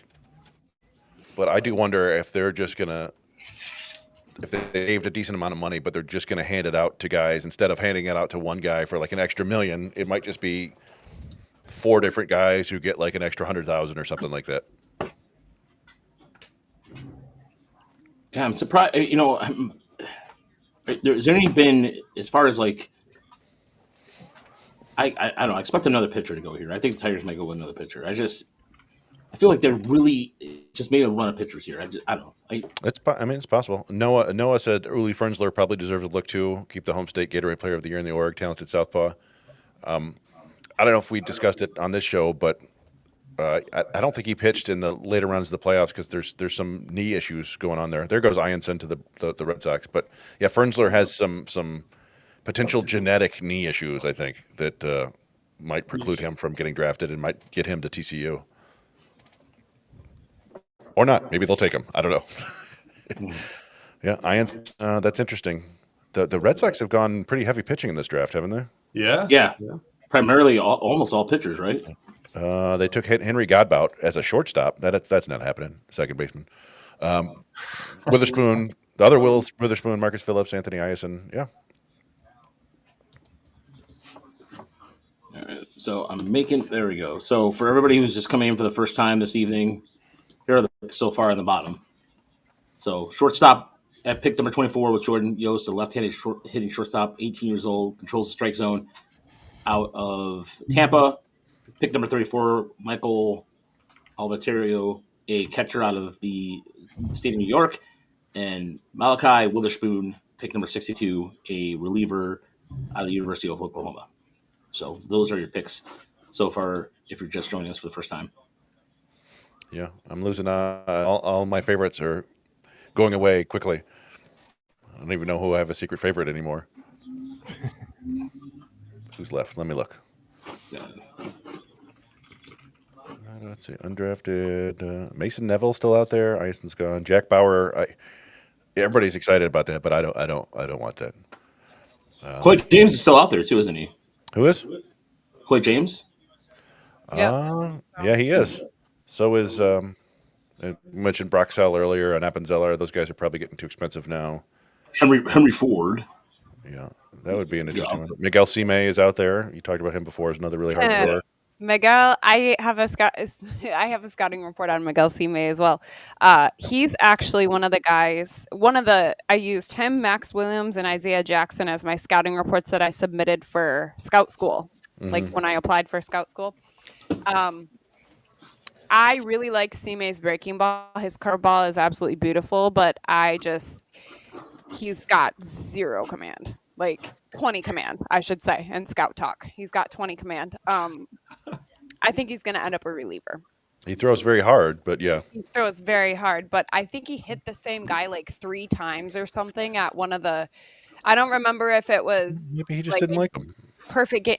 No, I loved his fastball. I feel like his fastball is a little bit of a dead zone ball, kind of like Skeens, but he can blow your doors off. So it's like, it's an 80 fastball, right? Yeah. I don't remember let me see. What did I say that his fastball quality was? So the Twins just picked James Ellender out of Dallas Baptist, and he definitely reliever type. He was having some control issues, but the Twins still believe in the pitching. The Twins have gotten better at the pitching development too. Mm-hmm. Not as where the Tigers are, but and the Cardinals are picked up Jack Quartovich. Yeah, he's like a hit over power first baseman. Same school as Randall too, I believe. Yep, San Diego. Yeah, feels like a Cardinals pick there, Alec Burleson type. The Marcos Paz there. That could be like a sneaky high upside pick. He was considered one of the top high school arms before he blew out. Lazy Lake. Scuba was drafted at 255 in the draft, so we have plenty of time to find a gem. There's always a really good player who gets drafted much later than you would expect in every draft, or somebody who turns out really good. Just you never know who it is. Sometimes it's a Kerry Carpenter in the 9th round or 19th. Well, that's the thing with Scooble too, is he like openly admits he's like, I just like wasn't the same pitcher. Like it's not like they were like, oh, like people didn't scout him or like, oh, he looked like this. Like no, he just like he was still throwing a lot of sliders back then. Like he admits that he got the current changeup he has after like he turned pro, right? Like it's literally just wasn't the same pitcher, but his development was obviously a big win. Let me just say, for people that are joining us late, like Skubal was drafted at 255 in the draft, so we have plenty of time to find a gem. Yeah, I mean, if the Tigers have a process in place that I can say for doing this now for close to a decade, that I feel like they have I feel confidence in their pitching development. They're hitting. This is where I'm still kind of the big three outside of the big three. I would still like to see the occasional another bat come through, and hopefully that's here. Cole Keith has been a really good relation too, but you still want to see. I still want to see more bats. I mean, I'm not gonna lie. Like, I know I've been emphasizing on pitchers, but if you think about it in terms of regular development as a outfielder, Tigers still outside of Riley Green. You want to see a regular another outfielder in there at least in the mix. I mean, depends on what. Carpenter has been injured. Carpenter's been great, and but you still want to see more. I still want to see more. I'm being greedy. I want to see more. I'm not gonna lie. That's fair. Yeah. Everybody want to add to that? No, it's. We're getting to that point at night where we've been streaming for about 4 hours here, and no, I'm just kind of looking at other players who I might like. Scott's guy is still there, right? Ethan, what's his name? No, the thing is like it's a lot easier, I think, to get good pitchers later in the draft than it is to get good hitters. At least I find hitter development to be probably tougher than it is to develop pitching, just because of the advances in the technology now. But I don't know. Some of the more interesting Tigers draft picks over the last few years have come in the middle rounds. Right, like Jackson Strong and Brett Callahan are outfielders that people like. That got some hitting ability. John Peck was a 5th rounder, 6th rounder, something like that. 7th round, I don't remember. Woody Haydeen, Jude Warwick was 12th rounder. Just some interesting names. So, yeah, they may get an all-star right here. Who knows? All right, you heard it here first. Chris says we're getting an all-star with this next pick. All right. 10-time all-star. 10-time all-star. 10-time, in fact, all-star with our next pick. Chris, in 10 years, if you're wrong, are you going to jump in the pool? There you go. Sure. Write that down. Someone write that down. I'm writing it down right now. Actually, I think we need more like 15 years. Because for 10 years from now. That's years what, 2035, if this guy... Well, I guess he has his whole career to do it. But Yeah, so it could be 20 years if he stays that long. Right. I mean, if he's a 10-time all-star, he's probably going to have a nice long career. So yeah. So that's good. We don't even need to watch. We can just forget that I even said that. Well, although by then, I mean, would it be Scott? Will you still be doing possibly 3 podcasts? Brother, burnt out by the end of this year. Make it 10. Golly. By the way, everybody, I want to thank everybody again for watching. We support whoever has been coming over to watch, Scott or Ashley or everybody. Thank you sincerely. I express my gratitude again for the more than generous donations tonight, and we are very independent. And we, Scott, again, I'd like to thank you for having us on Locked On, and we don't get to go on very many on the podcast. It's really cool, and so I just want to express my gratitude for that because it always helps. So, yeah. I almost went like total homer and wore my Tigers minor league report sweatshirt, but I thought that'd be like borderline like corny and douchey, so I didn't. But I almost did it. I wanted you to know that I almost did it. Look, if there's a Locked On gear, I would wear it. I would wear a Locked On Tigers. Well, no.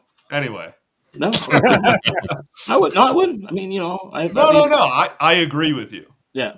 But they don't sell merch. Powers that be. Yeah. Oh, yeah. That's cool. Jacob Morrison's gone. Yeah, Jacob. Wow, that guy's huge, man. 6'8", 245. Who's 6'8"? Jacob Morrison. Yeah. From Coastal Carolina. That's who just went to the Brewers. RJ Pettit. Billy Smith wants to know if. Hey, thank you, Ann Dennis. Thank you, Ann Dennis. Appreciate that. Anyone concerned about Yoast's exit velocity was the lowest at the combine according to ESPN? I think it's a concern, but you know, one of the things we've seen the Red Sox do recently, this is, you know, obviously not the Tigers, but the Red Sox have done a really good job of getting guys to add bat speed and hit the ball harder. But you need that foundation of bat to ball skills first before you can do that. And Yoast sounds like he has those in spades. And, you know, you start from that foundation and build from there. This is kind of the opposite of the way the Tigers used to work, where they wanted guys with tools and then maybe they could teach them to hit, and it never, ever worked. Yeah. So now they want the guys who can hit, and then they can build everything up. And beyond him hitting, he sounds like he's a pretty good lock to up the middle on defense and is an above average runner. So there's things to work with there. You're not going to get a perfect player at 24. So we'll see. Appenzeller is not a bad idea either, Ron. We'll see what they go here. The Braves pick is in. The Braves, Kansas City, and the Tigers are up next. Oh, the Orioles took R.J. Austin. I loved watching him at Vandy. And he goes down fast, first base. Yeah, very, very fast. Oh, to the Orioles. So they now have him and Brightfield? Yeah. Yes. Yeah. Well, they didn't see him out. They just got all the really fast Vandy guys in their organization. I was going to say, weren't they on the same team? Yeah. Yeah. Well, I don't know. I don't think Austin got much playing time, but like technically they would have been. Yeah. His freshman Zero was picked by the Orioles, Colin.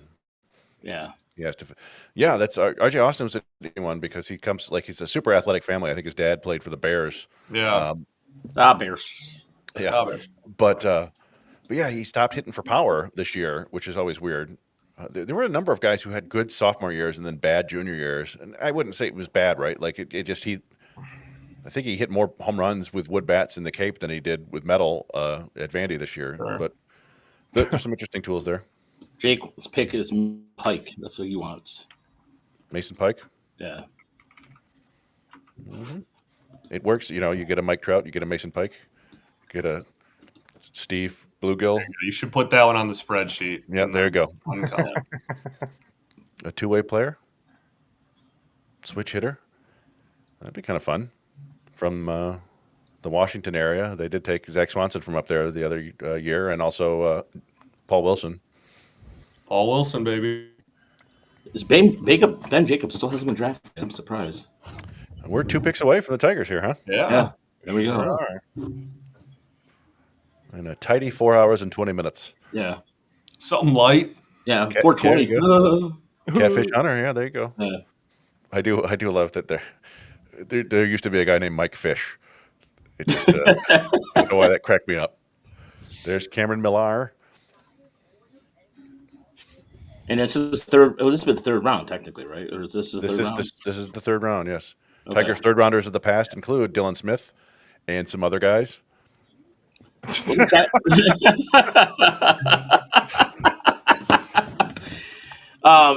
past if you want to know past Tigers' third round draft picks, I can do that for you. I can do it real quick too, yeah. But there's probably was Granderson a second rounder or a third rounder? I think it was a second rounder. Yeah, he was a second rounder. Pretty sure he was a second rounder. Yeah, I think you're right. Let's see. Tigers third round picks. I got it right here. Yeah, we've got Dylan Smith, Andre Lipsius, Cody Clemens. Yeah. Drew Smith. Curtis Granderson. We never saw ever. Drew Smith. Grayson Griner. Curtis Granderson was third round? Yep. But it was 80th overall. Ben Jacobs. Ben Jacobs. Arizona State. Lefty. Isn't that what you picked, Raj? Didn't you get? Yeah. There you go. Who picked them? The Tigers.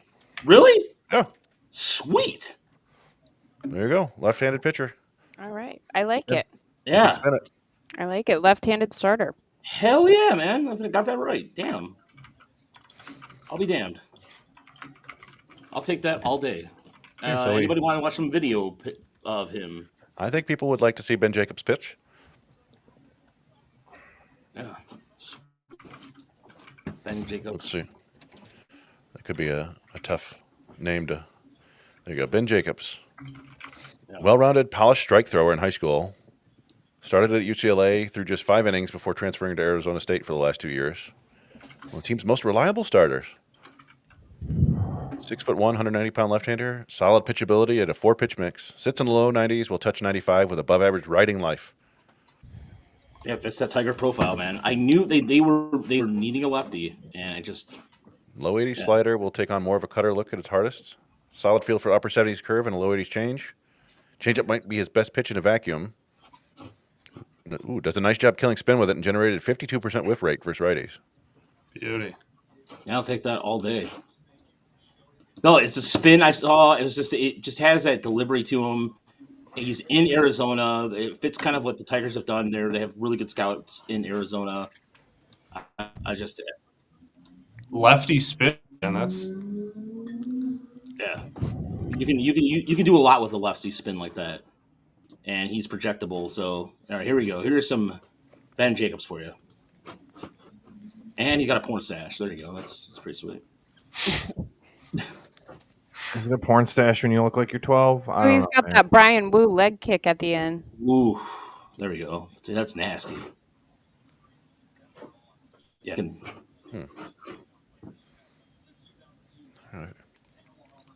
Yeah, late life on that delivery.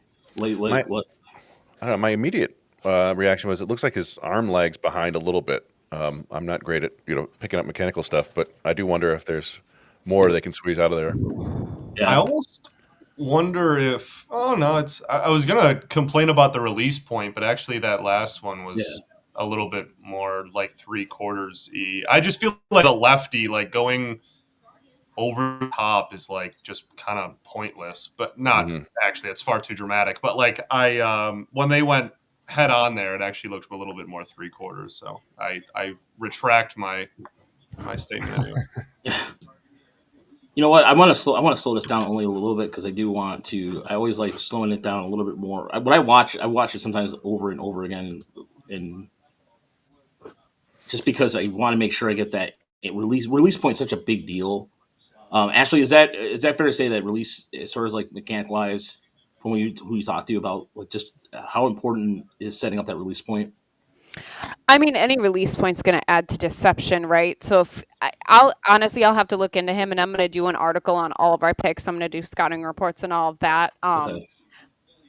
I mean, I'm sorry, I'm watching. Give me 1 second. Sorry, yeah. That landing leg looks weird to me. I feel like that's like a normal 3/4 arm slot, but yeah, for sure. I'd have to look into it to kind of see where he gets all of his deception from, but ooh, there you go. All right, well, there you go. There we go.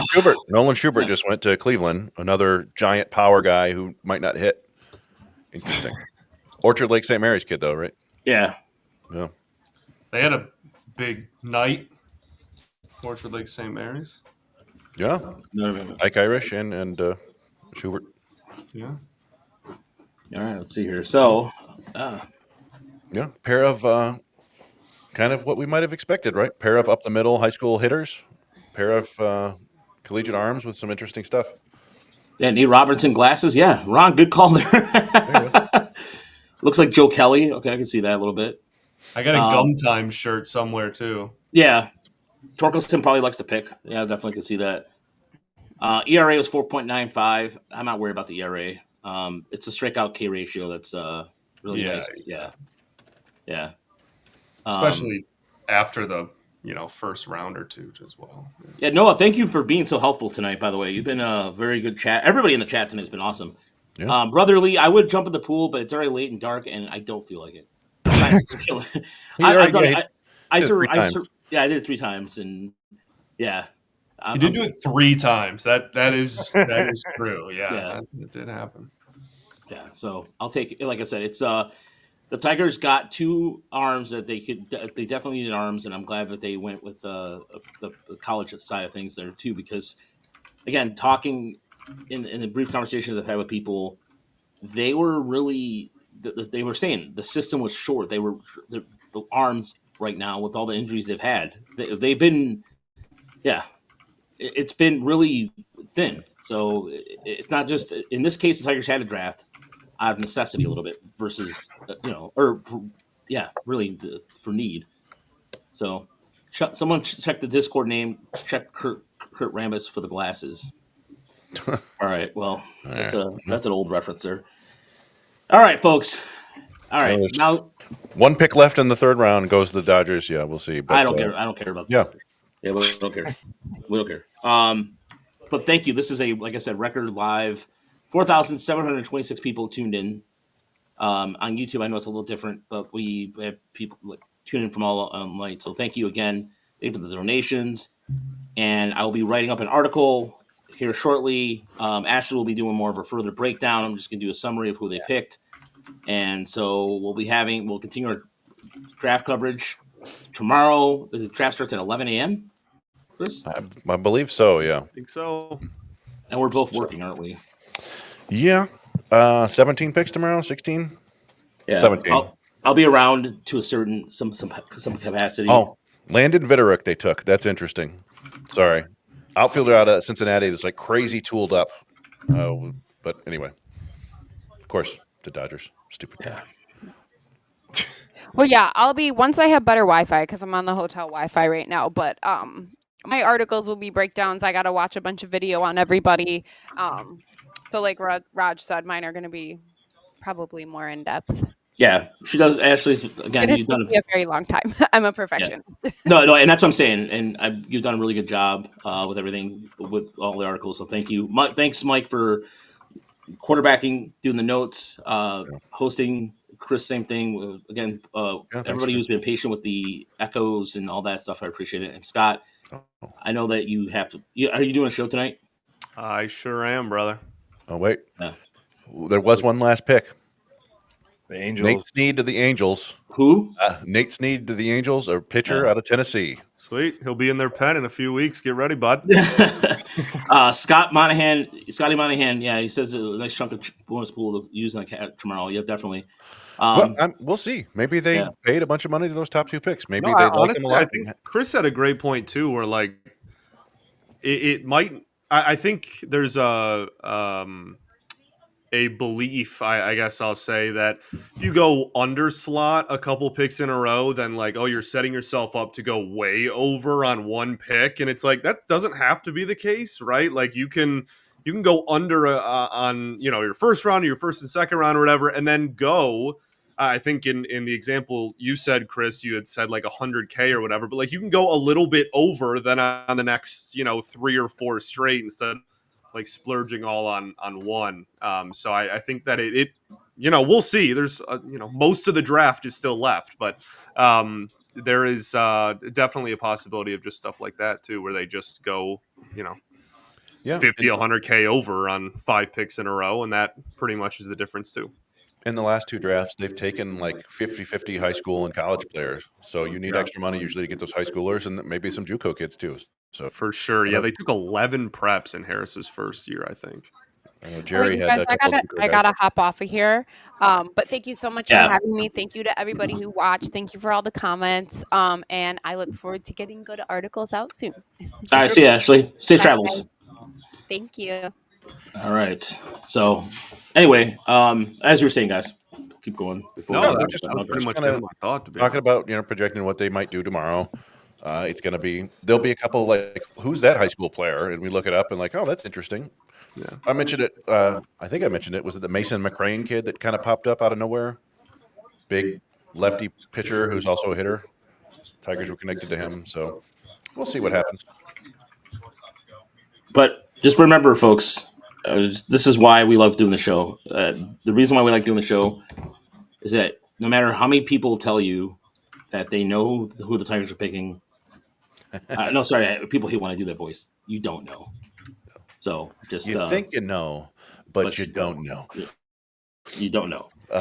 Yeah. I'm gonna go scour old high school footage to put together a video of Jordan Yoast. Okay, and I'm gonna write up an article. Yep. And Scott, again, thank you. We look forward to. Actually, I was going to ask you probably when I get back from Erie.